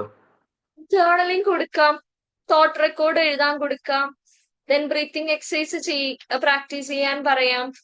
ദെൻ ഇപ്പൊ ഇവർക്ക് ഇഷ്ടമുള്ള എന്തെങ്കിലും ആക്ടിവിറ്റി ഉണ്ടെങ്കിൽ അത് ഈ വീക്ക് ട്രൈ ചെയ്യാനായിട്ട് വരും. ഇപ്പൊ സൈക്ലിംഗ്, സ്പോർട്സ് എന്താണെങ്കിലും അതില് ചെയ്യാൻ പറയാം. അങ്ങനെയുള്ള നമ്മൾ ചെയ്യാൻ പറഞ്ഞ സംഭവങ്ങൾ അല്ലെ, എന്തോ കോമൺ ആയിട്ട് നമ്മൾ ചെയ്യാൻ പറയുന്ന നോർമൽ സംഭവങ്ങൾ, ബ്രീത്തിങ് എക്സസൈസ് ഇങ്ങനെയുള്ള കാര്യങ്ങളൊക്കെ തന്നെ. അതെ, ആദ്യം ഒരു റൊട്ടീൻ വേണം. ഇതില് ഒരു കൃത്യമായിട്ടുള്ള റൊട്ടീൻ അവരുടെ ലൈഫിൽ കൊണ്ടുവരാൻ നോക്കാം. മാക്സിമം ഒരേ സമയത്ത് ഉറങ്ങി എഴുന്നേക്കുക എന്നുള്ള കാര്യം മാൻഡേറ്ററി ആണ്. അത് എല്ലാ കേസിലും മാൻഡേറ്ററി ആണ്. പിന്നെ സൈക്കോളജിക്കൽ ആക്ടിവിറ്റീസ് ആദ്യത്തെ സെഷൻസിലൊന്നും കൊടുത്തവർ അത്ര ചെയ്യില്ല. പക്ഷെ നമുക്ക് തോട്ട് റെക്കോർഡൊക്കെ കൊടുക്കാം. അതായത് ഇപ്പൊ ഇവർക്ക് വരുന്ന തോട്ട്സ് നോട്ട് ചെയ്യുക, എവിടെയൊക്കെയാണ് ട്രിഗേഴ്സ് വരുന്നത് നോട്ട് ചെയ്യുക. അപ്പൊ ഞാൻ പറഞ്ഞത് സെൽഫ് ഹാർമിങ്ങുള്ള കേസിൽ ആ കുട്ടിയോട് ഞാൻ പറഞ്ഞിരുന്നു ഏതൊക്കെ സമയത്താണ് ട്രിഗർ ആവുന്നത്, എവിടെയൊക്കെയാണ് കൈമുറിക്കാൻ തോന്നുന്നത്, ആ തോന്നുന്ന സമയത്തുള്ള തോട്ട്സ് എഴുതി വെക്കുക, ആ മൊമെന്റ് എന്താണെന്നുള്ളത് എഴുതി വെക്കുക, എന്ത് ഇൻസിഡന്റ് ഉണ്ടായപ്പോഴാണ്, അങ്ങനത്തെ ആക്ടിവിറ്റീസ് ഒക്കെ നമുക്ക് കൊടുക്കാം. അതിന്റെ തോട്ട് അനലൈസ് ചെയ്യാനും അത് ചലഞ്ച് ചെയ്യാനും വേണ്ടിയിട്ട്. പിന്നെ തോട്ട് റെക്കോർഡ് കൊടുക്കാം, ഈ എവിഡൻസ്. ദെൻ ഇമോഷൻസ് നോട്ട് ചെയ്യാൻ കൊടുക്കാം, മൂഡ് ട്രാക്കർ എന്ന് പറയും. അത് വെച്ചാൽ രാവിലെ ചിലപ്പോൾ ഓക്കെ ആയിരിക്കും, പക്ഷെ ഉച്ചയ്ക്ക് ആകുമ്പോൾ ഒന്ന് ഡൗൺ ആയി തോന്നുന്നു. അങ്ങനത്തെ ഫ്ലക്ച്വേഷൻസ് വരുന്നുണ്ടെങ്കിൽ അതൊന്ന് നോട്ട് ചെയ്ത് വെക്കാൻ പറയാം. പിന്നെ ഷീറ്റ് കിട്ടും നമുക്ക് ഗൂഗിളിൽ സെർച്ച് ചെയ്താൽ, അല്ലെങ്കിൽ CBTയുടെ ബുക്കുകളിലുണ്ട് CBTയുടെ മൂഡ് ട്രാക്കർ. അപ്പൊ അത് ഡൗൺലോഡ് ചെയ്ത് കൊടുക്കാം. അല്ലെങ്കിൽ അവരോട് പിള്ളേരല്ലേ, ഫോണിൽ തന്നെ ആപ്പ് ഉണ്ട്. അഡോളസെൻസ് ഗവൺമെന്റ് ഓൾമോസ്റ്റ് എല്ലാവർക്കും ഫോൺ ഉണ്ട്. ഫോൺ ഉണ്ടെങ്കിൽ ഫോണിൽ മൂഡ് ട്രാക്കിംഗ് ആപ്പ് ഒക്കെ ഉണ്ട്. അതില് സ്മൈലീസ് ഉണ്ടാവാം, സ്മൈല്, ആങ്കർ, ഇറിറ്റേറ്റർ, ഓരോ ദിവസത്തെയും മാർക്ക് ചെയ്ത് വെക്കാൻ പറയാം. അല്ലെങ്കിൽ ബുക്കിൽ ഇങ്ങനെ ചിത്രം വരച്ചിട്ട് സ്മൈലി വരച്ചിട്ടിട്ട്, അല്ലെങ്കിൽ ആങ്കർ, ഫ്രസ്ട്രേറ്റഡ്, ഇറിറ്റേറ്റഡ്, ഇൻസിഡന്റ് എന്താണ്, അങ്ങനെയുള്ള കാര്യങ്ങളൊക്കെ നോട്ട് ചെയ്ത് വെക്കുന്നതായിട്ട് പറയാം. ഇങ്ങനത്തെ ആക്ടിവിറ്റീസ് ഒക്കെ അവർക്ക് കൊടുത്തത്. അപ്പൊ അവരുടെ ഒരു വീക്കിൽ എന്തൊക്കെ സംഭവിക്കുന്നു, എവിടെയൊക്കെ അവർ ട്രിഗർ ആവുന്നു, അവരുടെ മൂഡ് എങ്ങനെയാണ് ഫ്ലക്ച്വേറ്റ് ചെയ്യുന്നത്, അവർക്കും നമുക്കും മനസ്സിലാക്കാൻ പറ്റും. ഇപ്പൊ എന്നോട് കഴിഞ്ഞ വീക്കിലെ മുഴുവൻ കാര്യങ്ങൾ ഓർത്ത് പറയാൻ ചിലപ്പോ ഓരോ സമയത്ത് എനിക്ക് എന്താ ഇമോഷൻ ഫീൽ ചെയ്ത് അതിന്റെ ഒരു ഇന്റൻസിറ്റി എത്രത്തോളം എനിക്ക് ഓർത്തെടുക്കാൻ പറ്റുന്നുണ്ടാവില്ല ഇപ്പൊ. കാരണം ഇപ്പൊ എനിക്ക് അത് മാറ്റർ അല്ല. അപ്പൊ ആ സമയത്തുള്ള ഇന്റൻസിറ്റി 1 to 10 സ്കെയിൽ ആങ്കർ തോന്നി, 1 to 10 സ്കെയിൽ എത്രയാണ്, ഇറിറ്റേറ്റഡ് ആയി 1 to 10 സ്കെയിൽ എത്രത്തോളം ഇറിറ്റേറ്റഡ് ആയി, റിലാക്സേഷൻ ടെക്നിക്ക് ചെയ്ത് കഴിഞ്ഞപ്പോൾ ഇറിറ്റേഷനിൽ എത്ര കുറവ് വന്നു, ഒരു 10 എന്നതൊരു 5 ആയോ, അങ്ങനെയുള്ള കാര്യങ്ങളൊക്കെ നോട്ട് ചെയ്ത് വെക്കാനായിട്ട് നമുക്ക് പറയാൻ പറ്റും. Okay, okay miss, thank you miss. Hello പിന്നെ ആ ആ അതെ, ഒരു ഡൗട്ട് ചോദിക്കാനാണ്. നമ്മളിപ്പോ ഈ എൻട്രൻസ് പഠിക്കുന്ന കുട്ടികളുണ്ടല്ലോ, മെഡിക്കലും മറ്റേ എഞ്ചിനീയറിംഗും. ആ പിള്ളേർക്ക് ഈ പഠിക്കണേന്റെ സ്ട്രെസ് വന്നു കഴിഞ്ഞാൽ നമുക്ക് എന്തൊക്കെ ടെക്നിക്സ് ആണ് അവരൊന്ന് റിലാക്സ് ചെയ്ത് പഠിക്കാനായിട്ട് സഹായിക്കുന്നത് പറഞ്ഞു കൊടുക്കാൻ പറ്റുക? ബ്രീത്തിങ് എക്സസൈസ് കൊടുക്കാം, ഗ്രൗണ്ടിങ് ടെക്നിക്ക് കൊടുക്കാം. ഉം. ബ്രീത്തിങ് എക്സസൈസിൽ തന്നെ നമുക്ക് ബോക്സ് ബ്രീത്തിങ് അല്ലെങ്കിൽ ആ, 4-7-8 ടെക്നിക്ക് കൊടുക്കാം, അല്ലെങ്കിൽ ഗ്രൗണ്ടിങ് ടെക്നിക്ക് കൊടുക്കാം, ജേർണലിംഗ് ആ, കൊടുക്കാം. പിന്നെ അവർക്ക് റിലാക്സ് ചെയ്യാനുള്ള ഒരു സമയം വേണം. ഈ ഫുൾ ടൈം ആ. എന്ന് വെച്ചാൽ കോച്ചിങ് ഇൻസ്റ്റിറ്റ്യൂഷനിൽ വിടാതിരിക്കുകയാണ് നല്ലത്. പിള്ളേരായിട്ട് അതെ. കൊല്ലുകയാണ്. ഞാൻ ആ, പേരൊന്നും പറയുന്നില്ല, വളരെ ഫേമസ് ആയിട്ടുള്ള എൻട്രൻസ് ഇൻസ്റ്റിറ്റ്യൂട്ടിൽ എന്റെ അനിയത്തിയുടെ ഫ്രണ്ട്സ് പോയിട്ട് ആ ആ, പിള്ളേരെ എന്റെ അടുത്ത് കെമിസ്ട്രി ഒന്ന് പഠിപ്പിച്ചു തരുമോ, ഞങ്ങൾക്ക് അവിടെ പോയിട്ട് പഠിച്ചതുവരെ ഞങ്ങൾ മറന്നുപോയി എന്ന് പറഞ്ഞിട്ട് വന്നിട്ടുള്ള സിറ്റുവേഷൻ ഉണ്ട്. ആ കുട്ടികളൊക്കെ ആ. ലിറ്ററലി കരയായിരുന്നു. ഫുഡിൽ വരെ അവര് മാർക്ക് കുറയുന്നതിനനുസരിച്ച് വ്യത്യാസം വരുത്തുന്നൊക്കെ. ഓ ഫുഡില് ഓ ഓ ഫുഡില് ഓ ദെൻ അവരുടെ ഹോസ്റ്റൽ ഫെസിലിറ്റീസിലൊക്കെ ചേഞ്ച് കൊണ്ടുവരും ഇവരുടെ മാർക്കിനനുസരിച്ചിട്ട്. ഓ ആ കുട്ടികളെ ശരി. ശരിക്കും ടോർച്ചർ ചെയ്യണം. അപ്പം അതൊക്കെ ശരിക്കും അങ്ങനെ വിടാതിരിക്കുന്നതാണ്, മക്കളെ വിടാതിരിക്കുന്നതാണ് ഒരു പരിധിവരെയൊക്കെ നല്ലത്. ആ, ഫോഴ്സ്ഫുള്ളി വിടുന്ന അടുത്താണ് ഇങ്ങനത്തേക്കൊക്കെ പ്രശ്നങ്ങൾ വരിക. അതെ ദെൻ അതെ. അപ്പൊ അവർക്ക് ഇത് എന്തായാലും ഇവരുടെ ഒരു ഡിസിഷൻ ആണെങ്കിൽ അവരെ ആ, അതിലേക്ക് കണ്ടിന്യൂ ചെയ്തേ പറ്റൂ. പാരന്റ്സിന് ഡിസിഷൻ ആണെങ്കിൽ പാരന്റ്സിനെ പറഞ്ഞിട്ട് അതിന് കുട്ടികളെ തിരിച്ചു കൊണ്ടുവരണം. പിന്നെ ഗ്രൗണ്ടിങ് ആ, ടെക്നിക്ക്, റിലാക്സേഷൻ ടെക്നിക്ക്, ആ, അതേപോലെ തന്നെ ജേർണലിംഗ്, ചെറിയ ചെറിയ ഉം, എക്സസൈസുകൾ, മൈൻഡ്ഫുൾനെസ് ടെക്നിക്കുകളൊക്കെ നമുക്ക് കൊടുക്കാൻ പറ്റും. ഇനി ആ, ഇതല്ല സിവിയർ ആയി പോയിട്ടുണ്ടെങ്കിൽ ഇതൊന്നും വർക്കാവില്ല കേട്ടോ. ഓ ആൻസൈറ്റി ഹൈ ആയി ഡിപ്രഷൻ വർക്കാണെന്നുണ്ടെങ്കിൽ പിന്നെ നമ്മൾ പ്രോപ്പർ തെറാപ്പി എടുക്കണം. CBT, ഇമോഷൻ ആ, ഫോക്കസ്ഡ് തെറാപ്പി ഒക്കെ എടുത്ത് ആ, പ്രോപ്പർ ആയിട്ട് എടുക്കണം. ഒരു ബേസിക് ലെവലിൽ നമുക്ക് ആദ്യം പറഞ്ഞതെല്ലാം വർക്കാവും. ഒരു അത് ശരി. മൈൽഡ് ആ, ടു മോഡറേറ്റ് ലെവലില്. പക്ഷെ ഒരു ആ, മോഡറേറ്റ് ആകുമ്പോൾ ഇവരത് ഭയങ്കരമായിട്ട് അഫക്ട് ചെയ്ത് തുടങ്ങിയിട്ടുണ്ടെങ്കിൽ പിന്നെ ആ, നമുക്ക് അവിടെ പ്രോപ്പർ കൃത്യം സെഷൻസ് വെച്ച് ആ, CBT പ്ലസ് EFT ഒക്കെ പോകണം. ആൻസൈറ്റിയും ഓ ഇതൊക്കെ ഉണ്ടെങ്കിൽ നമ്മൾ എക്സ്പോഷർ തെറാപ്പി കാര്യങ്ങളിലേക്കൊക്കെ പോകുന്നത് ഫോബിയൊക്കെ പറ്റും. റിലേറ്റഡ് ആയിട്ടുണ്ടെങ്കിൽ അതിനനുസരിച്ച് പോകേണ്ടി വരും. അത് ശരി. ആ ആ. അത് ഇപ്പൊ ഇങ്ങനെ ഗേൾസിലും ബോയ്സിലൊക്കെ ഭയങ്കര പ്രോബ്ലം എന്ന് പറയുന്നുണ്ട്, ഈ എൻട്രൻസ് ഉണ്ട് ബേസ് ഉള്ള ആക്ച്വലി അതിൽ പരീക്ഷയിലെ. പിള്ളേരെ ആക്ച്വലി കുട്ടികളല്ല ഡിസൈഡ് ചെയ്യുന്നത് പല കേസസിലും. അവിടെയാണ് പ്രശ്നം വരുന്നത്. അതെ. നമ്മൾ ഫോഴ്സ്ഫുള്ളി പോകുമ്പോൾ ഇനി പോയാൽ തന്നെ ചിലയിടത്ത് കുട്ടികൾക്കൊരു ഗിൽറ്റ് വരും. ഇത്രയും പൈസ ചെലവാക്കിയിട്ട് ഇനി ആ ഞാൻ എങ്ങനെ അതാണ്. ഗിഫ്റ്റ് ആ, ചെയ്തിട്ട് വരും. അത് ആ, അവർക്ക് വീട്ടുകാരോട് തുറന്നു പറയാനുള്ള ധൈര്യമില്ല. അപ്പൊ അതെ പാരന്റ്സ് അതെ. അതിനൊരു സ്പേസ്. ഇപ്പൊ എന്റെ ഫ്രണ്ട് അവള് PhDക്ക് പോയി, ഉം. ഒരു 5 years ആണ് PhD, ഒരു 3 years മോർ ചെയ്തു. ആ. എന്നിട്ട് അവൾക്ക് ഇത് പറ്റുന്നില്ല, ഗൈഡ് ഭയങ്കര ടോർച്ചറാ. സോ ഓ അവള് ഡ്രോപ്പ് ചെയ്തിട്ട് വന്നു. ഓ ഓ ഓ സിമ്പിളായിട്ട് ഡ്രോപ്പ് ചെയ്തിട്ട് വന്നു. എന്ന് ഓ വെച്ചാൽ എന്തുകൊണ്ടാണ് അത് എന്റെ വീട്ടിൽ പറഞ്ഞാൽ എന്റെ വീട്ടിൽ ആരും അത് എതിർക്കില്ല, അവർക്ക് മനസ്സിലാക്കാൻ പറ്റും എന്നുള്ളൊരു സ്പേസ് ഉള്ളത് കൊണ്ടാണ് അല്ലെ. ആ, അതെ അല്ലെങ്കിൽ അതെ. ഉം. ഇട്ടിട്ട് വരാൻ പറ്റുമോ? അയ്യോ 3 ആയി, ഇനി ഒരു 1.5 കൊല്ലം എന്ന് വെച്ചാൽ കുട്ടി ഉം. ഭയങ്കരമായിട്ട് ട്രോമാറ്റിക് ആവാൻ തുടങ്ങി. അവിടെ നിന്ന് അവൾക്ക് തീരെ ഉം. പറ്റുന്നില്ല. അവൾക്ക് തന്നെ മനസ്സിലായി. അവള് കൗൺസിലിംഗ് എടുക്കാൻ തുടങ്ങി. ആ ആ സിറ്റുവേഷനിൽ കൊണ്ട് എത്തിച്ചു. അപ്പൊ അവൾക്ക് അത് വീട്ടിൽ പറഞ്ഞാൽ മനസ്സിലാവുന്ന തോന്നിയുകൊണ്ട് അവള് നിർത്തിയിട്ട് വന്നു. പക്ഷെ ആ ഓ വീട്ടിൽ പറയാനുള്ള സ്പേസ് ഇല്ലാത്തൊരു കുട്ടിയായിരുന്നെങ്കിൽ ചിലപ്പോൾ അവിടെ ഉം. സൂയിസൈഡിലായിരിക്കും പോയി നിൽക്കുന്നത്, അല്ലെങ്കിൽ അതെ. ഭയങ്കര ഡിപ്രസ്ഡ് സ്റ്റേറ്റിലേക്കായിരിക്കും പോകുന്നത്. നമുക്ക് കണ്ടുള്ളത്. ഇപ്പൊ ഫാമിലിന്ന് ആദ്യം ഒരു സപ്പോർട്ട് വേണം കുട്ടികൾക്ക്. അത് ശരി. ആ ആ. അല്ലെ, ഫാമിലിന്ന് ഇന്ന് തുറന്നു പറയാനുള്ള ഒരു സ്പേസ് വേണം. വളരെ ഇമ്പോർട്ടന്റ്. ഇപ്പൊ എനിക്ക് തന്നെ അറിയാം, റിലേഷൻഷിപ്പ് കാര്യങ്ങൾ വരെ വീട്ടിൽ പോയി പറയുന്ന കുട്ടികളുണ്ട്. കാരണം അവർക്കതൊരു ഉം. സ്പേസ് ആണ്. അപ്പൊ അവർക്കറിയാം അവിടെ എന്തെങ്കിലും ഒരു ഇഷ്യൂ ഉണ്ടായാൽ ഫാമിലി ആ കൂടെ നിൽക്കുന്നുള്ളത്. അത് എന്നുവെച്ചാൽ ശരി. ആ റിലേഷൻഷിപ്പ് ശരിയാണോ തെറ്റാണോ എന്നുള്ളതല്ല, പക്ഷെ അവർക്ക് അങ്ങനെ ഉം. ഫീലിങ്സ് വന്നാൽ, അങ്ങനെ ഒരു ഇൻസിഡന്റ് ഉണ്ടായാൽ അത് ഉം. തുറന്നു പോയിട്ട് വീട്ടിൽ പറയാൻ പറ്റുന്നുണ്ടെങ്കിൽ ആ വീട് ഒരു സേഫ് സ്പേസ് ആണ്. പല അത് കുട്ടികളും ശരി. ഇത് പറയാതെ ഉള്ളിൽ വെച്ച് അവിടെ എന്തെങ്കിലും പ്രശ്നം ഉണ്ടാകുമ്പോൾ ഇനി എങ്ങനെ അത് പോയി ഉം. പറയാ, ഇത് അതെ. തോന്നിയിട്ടാണ് എന്താ പറയാ ഒരവസ്ഥയിലേക്ക്. ഫുൾ A+ കിട്ടാതെ പഠിക്കുന്ന കുട്ടികളില്ലേ, എനിക്കറിയാം. അതെ അതെ അതെ. ഉം. A+ കിട്ടാതെ ഇപ്പൊ നമ്മൾ സ്ഥിരം ഈ കാണുന്നതല്ലേ A+ കോമ്പറ്റീഷൻ. A+ അതെ അതെ. കിട്ടാത്തതിന്റെ പേരിൽ കുട്ടി പോയി ആത്മഹത്യ ചെയ്യുമ്പോൾ പലരും ചോദിക്കുന്ന ചോദ്യമാണ്, വീട്ടുകാരെ ആലോചിച്ചൂടെ, അല്ലെ, അവൾക്ക് ഉം. എന്തിന്റെ അതെ അതെ. കേടാണ്, A+ ആണ് ഇത്ര. ഈ പറഞ്ഞ ഇതേ ആളുകളാണ് ആ കുട്ടിയുടെ A+ന്റെ ലെവല് ചോദിച്ചിട്ടുണ്ടാവുക. ഈ അതെ ആളുകൾ അതെ. തന്നെയാണ് ആ കുട്ടിയുടെ A+ വലുതാണെന്ന് പറഞ്ഞ് പഠിപ്പിച്ചിട്ടുള്ളത്. ഈ അതെ അതെ. ഫാമിലിയിൽ A+ പോയതിന്റെ പേരിൽ എന്നും ഇത് പറയുന്നുണ്ടാവും. ഉം. ഫാമിലി അതെ ഫോഴ്സ് ചെയ്യുന്നുണ്ടാവും. അതെ അതെ. അപ്പൊ എങ്ങനെയാണ് ആ കുട്ടിക്ക് ഫാമിലിനെ പറ്റി ആലോചിക്കാനായിട്ട് പറ്റുക? അതെ. എന്റെ ഉം. അനുഭവം, എന്റെ ഒരു സ്റ്റുഡന്റ് 9A+ വാങ്ങിച്ചു. ആ കുട്ടിക്കാണെങ്കിൽ ഭയങ്കര മാർക്ക് കുറവായിരുന്നു ഓൺ എക്സാം കേട്ടോ. എന്റെ അടുത്ത് വരുമ്പോ അത്യാവശ്യം ഒരു ബിലോ ആവറേജ് കിടന്ന കുട്ടിയാണ്. അവള് കൂടുതൽ എഫേർട്ട് എടുത്ത് നന്നായി പഠിച്ച് ഓവർ ടൈം ഇരുന്ന് പഠിച്ചിട്ടൊക്കെ ആ കുട്ടി ഡിസംബർ ആകുമ്പോഴേക്കും ഇമ്പ്രൂവ് ആയി. ഫൈനൽ എക്സാം ആകുമ്പോഴേക്കും 9 A+ കിട്ടിയ കുട്ടിയെ. എന്നിട്ട് ആ കുട്ടി സ്വീറ്റ്സ് തരാൻ വന്ന സമയത്ത് പാരന്റ് പറഞ്ഞ എന്താണെന്നറിയോ, ഇവള് മടി കാണിച്ചിട്ടാ ടീച്ചറെ, കുറച്ചും കൂടി കാണിച്ചിട്ടുണ്ടെങ്കിൽ full A+ ആയിരുന്നു. ബെസ്റ്റ്. എങ്ങനെയുണ്ടാവും ആ കുട്ടിയുടെ അവസ്ഥ? ഞാൻ എന്നിട്ട് പാരന്റോടെ മാറ്റത്തിൽ പറയാം, ഈ പറയാൻ പാടില്ല, ശരി, അവര് ഫേസ് മാറുന്നത് നിങ്ങൾ ശ്രദ്ധിച്ചില്ല. കാരണം ആ കുട്ടി ഞാൻ ഒരിക്കലും അങ്ങനെ പറയില്ല. കാരണം എന്താണെന്ന് വെച്ചാൽ അവൾ എത്ര എഫേർട്ട് ഇട്ടിട്ട് ഞാൻ കണ്ടതാണ്. തുടക്കത്തിൽ വരുമ്പോൾ അവളുടെ മാർക്ക് എന്താണെന്ന് ഞാൻ കണ്ടതാണ്. ഒരു 1 ഇയറിൽ ആ കുട്ടി എടുത്ത ഒരു എഫേർട്ടിന് ഒരു വിലയില്ലാത്ത പോലെ പറഞ്ഞു കഴിഞ്ഞാൽ കുട്ടി പിന്നെ എന്തെങ്കിലും ചെയ്തിട്ട് അവിടെ പറഞ്ഞിട്ട് കാര്യമില്ല എന്ന് ഞാൻ പറഞ്ഞു പാരന്റിന്റെ അടുത്ത്. അപ്പോ ഇതാണ് നമുക്കൊരു സേഫ് സ്പേസ് ആദ്യം സ്റ്റാർട്ട് ചെയ്യുന്നത് നമ്മുടെ വീട്ടിൽ നിന്ന്. നമുക്ക് വീട്ടിൽ അത് കിട്ടാതെ വരുമ്പോഴാണ് പല കുട്ടികളും ഇന്ന് പലരും പറയും അഡോളസൻസ് സബ്സ്റ്റൻസ് യൂസിൽ പോയി പെട്ടു, ഇതിൽ പെട്ടു. പക്ഷെ എല്ലാ കേസിലും ഞാൻ പറയുന്നില്ല, പക്ഷെ മെജോറിറ്റി കേസസിലും നമ്മൾ നോക്കുമ്പോൾ അവിടെ ഫാമിലി ഇഷ്യൂസ് ഉണ്ട്. ഫാമിലിയിൽ നിന്ന് ഒരു സപ്പോർട്ട് ഉണ്ടാവില്ല. പിന്നെ വരുന്ന പിയർ ഗ്രൂപ്പും സോഷ്യൽ മീഡിയ ആണ്. ബയോളജിക്കൽ ഫാക്ടേഴ്സ് ഒക്കെ ട്രിഗർ ആവുന്നേ ഉള്ളൂ. പല കേസസിലും ഈ എൻവയോൺമെന്റൽ ഫാക്ടേഴ്സ് ആണ് കൂടുതൽ പോയിട്ട് ഈ ബയോളജിക്കൽ ഫാക്ടേഴ്സിന് ട്രിഗർ ചെയ്യിക്കുന്ന കേസസ് ആണ്. സേഫ് സ്പേസ് എല്ലായിടത്തും ഉണ്ടാവണം. സ്കൂളാണെങ്കിലും വീടാണെങ്കിലും അല്ലെ, എല്ലായിടത്തും കിട്ടുമ്പോഴേ കംപ്ലീറ്റ് ഒരു ചേഞ്ച് വരുള്ളൂ.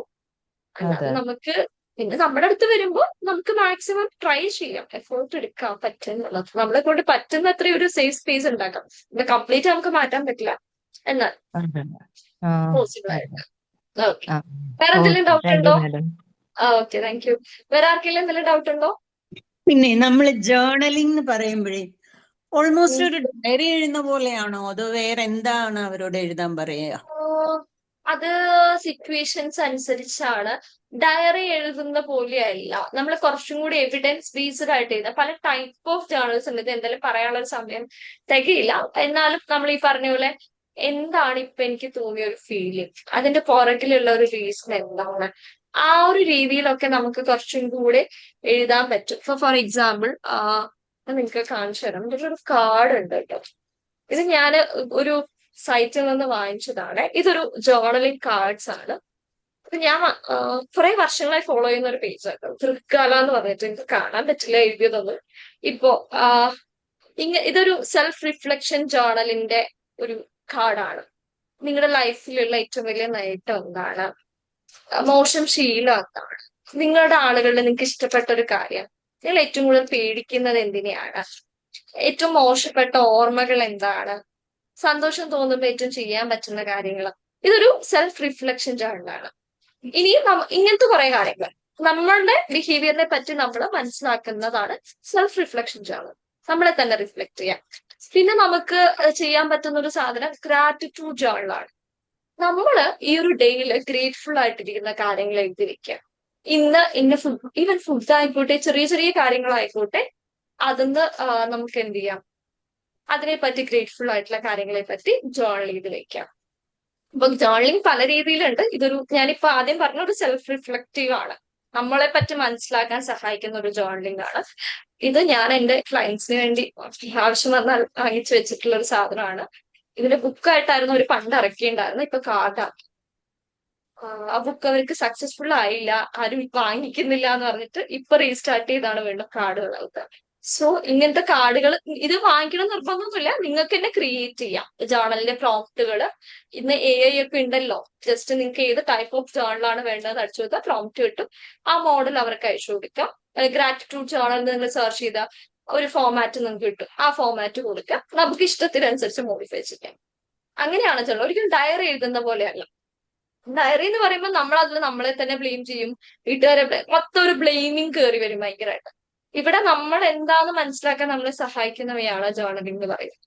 സോ അതുകൊണ്ട് ഇങ്ങനത്തെ ചോദ്യങ്ങളും അതിനുള്ള കാരണങ്ങളും ഒക്കെ ഉള്ള രീതിയിലായിരിക്കും നമ്മൾ ജേർണലിംഗ്. ഷാഡോ ജേർണലിംഗ് എന്ന് പറഞ്ഞൊരു ജേർണലിംഗ് ഉണ്ട്. നമ്മുടെ നെഗറ്റീവ് സൈഡ്സ് എന്തൊക്കെയാണെന്ന് മനസ്സിലാക്കാൻ നമ്മളെ സഹായിക്കുന്നതാണ്.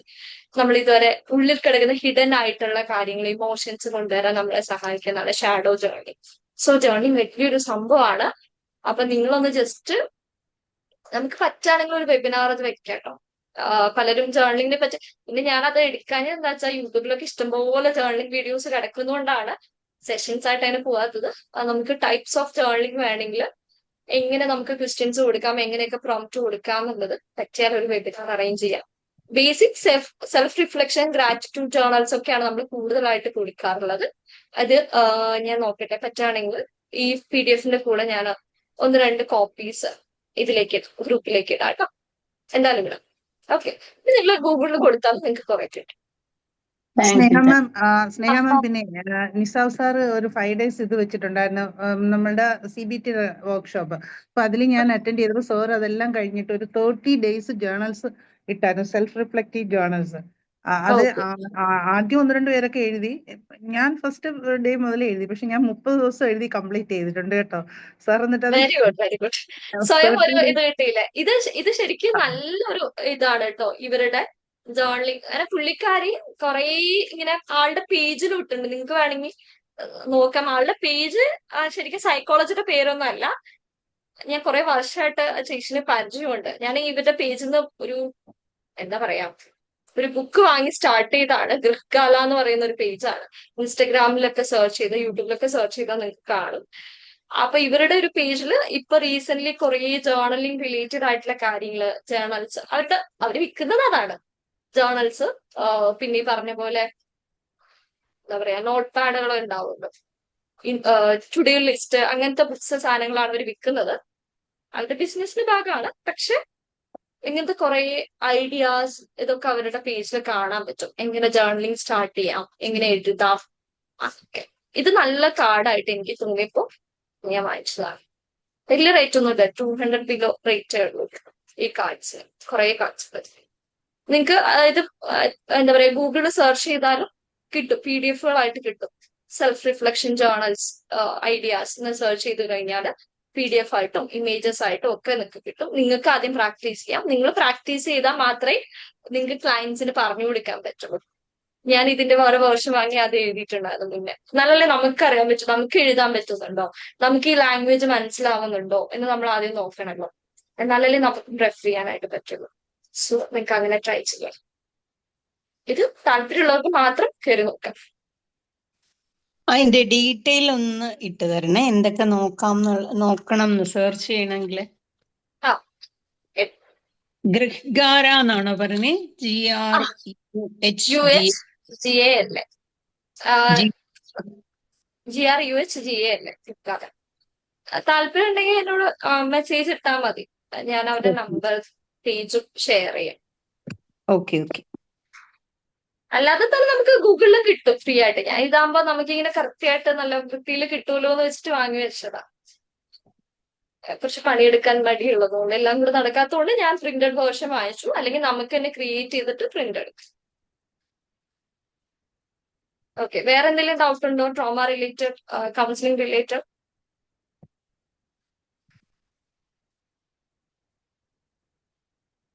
ഇല്ല. ഓക്കെ, തൽക്കാലം ഇല്ലാന്ന് അറിയാം. നല്ല ക്ലാസ് ആയിരുന്നു മിസ്. ഓക്കെ, നല്ല ക്ലാസ് ആയിരുന്നു. Thank you miss. ഒരുപാട് ഇൻഫോർമേറ്റീവ് ആണ്. Thank you. Thank you so much. Okay, എന്തായാലും അപ്പൊ നമുക്ക് ഇനി വേറൊരു സെഷനിൽ കാണാം. Okay, thank you all. Good night. Thank you, madam. Good night. Very nice class. Thank you. By.